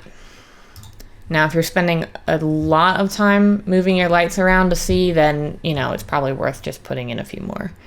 So, speaking of lighting, I'm having a hard time seeing all my corners as I'm building. So I'm going to open the details panel on this light here, this point light that I have selected.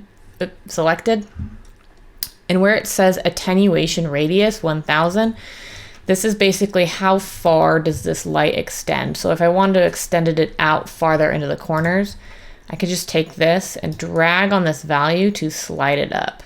And you can see when I do this, the radius here will expand and contract, and also these corners are a little bit better lit.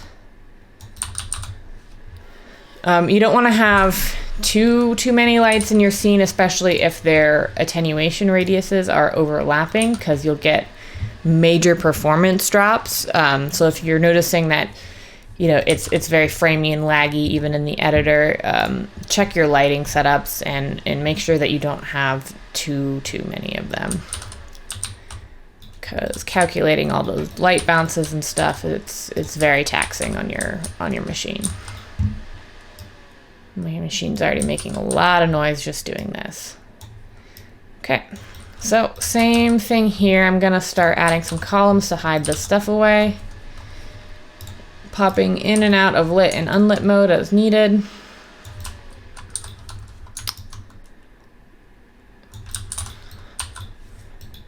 And now these ones are more into room 2 than they were into room 1, so I'm gonna select these and just move them over.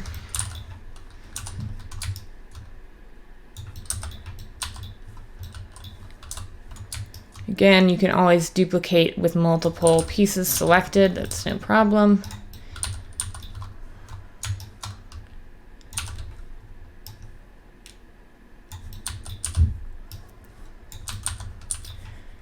And then same as I did for the walls, instead of making a 2-meter column, because we're never going to see the outside and I don't anticipate there being any major conflicts, I'm just going to duplicate this up and it's going to stick through the top, but that's totally fine. We'll never see that. So align things here. I'm still getting some Z fighting, so I'm just going to pop this over until it's aligned.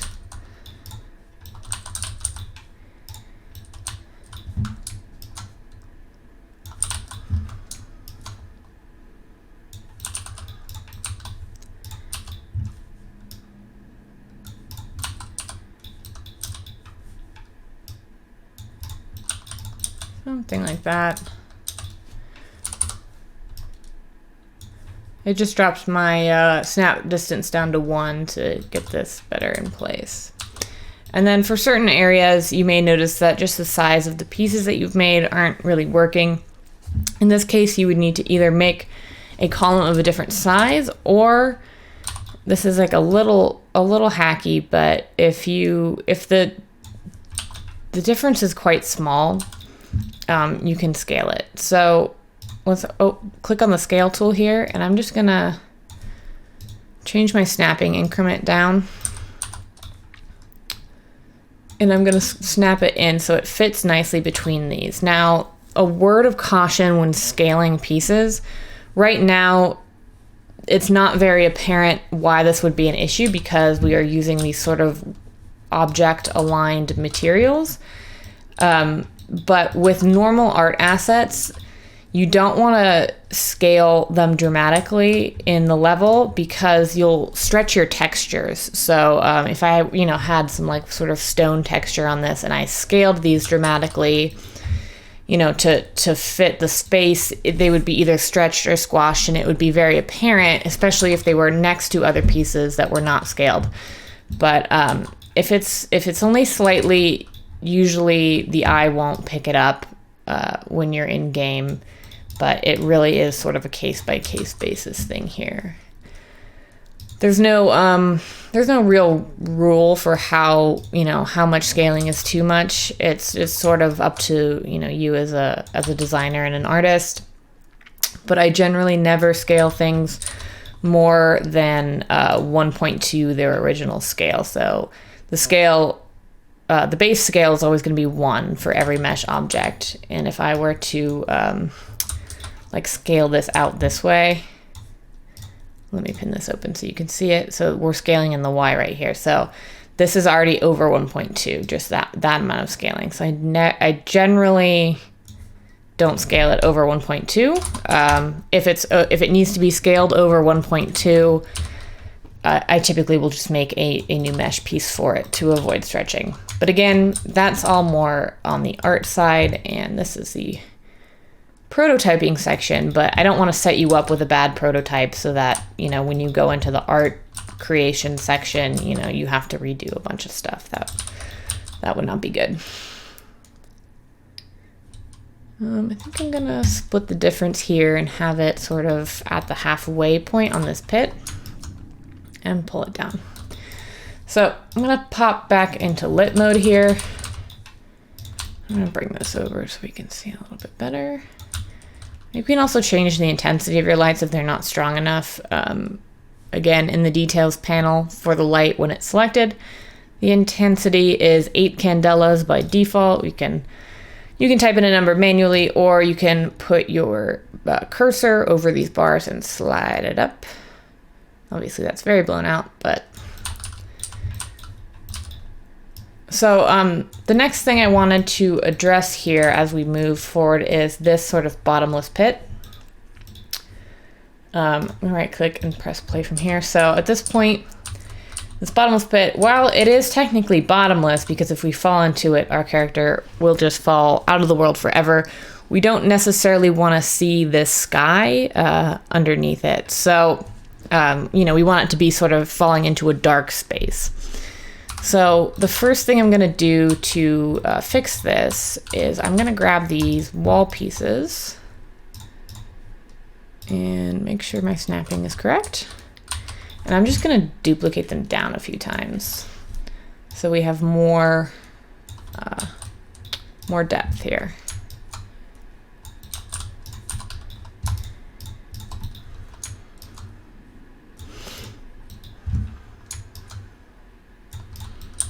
Okay, so I've just duplicated them down once. So let's right click and press play from here and look down. That's pretty good. So if we were, playing this, unless we really were intentionally looking down, we don't really see the edge. If we jump, we do kind of see it. So let's go one more.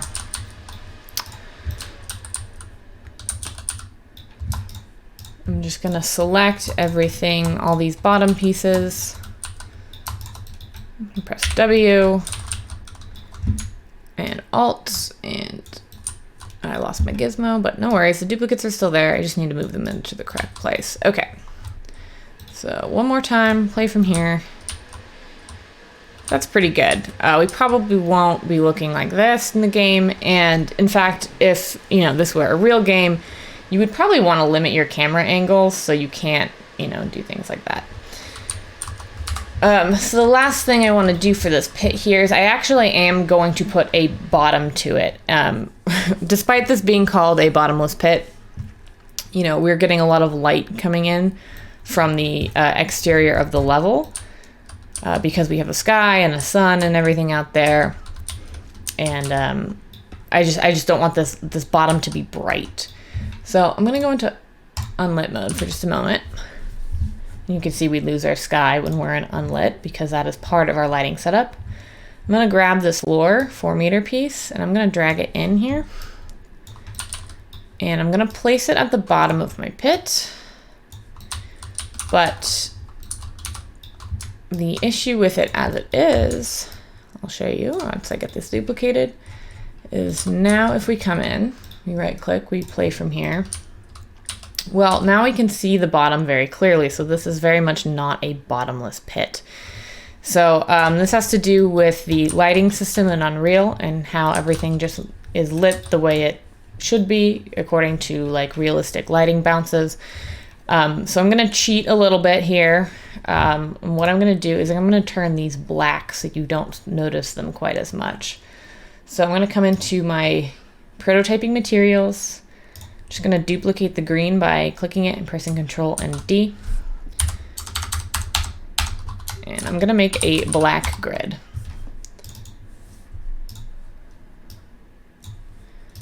And you can even go so far as to get rid of these grid lines by making them all black, but this is fine for the time being.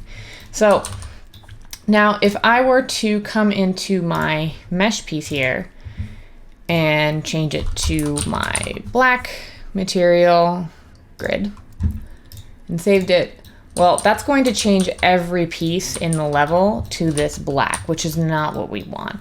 So remember that changing the material from the static mesh editor, which is what you open when you double click on a static mesh asset, will change the default, which means that everything in the level will change, which is not what we want. So we're gonna come back into our static mesh editor and put this back to our green.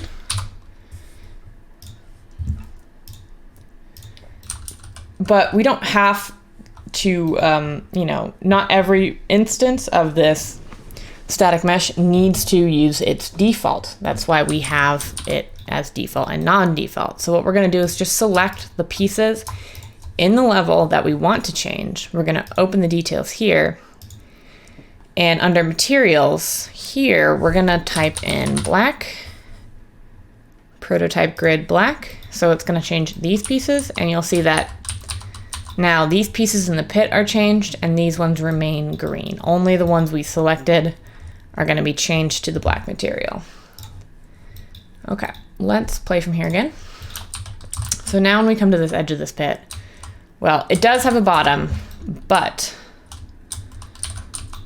when we look down it without falling into it, we can't really see the bottom because of the way it's lit. And you could even maybe extend the walls down one more before the floor. That would be fine if you really wanted to give it sort of that bottomless pit feeling. But this is already much, much better.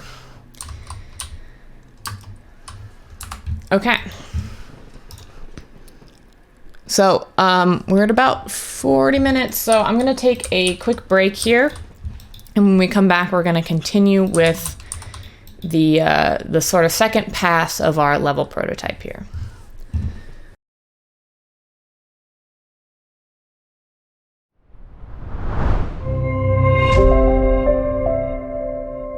Okay, so let's continue on with our second pass of our prototyping.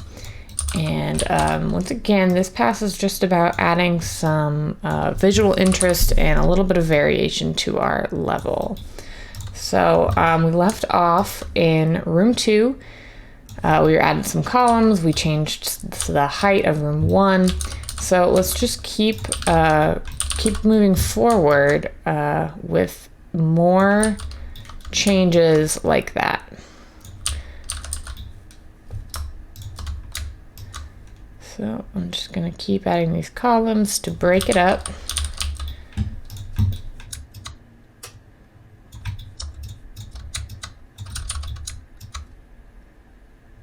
Something like that I think is good. I like to put columns in the corners, and then I might even go back and, add some columns in the middle of the wall if I feel like the repetition of these wall pieces is still too much. But it's also possible that you may not know that until you get the textures on them. So we'll just proceed like this for now, and keep in mind that game design, game development, level building, all of this is an iterative process. So it's totally fine at any point to come back and decide you need a little bit more in your levels.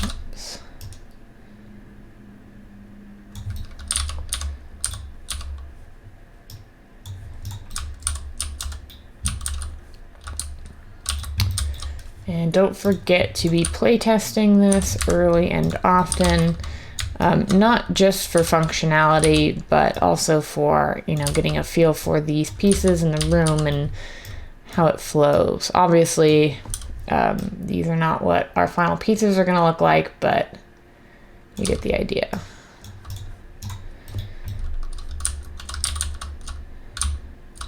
Oops.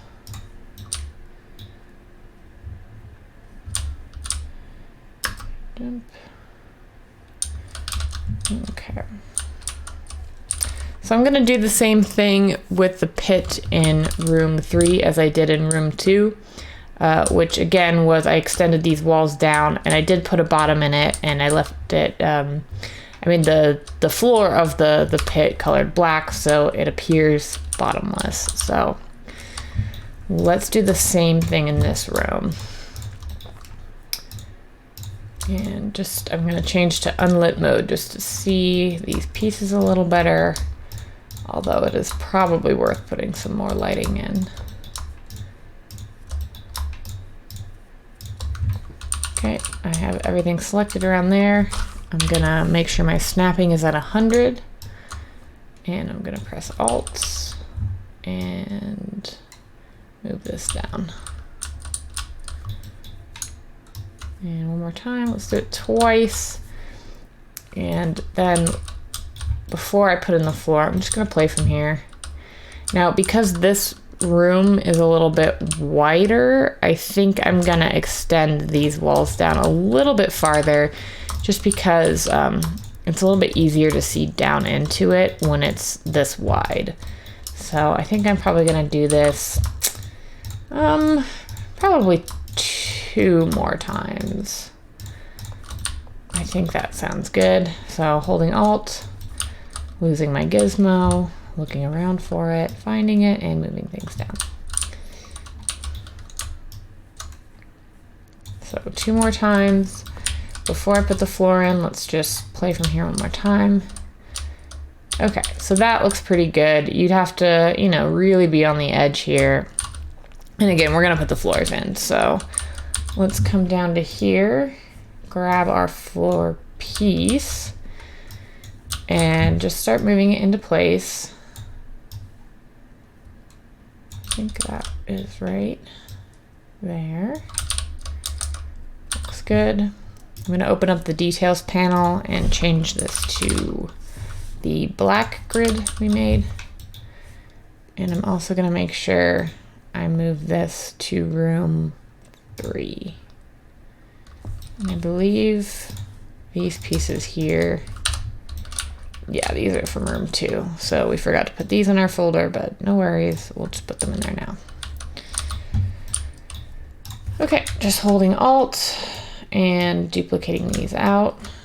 2, 3, and 4.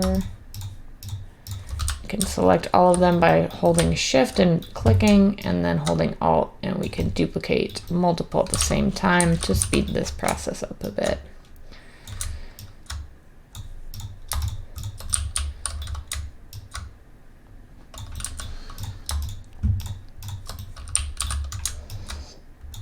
Okay, so let's see how that looks. We're gonna come up back to our level. We're gonna play from here.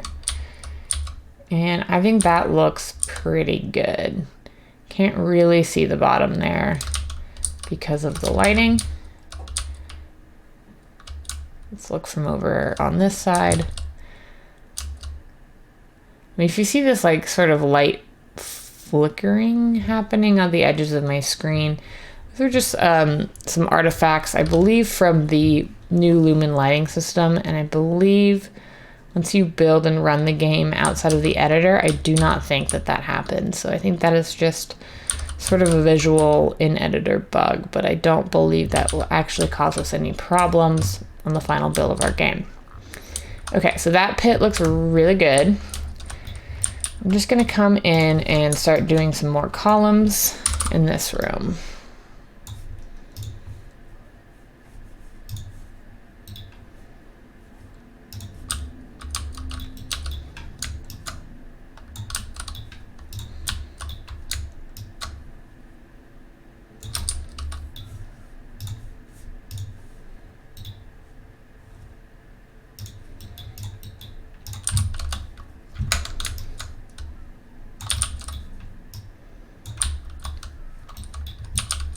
Again, I'm not super worried about lining these columns up perfectly with grid lines because they are supposed to be breaking it up, not matching the grid necessarily. So for this area underneath the catwalk here, I do want some support beams that look like they're, holding this up, rising out of the floor. So I'm going to use the columns for that as well, and I'm just going to stack them. So I'm just going to duplicate a column here, put it right in the middle of the catwalk, and then probably out, let's say about here. And I'm going to drop it down so it's underneath. And I'm just going to do that a couple times. I don't believe that I need to go all the way to the floor necessarily. Just because when you actually play the game with the lighting, you can't really see the bottom of it anyway. Now, that may change if the lighting situation in this room changes, which it undoubtedly will, because these are, again, just work lights, as I've said many times. But for now, I'm not going to put geometry where I don't need it necessarily. So I think this is sufficient for the time being. We could always, duplicate a couple more down later. So let's play from here. Okay, so then we'll have some, columns sort of supporting this structure. I'm just tweaking the placement a little bit for aesthetic reasons. And then probably the same thing over here, even though it is,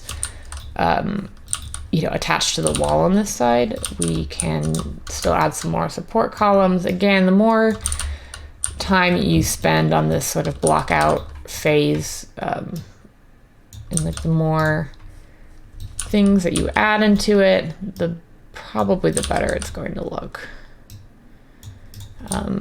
Most people, when they're starting out with this kind of stuff, their designs just aren't very detailed, and the issue is when you go into asset creation and development, there's not a lot for the artists if you're working on a team, for instance, to work from, so it will leave your levels feeling empty. So again, this is just a tutorial. This, for the purposes of this course, I'm not going to be filling out this level with lots of, minute props or anything like that, but you get the idea. This is just to give you the basic understanding so that you can take these principles and really run with them and flesh out your levels in a much more detailed way than I am doing here.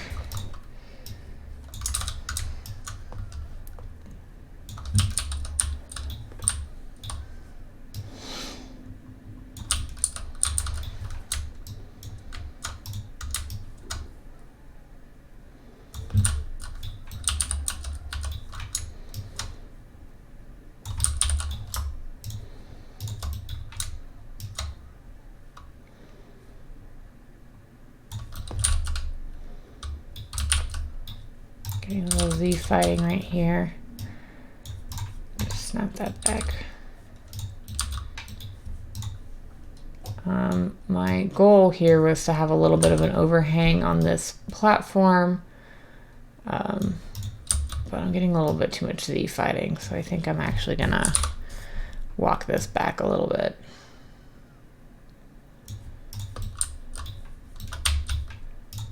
Yeah.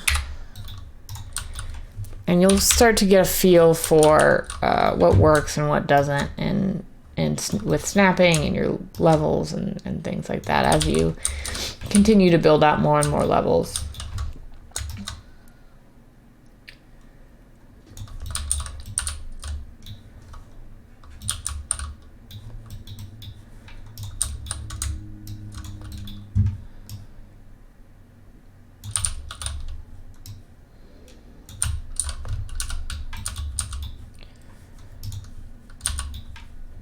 You could also use what we talked about with the slight scaling, as long as you're not going too far over. If you wanted to get that sort of overhang effect without the columns. That is another way to do it. You just want to make sure that things line up or that you're covering, you know, any unsightly sort of gaps or seams as you go.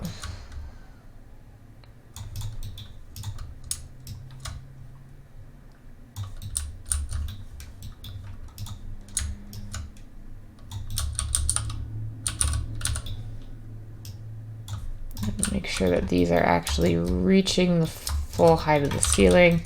So I'm talking about having little like gaps right here. It can be hard to see in unlit mode, so make sure you're switching back and forth, you know, fairly often, and that will help you see where your gaps are.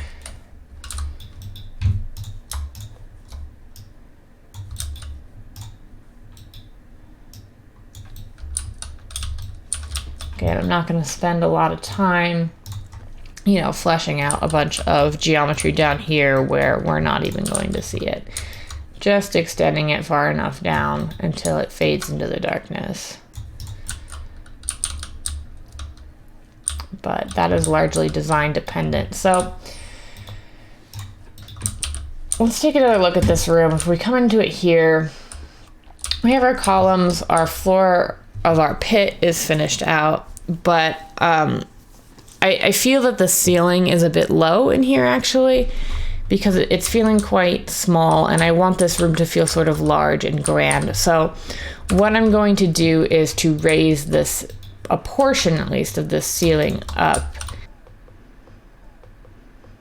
probably just by 1 wall unit, so just by 4 meters. I had to think about that for a second. So the other reason I'm doing this is because based on my level design document, I know I'm going to have those like falling blocks over this section, right? So when we play from right here, well, there's not really anywhere for them to fall from. The ceiling needs to be higher. So it's aesthetic, but it's also a functional choice here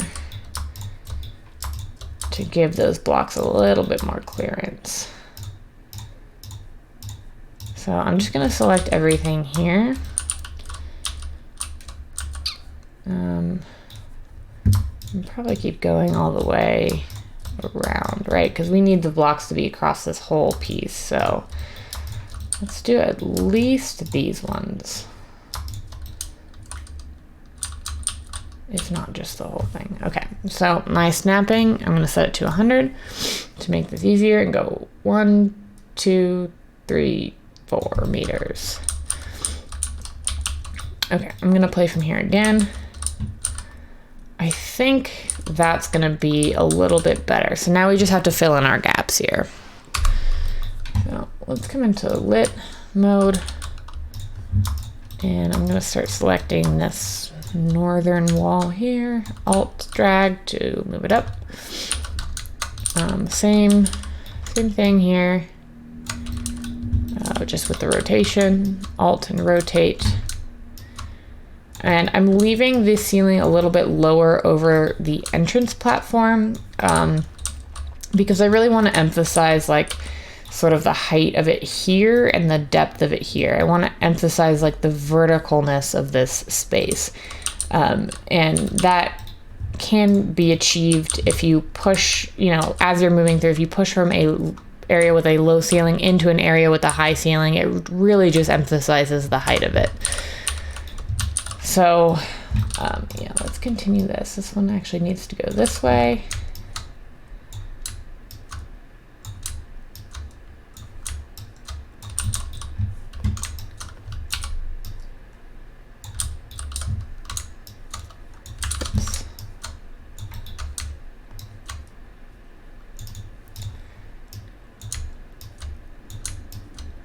I'm going to add another light in here just so I can see a little bit better what I'm doing.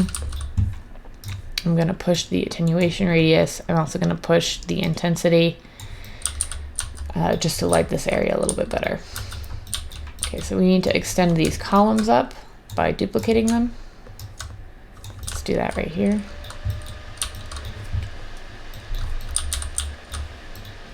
I'm sort of on the fence if I want to leave this area low or high. I think I'm going to leave it low for the time being, but I might change it later depending on how it sort of feels when I'm playtesting. Let's lower our grid snap a little bit to get a little bit of overhang here.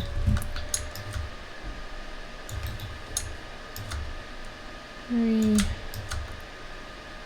four.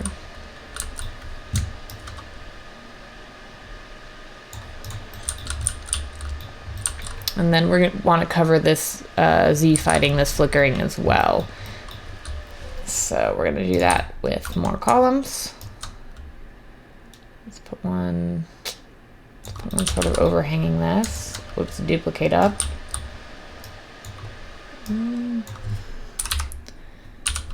Let's duplicate sort of by rotating. Align this. Looks pretty good.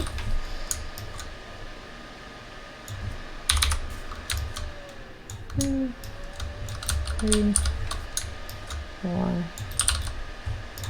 And then same thing on this, we're just going to extend this down a little bit. I increased the lighting over here, so obviously you can see where it ends. So, you know, depending on what you want your lighting situation to be like, you either need to keep extending these down, or, you know, change the lighting when you're done working in this area to be back to that sort of dark, sort of gloomy thing we had going on.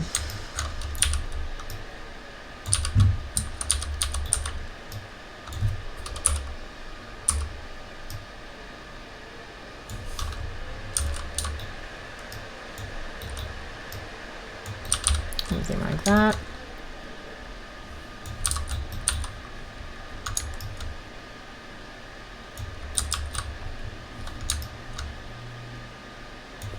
Something like that. So yeah, obviously you can spend a lot of time sort of fiddling with you know, different setups and things, and you know, you can add sort of like indents into the walls and things of that nature. I'm not going to spend too much time on this. Again, this is just, you know, for tutorial purposes, but you get the idea. Let's turn this down a little bit just so we don't, it's not so quite so obvious where this ends.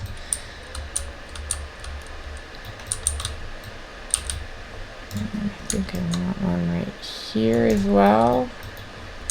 And I don't want to make these passages too narrow because we still need to fit our character through, but they were 4 meters wide to begin with, which is quite wide for a doorway. So I'm not too worried about it. But just if you are, you know, adding things like columns into doorways, and your doorways are a little bit tighter than mine, you know, just make sure you're constantly playtesting to make sure that your level is still traversable, because it would be a shame, you know, to build out a beautiful prototype and then have your character not be able to move through it. Okay, so that looks pretty good. I like this ceiling height. I might add some more, you know, columns and interest off camera, but I think you get the idea for the most part. I might add one going across also, or maybe just one right here to sort of separate this area. So we're gonna have, when we get into prototyping our interactable items, we're gonna have sort of a health pickup right here, and that will make a little bit more sense when we get there. But so I think having this sort of area separated off visually with these beams is gonna make sense for this. But again, this is an iterative process. You know, you may do something and make some changes to your design later that sort of make those initial changes or those initial designs really no longer work, and don't be afraid to change them if that is the case. Okay, so let's move on. If you see this happen, this little red X on your light, that just means that you have too many different light objects that are overlapping with each other. There's a couple ways to fix this. You can lower your attenuation radiuses until the X goes away, but this may give you, you know, not desired lighting effects. you can, delete one of these lights and move them around until, you don't have quite so many overlapping.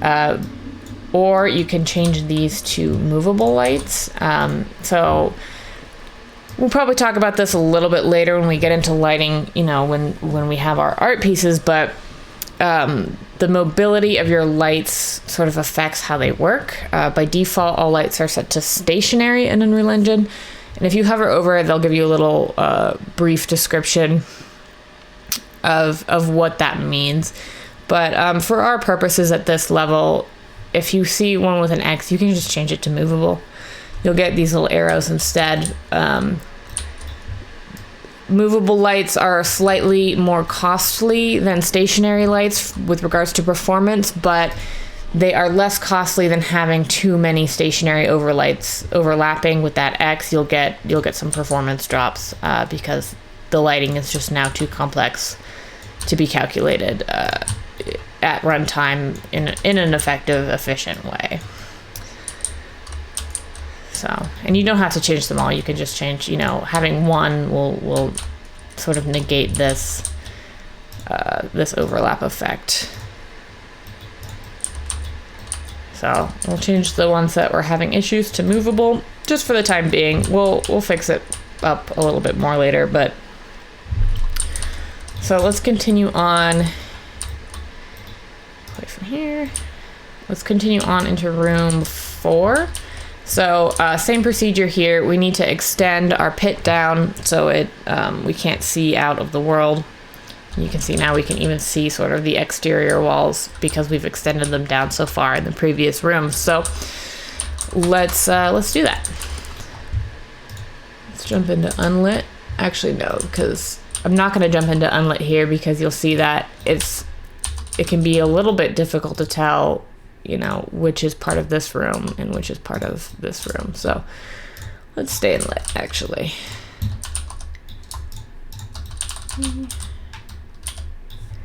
And again, this is why I separated out all my ceilings, because now I can, if I need to zoom out to see what I'm doing on a larger scale, I can come in here and just hide the ceiling.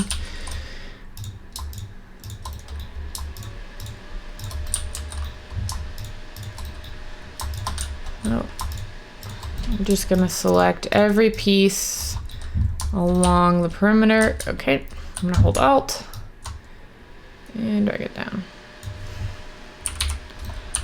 And without clicking anything else, all that new geometry is still selected, so I could just hold Alt again and do it again. Oh, it does look like we missed a piece here. No worries, just come in and duplicate it down to match. Okay, let's see how this looks by right-clicking and pressing play from here. That looks pretty good. Let's go one more, just for good measure. Select all the way around.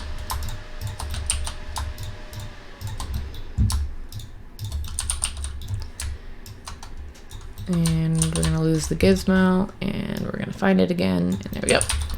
Okay, let's add the floors, same way as we have been doing in the previous rooms. We'll just drag a floor in from our content browser, move it around to where we want it to be. There we go. We'll change the material here,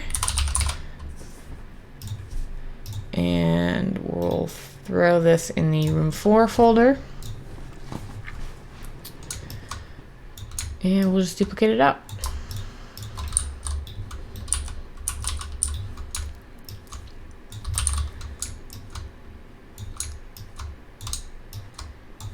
Okay, so let's play from here again. Looks pretty good, except we can see the bottoms of our platforms here. So let's fix that. Again, I don't want to scale this way because even though with the prototype grid material we have applied, it appears to work fine. When we put our actual art asset in here, it's going to look stretched. So instead, I'm just going to duplicate it down just like we've been doing with everything else. And as long as we set up our materials correctly, our textures to tile correctly, you will not notice any sort of seams or anything like that when we go to replace these. Okay, let's unhide our ceiling. Place in here again. Okay, that looks much better. But we're having the same issue here as we're having, or as we had in this room with the ceilings being too low. This was more for, well, this was partially for aesthetic reasons, and again, partially because we want, when we have our blocks come down here, we need to have them be raised up. But here, we don't have our blocks, but you'll notice that when we jump, our character's head is just almost touching the ceiling, which is, it's just not really what I want. So for the pieces that are over the pit, let's select all of these. 3, 4. Keep going. And one more. So let's select all of these and let's move them up by 4 meters.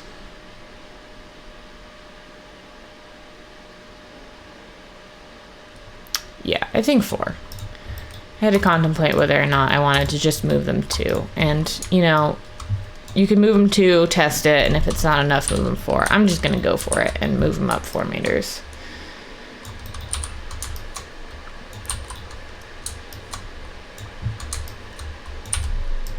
I mean, we need to use the same wall pieces regardless of the height, so it doesn't matter really.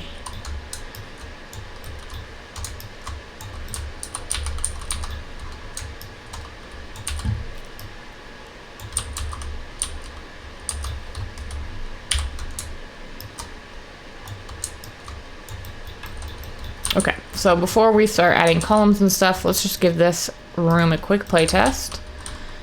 So we come in here, the ceiling is raised here, jump, that feels a lot better. It doesn't feel like we're gonna whack our head on the ceiling.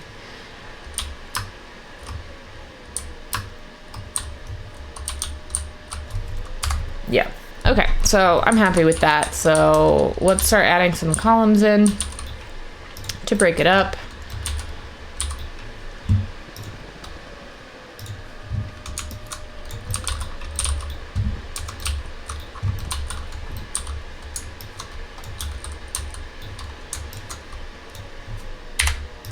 I'm just going to duplicate this one out straight so I don't have to rotate it. I'm just going to check this corner. Even though it's hard to see with the lighting situation, I still want things to be aligned right in case the lighting situation changes. I don't want there to be, you know, suddenly these glaring errors in our build. Move to, I think where this is from 4, yeah. Okay.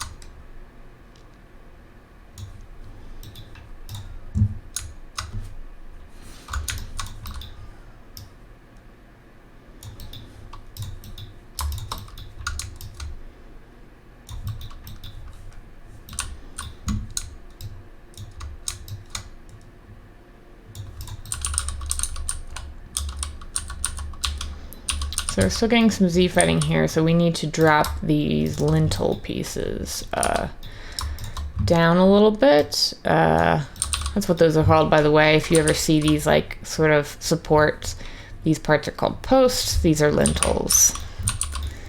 Let's drop those down. Let's drop the posts down too.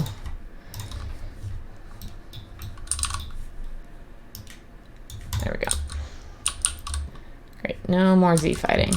That's what we like to see. Okay.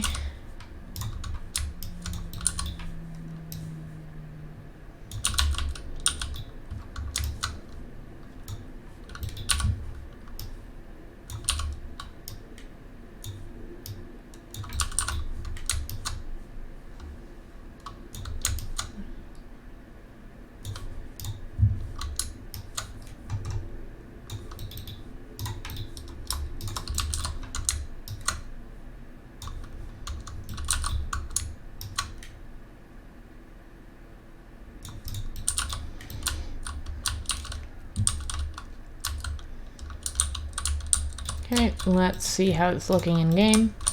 Right click, play from here. Okay, it's looking pretty good. The lighting is not great, but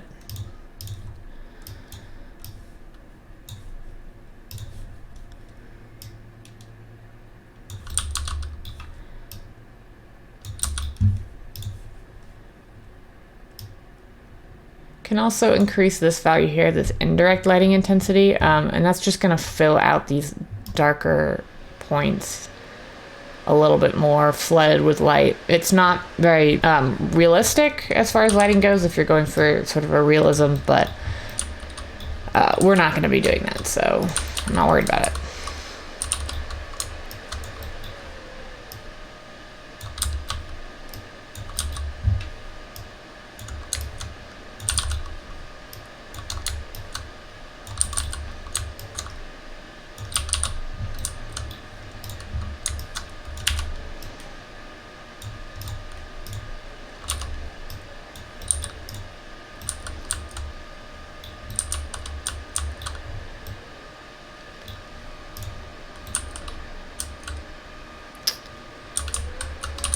So I'm liking this, but I think I want to break it up even a little bit more and just add a few more levels to the ceiling. So instead of pulling this whole section up by 4 meters, I think what I'm going to do, let me have a think about this. I think what I'm going to do is I'm actually going to take this end and this end, and I'm going to pull them back down by just 2. So I'm lining them up with the grid here. And then I'm going to fill these gaps in as well. So I'm just going to duplicate out these walls.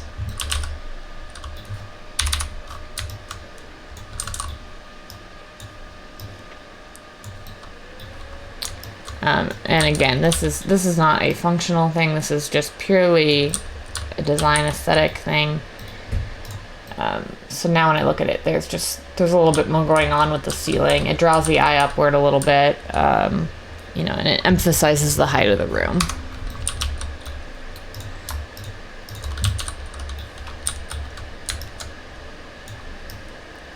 And also, sort of like a psychology thing, but because we're supposed to be jumping across this pit, having the ceilings mimic an arc of a jump is kind of like a sort of a subliminal clue to the player if they weren't sure how they were supposed to get across for some reason.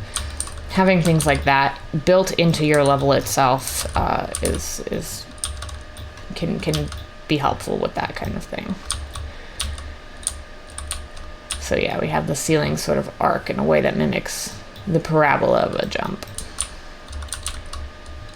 which actually is probably worth doing in this room as well. It's probably more worth doing in this room where the jump mechanic is first being introduced to the player.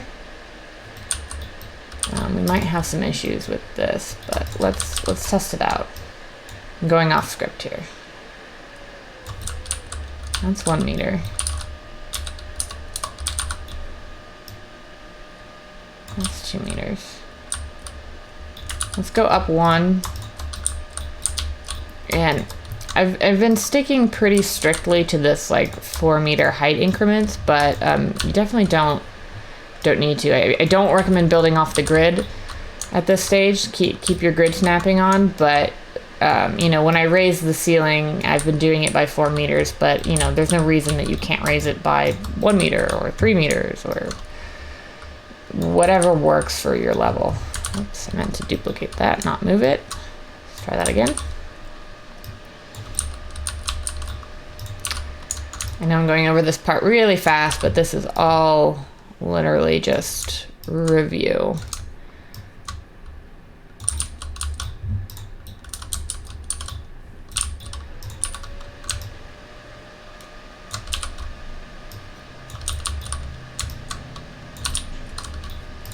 Again, it's totally fine to have these pieces sticking up in sort of this funny manner, as long as we know that we will never see them in game. There's some Z fighting happening here, though. Let me play from here to get a better idea of what's happening now that I've made all these changes. Okay, so we do have some Z fighting. We'll need to fix that. But here again, we have sort of the ceiling mimicking the arc of a jump, which is sort of good feedback for players.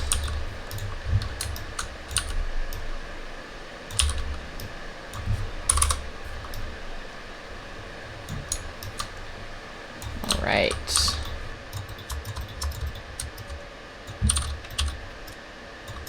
Okay, I'm gonna come back and fix, these things off camera because it's literally just adding columns and moving them around. This recording is getting a little bit long, and I do want to finish the last section of the room here before I wrap it up. In the same way that we had our first room, we raised it up. I want to do the same thing here because when I'm standing here as a player, I don't want to be able to see the end of the room here. I want there to be a little bit of a visual blocker here. So I'm going to raise this room up by 4 meters. So again, same thing. I'm going to open my outliner.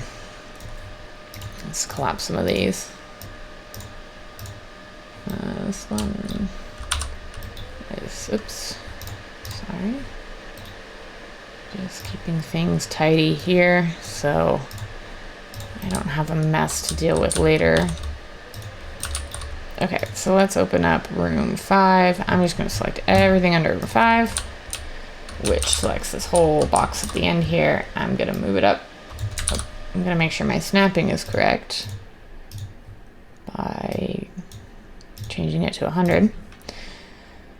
And oops. If you Control Z, it will bring back your selection, which is really nice. And so if you accidentally, like if you take all the time to select something, you accidentally click outside of it, if you Control Z, it will bring your selection back in Unreal without making any other changes. 1, 2, 3, 4. Okay, so that's lined up now. And then same thing out here, we're gonna add the stairs and we're gonna probably dormer this roof out a little bit. So let's bring that up. We don't need this piece anymore because that's where the stairs are gonna go. And because we're staying really close to our grid snapping system, we can just use these same stairs that we did before. So we already have our stairs made, we can just drag them out, rotate them around so that they're facing the right way, and put it in place. And it's super simple. Okay. That. I'm gonna raise this one up by, I think, 2 meters is what I did before. Not sure. That should be fine though. 2.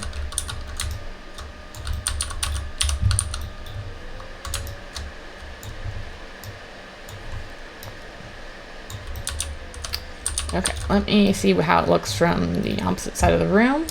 Okay, so we see it's facing to a staircase. We now can't see the room there. We can still make it across fairly easily. And then we have this here. So we have a gap right there in the ceiling, which we'll fix just by extending these. Oops. Ooh. Sorry, the camera went a little crazy there. We'll extend these up. And of course I'll, add some columns to hide that Z fighting there.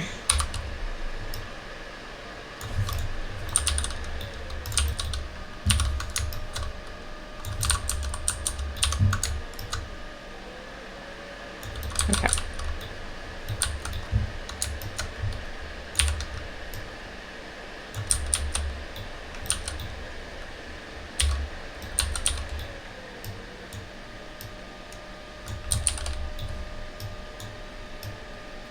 Tuck this in a little bit and scale it ever so slightly down so that we don't get that flickering effect. Okay. The last thing I'm going to add here, just for prototyping purposes, is I need to make it clear that this is the end of our level. until we get our actual, our treasure chest and whatever else we're going to have in the final room, sort of the goal room. Until we get that there, I just want to mark down that this is the end of our level. And although I'm working on this solo, this is more practice for, if you were working on a team, you need to make it clear to other people what's going on. So the way I'm going to do that is with a text render object. So I'm just going to open the place actors and search text in the search box here. And that will give you this text render actor object here. So what you can do is you can just drag that into your level. And you'll get this sort of floating text here. So let's open our details panel. And I'm just going to type in end. And that will change the text in the level to whatever you type in right here. And I'm just going to scale it up just as a reminder to myself and anyone else working on this level that this is where our level ends. So I'll probably add a few more columns and, and things like that off camera. But I think you get the idea, so I don't really feel the need to go through it. But this is going to conclude our second pass for our prototyping. So again, it was mostly visual, a little bit of functional stuff with the ceilings, but mostly visual interest, adding variation. And for your own levels, you can make several passes through a process like this, adding more things. You could add sort of, recesses into the walls or make different sort of wall pieces that were a little bit more interesting. But for the purposes of this course, I think this is gonna do it for our second pass of prototyping build. So when we come back, we will still be prototyping, but we're gonna get into some more interesting stuff because we are going to start scripting some of the interactive elements in the game, such as the falling blocks and the fire and all the traps and interactive parts that is really going to make this more of a game. So that will be when we come back, and I will see you all in the next video. Okay, so when we last left off, we had just finished with our second pass of our prototyping our level. So up until this point, all of our prototyping has just been about building out sort of the architecture, the walls, the floors, and things like that.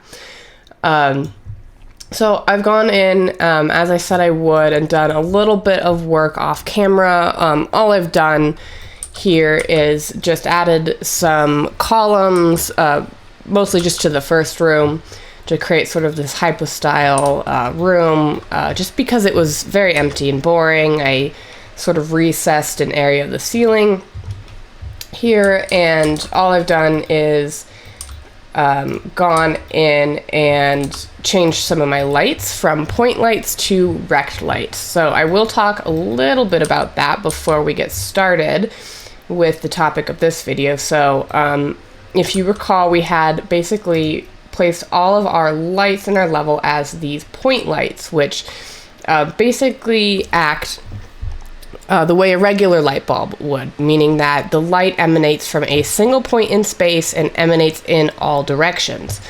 Now, because of the size and the nature of this level, it being an interior level, this is probably not the optimal way to light it. Again, as I said many times in the previous videos, these were just working lights, basically, so we could see what we're doing. But I've gone in and replaced some of these with rect lights. So if you open your place actors window right here, you'll see that there's more than just point lights, obviously, and one of these options is called a rect light.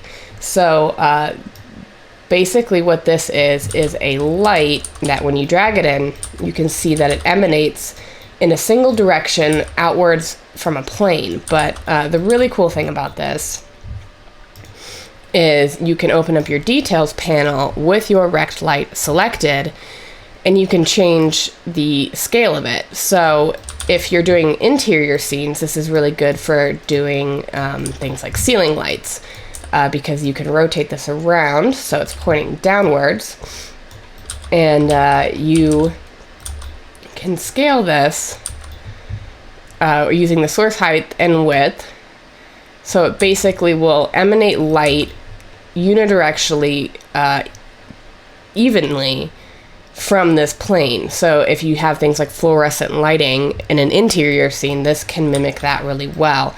So it allowed me to cover more area of my level with a single light source, basically. And you know, there's other options, like you can create, you know, sort of an angle on this and things like that. I don't want to get too much into lighting at this point because, again, we are still in our prototyping phase, but I did just want to highlight some of the changes I've made here in case, you know, you're a little bit confused on how I achieved some of these changes. But most of these changes I made are using the same techniques we talked about in both our prototyping lessons, both our first and our second pass, and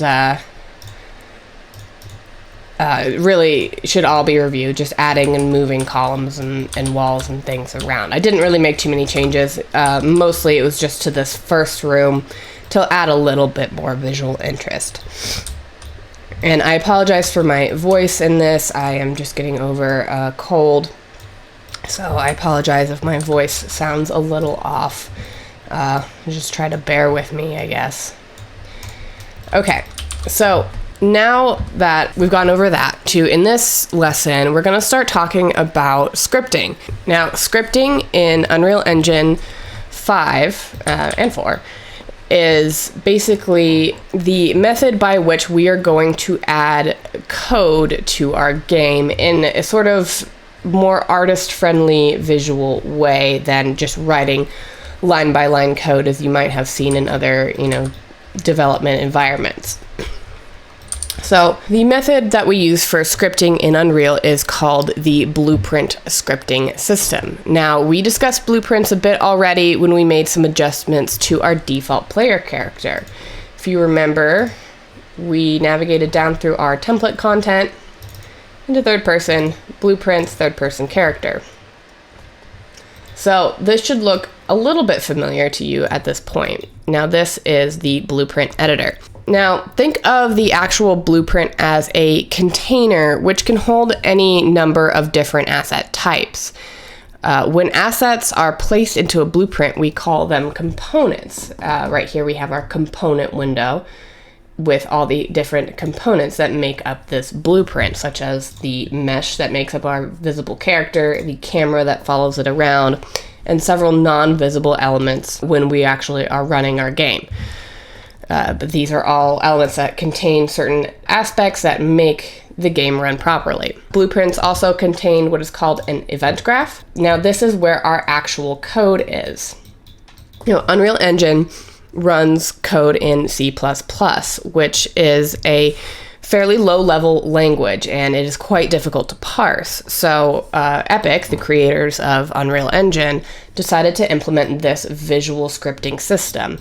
Now, this is essentially C++ code. It's just formatted in such a way that it is a little bit easier for the layperson to understand. So this is what we are going to be using, and we are going to be creating all of our code in this event graph, this visual blueprinting system. So we will be adding things that look like this to create the actual mechanics of our gameplay.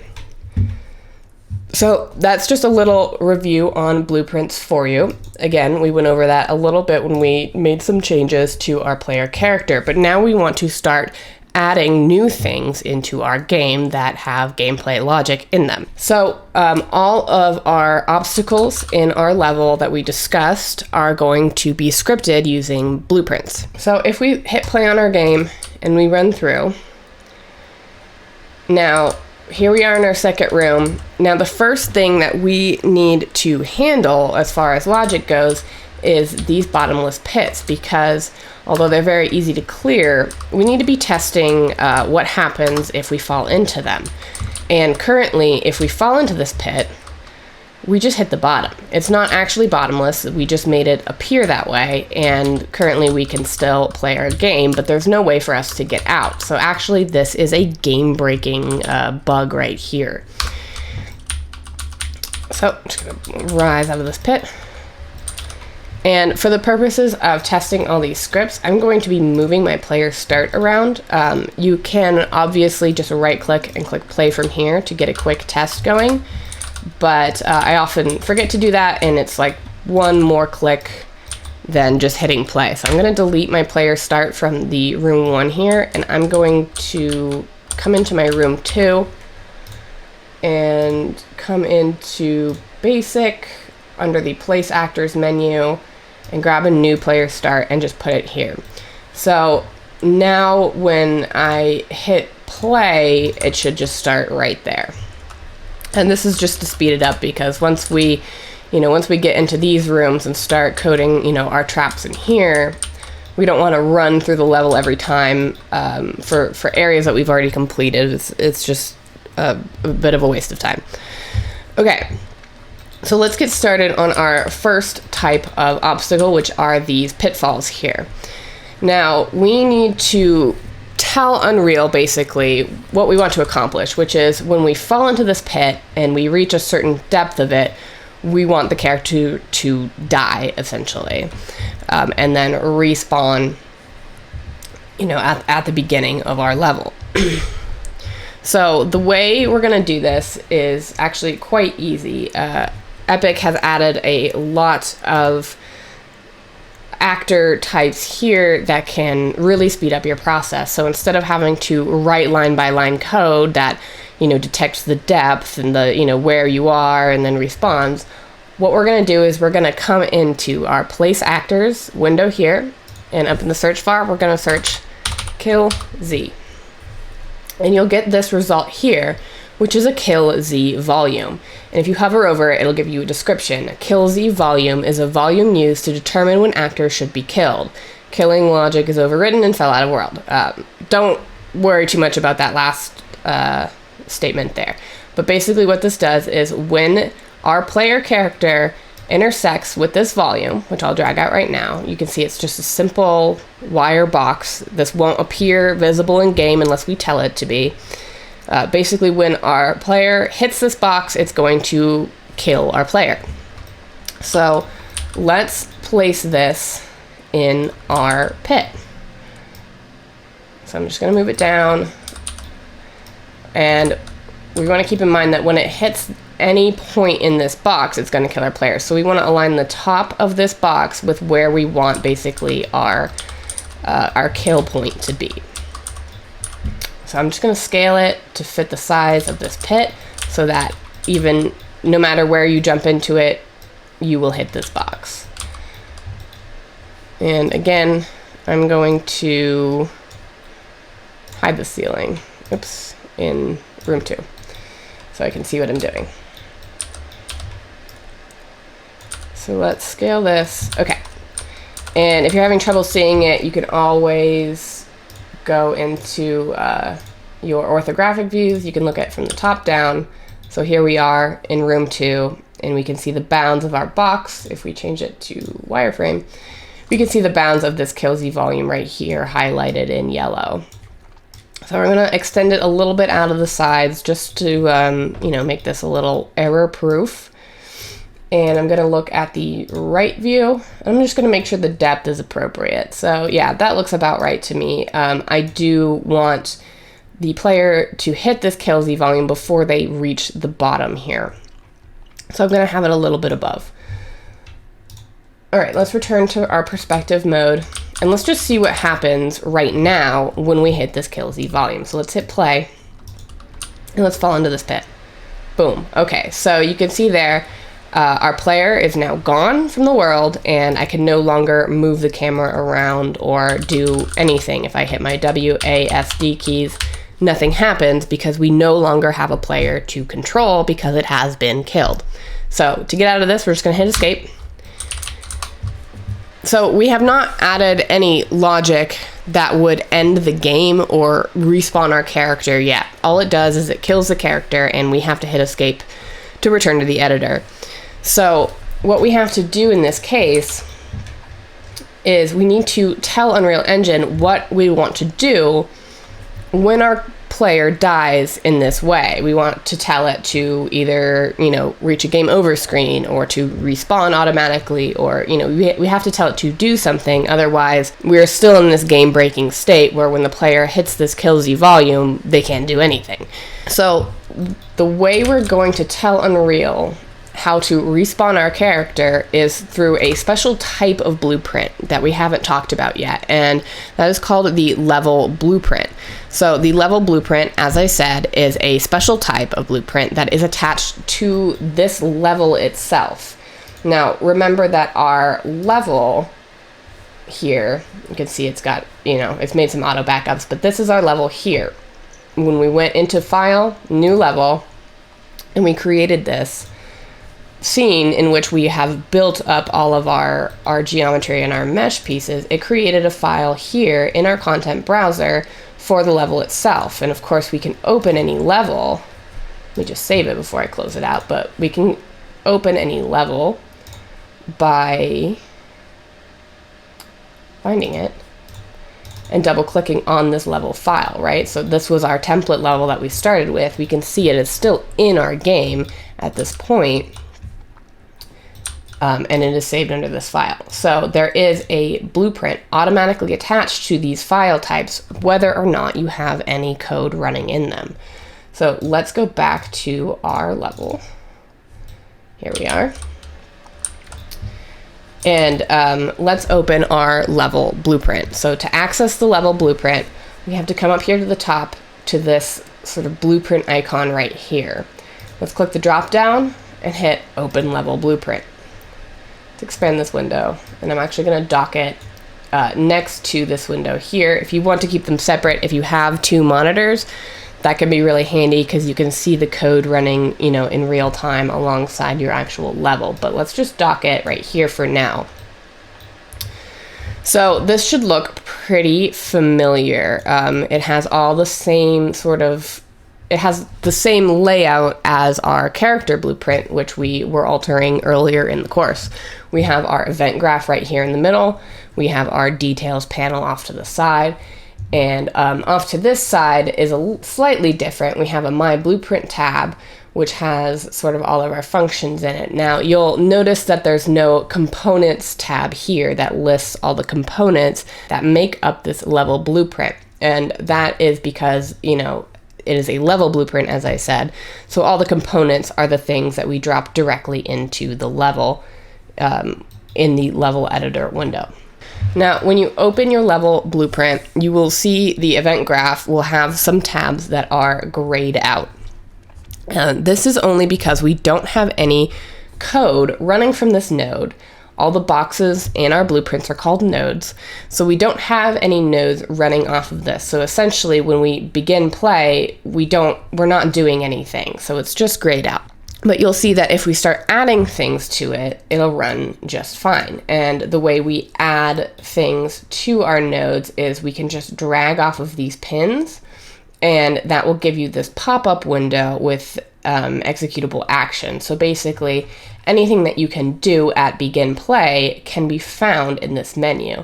And this menu is very vast, and as this little area indicates, it is currently context sensitive, meaning that anything you type in here, the results will only be things that you can run off of this node that would function at gameplay time. So nothing that will break your code or your level will show up here unless you uncheck this box.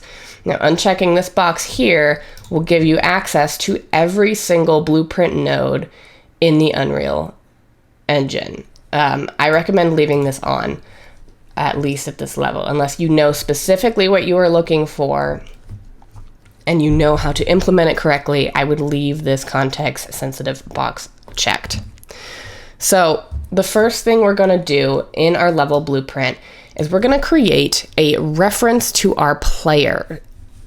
So basically what this is going to do is I'm going to delete the event tick because we do not need it right now. Don't worry about deleting these pins. You can always put them back. Here's event tick. You could just search it and it will put them back. This is the same node that I just deleted, even though it's not grayed out. Okay, so we are going to use our event begin play, and what we're going to use it for is to create a reference to our player. Now what this is going to do is it's going to store, basically, we're going to tell the level itself at runtime who we are in the world, what the player is, so that we can reference it again later to be able to do things with it. And I know that's a little abstract, but let's just get started, and I think you will see the purpose of this. So the first thing I'm going to do is create this reference. So what I'm going to do here is I'm going to right click, and that's going to bring up the same node searching window that I got for this. Now the difference between pulling off a tab here, pulling off a pin, and right-clicking is that context-sensitive option that I was talking about.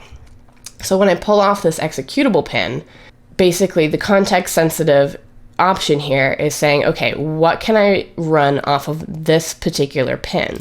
Whereas if I right-click in here, you'll see all actions for this blueprint, and essentially I can add any node to this blueprint that the level blueprint itself can access. Again, I know that's sort of abstract, but I think you'll see more as we get into practical examples what that means. So let's right click here and let's just start typing in get player character. Okay, so let's click on this here. So this has added a new node to our level blueprint called the get player character.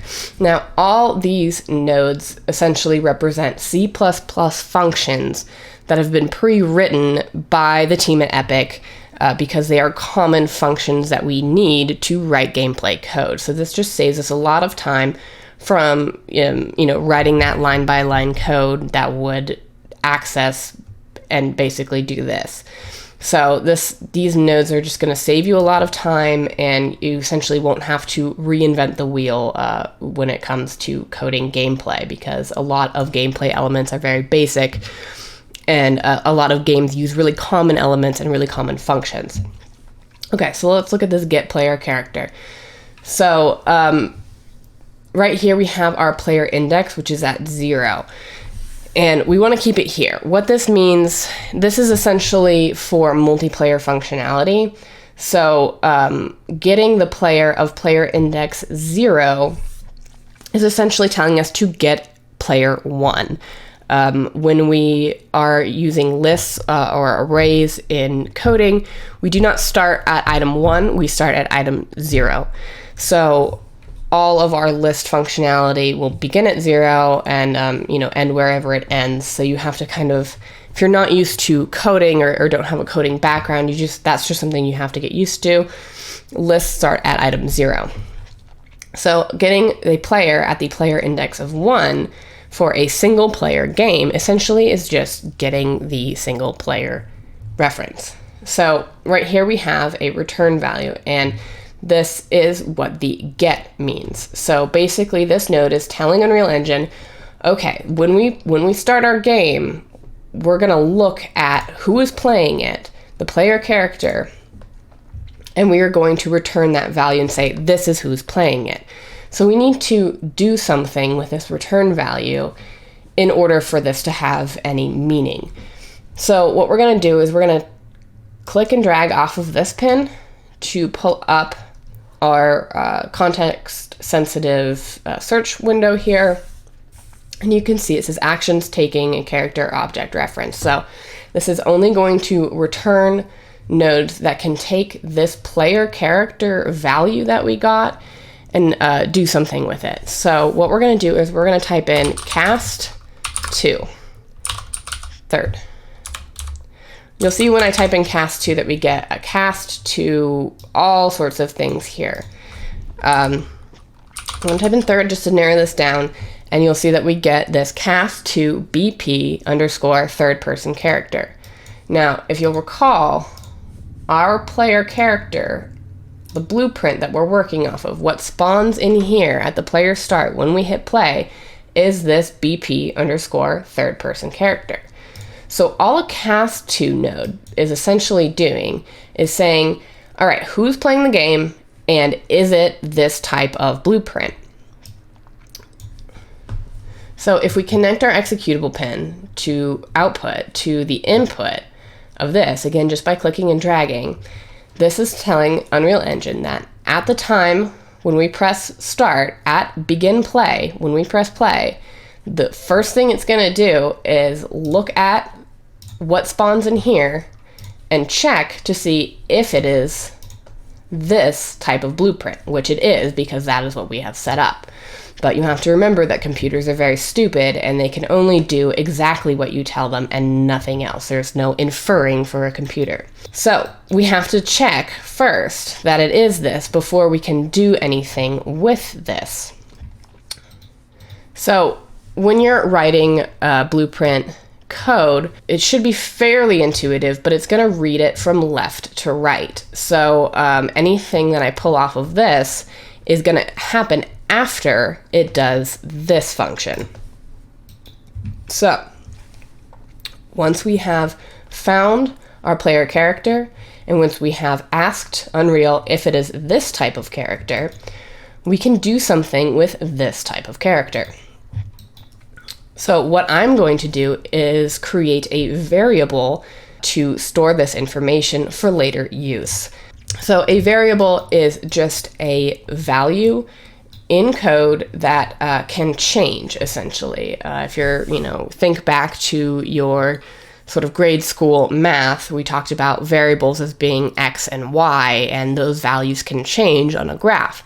This is the same thing, but we can store more complex information than just numbers in it. So we're going to basically look at the player character, ask if it's this type, and if it is, we want to store that information so we can later reference it somewhere. So there's a couple ways to do this. You can create a new variable here under the variable sidebar by clicking plus. You can name your variable, and then you can change the type of variable that it is. But in this particular instance, a quicker way to find the correct variable type for this variable we want to create is just to right click on this field right here, and you have to click here, you can't click up here, and hit promote to variable. And now this will automatically create a variable for you in the sidebar, and I'm just going to name it player ref. Okay, so what has this done? I mean, essentially, functionally, nothing. If we play our game right now, nothing has changed. But we are just basically laying the groundwork in order for us to be able to do something with this later. So in order for us to tell the level to respawn the player when it dies, it has to know who the player is. So that is basically what we have created right here. We have created a reference to our player at runtime so that we can tell it when it hits that volume who and where and what to respond. So the nice thing about a level blueprint as opposed to others is that it is very easy to create these references for objects that are already in your level.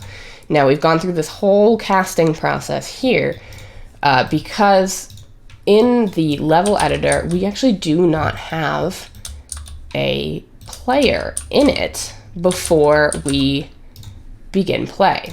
Our player is created in this spot at begin play. So that's why we have to do it this way. But our kill Z volume, which we've added in here, which of course I can't see, but we can pin open our outliner and search kill Z.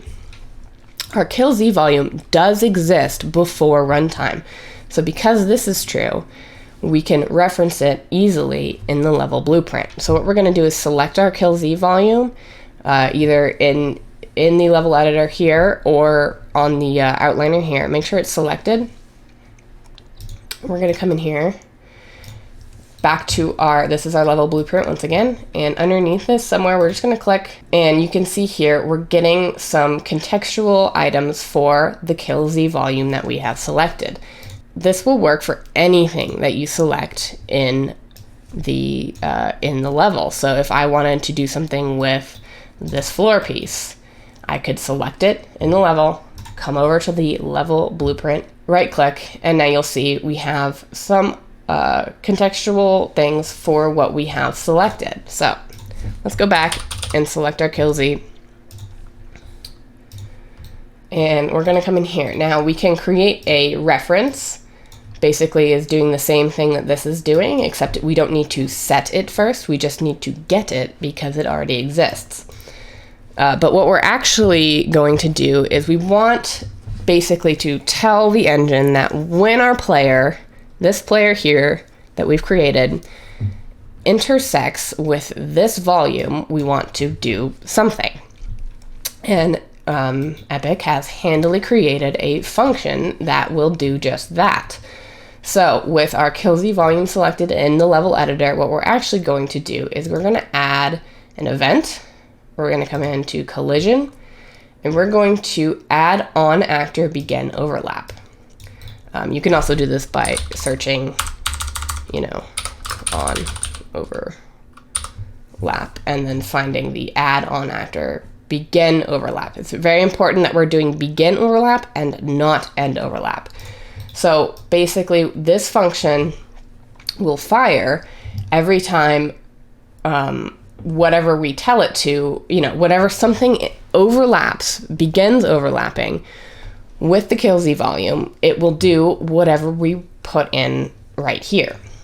We don't actually need this reference, so I'm just going to delete it.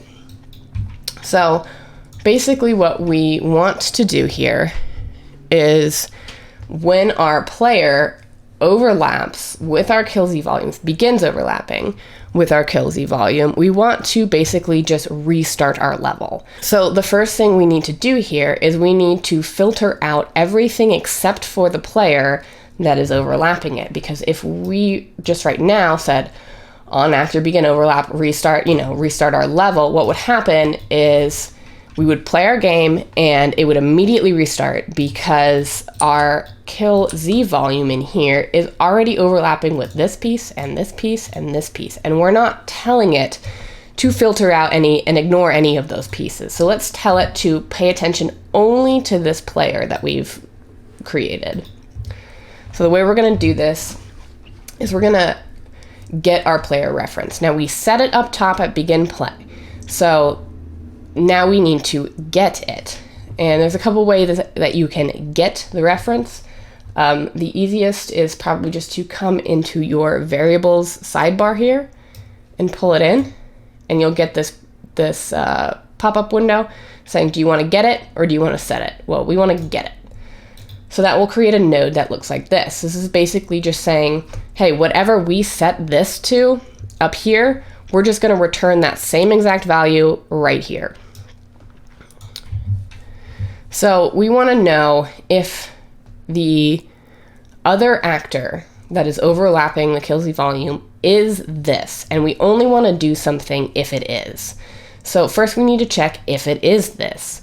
And the way that we are going to do that is with a Boolean. So we're going to drag out from other actor, and in our search bar, we're going to press equals and then equals again. Now the double equals in code means essentially equals. There's sort of a long-winded history reason why you need to do it twice, which I'm not going to get into because, again, this is not a lesson on coding or coding theory. We're just interested in getting the functionality ready. So,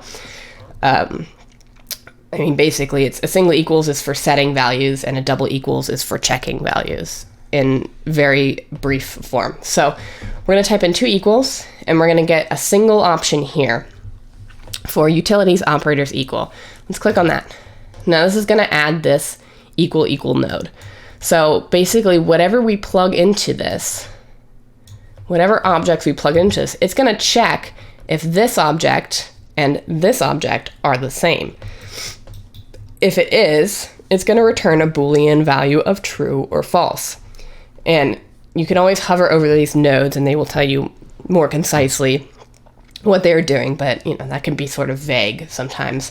So these red pin values here indicate a Boolean value in Unreal Engine 5. A Boolean is essentially a very simple logic operation. It can evaluate things that are true or false. Those are the two options to output a Boolean value to. So if you are a little bit familiar with like the basics of coding, you'll recognize this, and you'll recognize that this needs to go and be evaluated by an if-then statement. So we basically need to say, if this is this, if this it will return a value of true. So if this is true, we need to restart the level.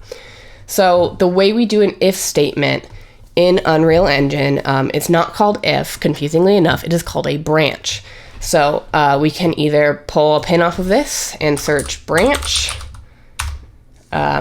We can right click and search branch, or a shortcut to do this is just to hold down the B key and click in the editor, and that will pull up a branch node. It's because branch is one of the most commonly used nodes in scripting. So right here is where we put in the condition, our if condition, and then it will either return true or it will return false. So if this statement is true, we can pull off and write some code here, or if it's false, we can pull off and write some code. So we need to connect this to the onActor begin overlap through the executable pins. So basically, if we don't connect this when our overlap begins, well, nothing will happen because there's essentially no connection. There's no path between these. So let's connect these so that there's a path going from left to right between these. And let's connect these here. And blueprint scripting is, again, as I said, very visual. And it's pretty easy to understand because most of these things are color coded. You'll see that we have a few different colors going on here already. We have red for our Boolean statements. We have blue for our actor references. Again, remember that an actor is anything that you can pull into the world here is known as an actor. There are subtypes of actors, of course. So basically, with this player character, we're getting the actor, and then we're asking, okay, what type of actor is this? If it is this, we're going to save that information. So our player reference type is an actor. Our other actor input here is an actor. And then, of course, we have things like integers, which are whole numbers, are denoted in this sort of teal color here. And when we add a variable and drop down, we can see all the color coding here on the side. And that's just for visual clarity. Okay, so currently what we have is on begin play, we are saying this is our character. And in fact, I'm going to start commenting these. So the way you comment in visual scripting, we're going to click and drag and highlight all the nodes that belong in a single group. And we're going to press C on our keyboard for comment. And then we can name the comment whatever we want. And this is just to stay organized. When you have a lot of code running and a lot of different nodes, it's best to keep these organized.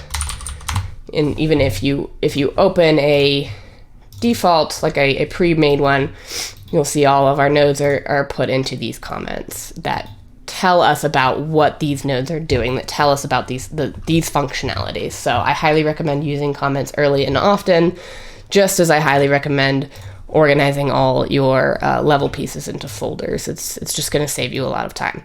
So the nice thing about comments too is once you have all your nodes grouped into them, we can click on the top and we can move around the whole group, because you will often need more room to work with when you're doing visual scripting.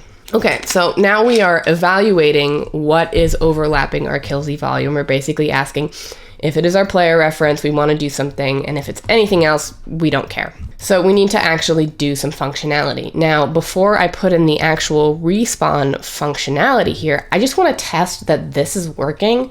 This evaluation is working the way I think it will. And the best way, in my opinion, to do this is by using print strings.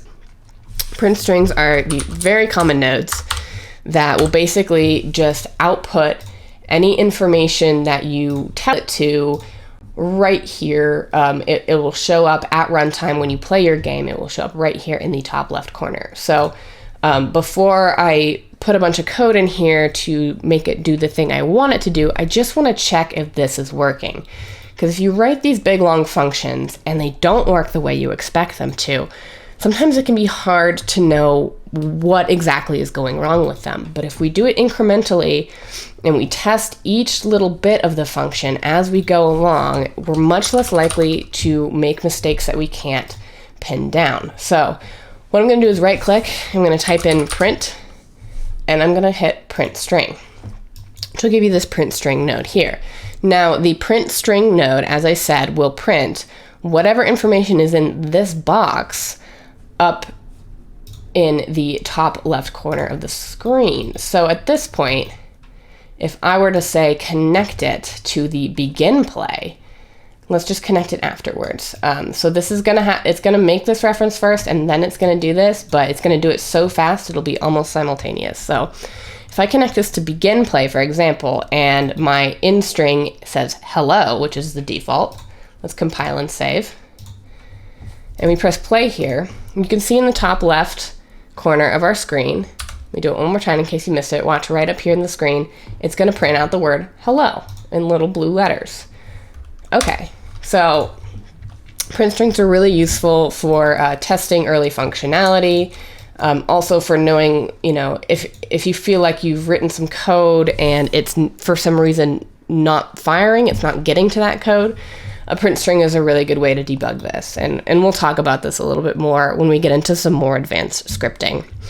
What I'm going to do here is I'm going to connect this true function right here to hello, because if this statement is true, we want to do something. So think of this as a placeholder for what we're actually going to put in.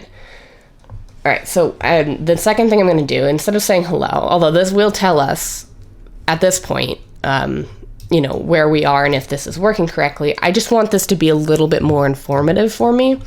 So what I'm going to do is I'm going to drag this Boolean value, this red dot, into this pink dot. And it's going to pull up this sort of translation converter, it's called a converter node. So it converts a Boolean value to a string value. So it's basically going to take the value of true, and then it's going to change it to the word true, and then print that out. So what we expect to happen here is that when our player and nothing else, it can be overlapping over things, but it shouldn't do it when anything else overlaps. It shouldn't do it at begin play or anything like that. Once the player overlaps with our kill Z volume, it's going to print the word true. So let's test this out. So it's very important that we compile our blueprints before we run.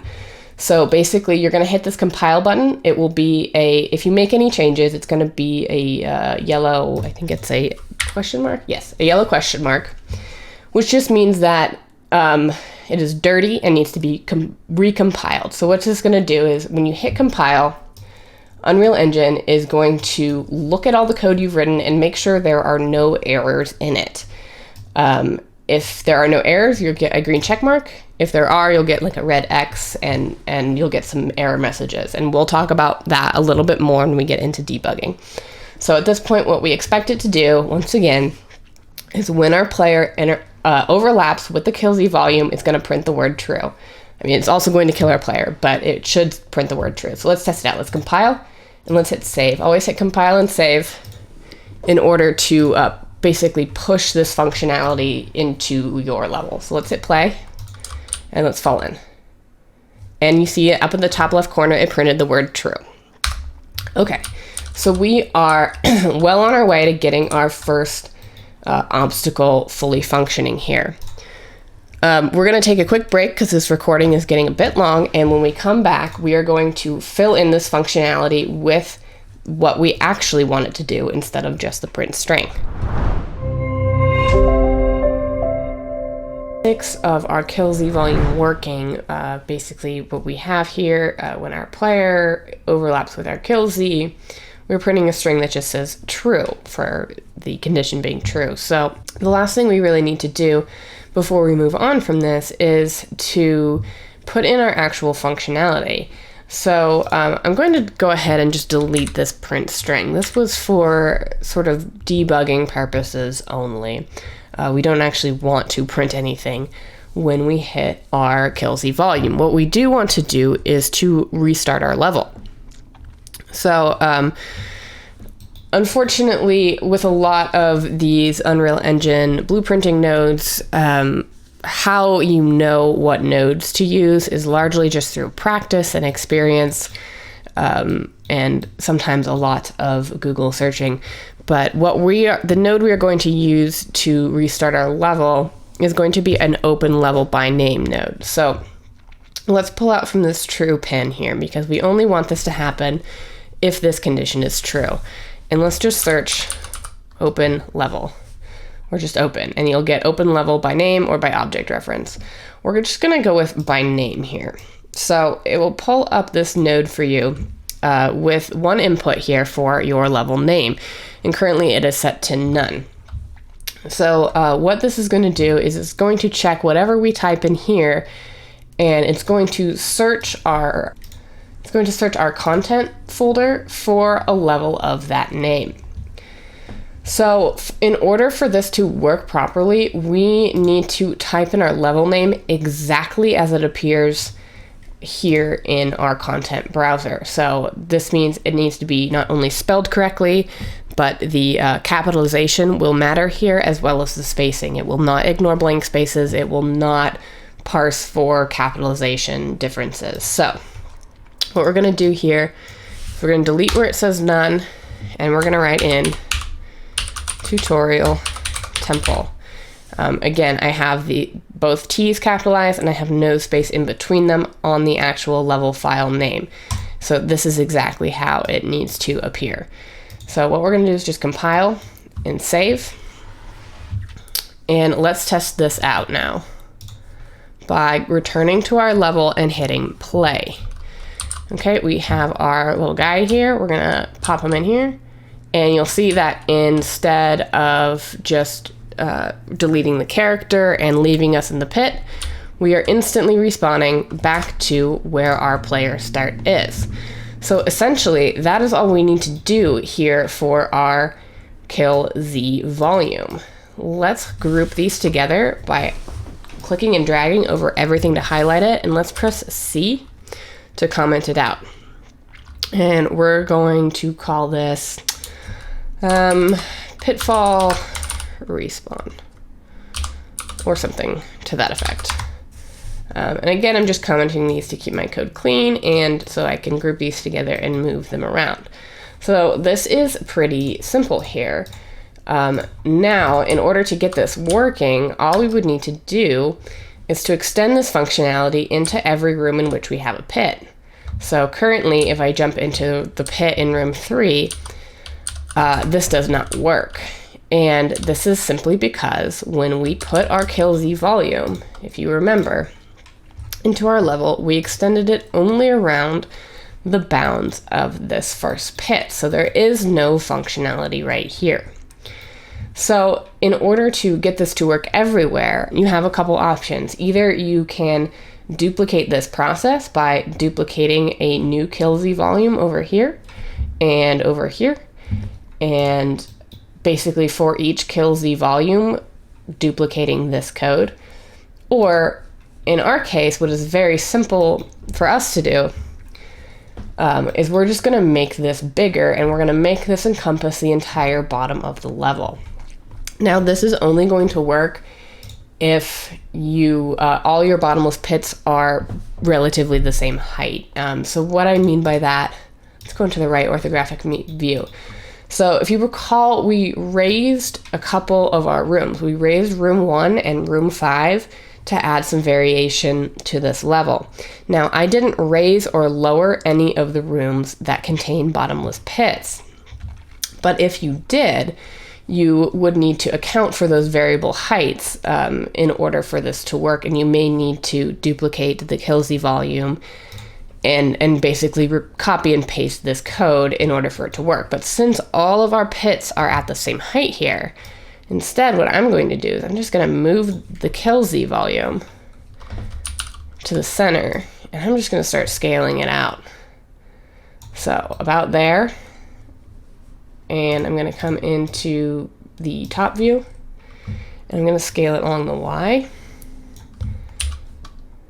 And I'm just going to let it, make sure it covers this pit, and this pit. And it's totally fine if it covers more, as long as it doesn't intersect with any area of your level that you actually need to be able to walk on. So if you're testing out your game and you're finding that you're hitting a kill Z up on the floor, well, that's something that needs to be addressed either by moving the kill Z volume or separating them out into several. So let's just play through this all the way to make sure we don't have any errors. So I'm just going to delete that player start,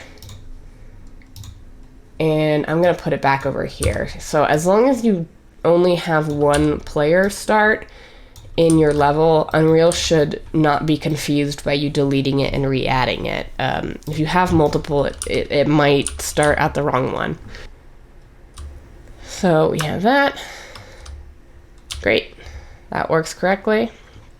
Let's test the next one. Great. So what strikes me about this room 3 pit is that maybe it's a little high up. We seem to be hitting our kill Z about here.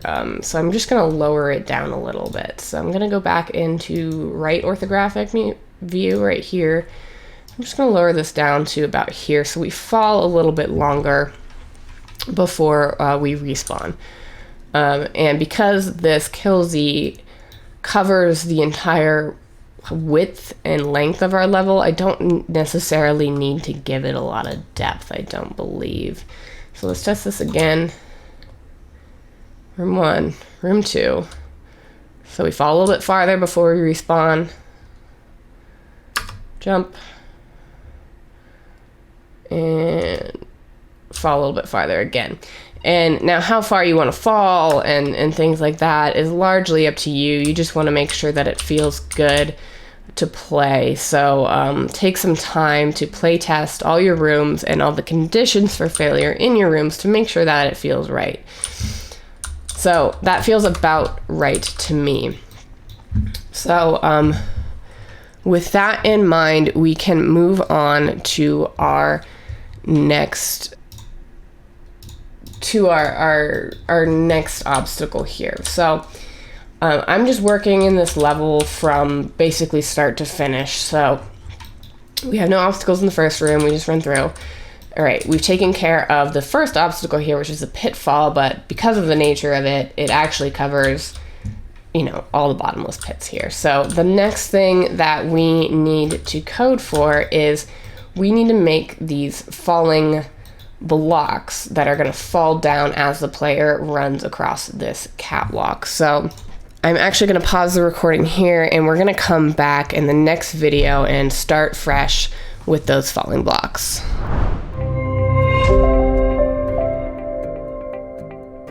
Hi there! Congratulations on completing this free 6-hour Unreal Engine 5 Essentials course. It's a pretty great achievement, and I hope that you have enjoyed it.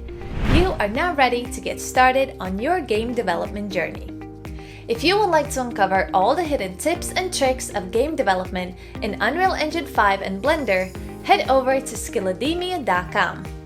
The Beginner to Advanced course consists of many more hours of exercises, quizzes, and projects to complete, which will turn you into a pro in no time. You'll be able to learn the fundamentals of game development, the techniques behind prototyping in Unreal Engine 5, how to create 3D assets in Blender, and how to create your own video game. So if this sounds like the course for you, go check it out. Thank you for watching, and see you soon.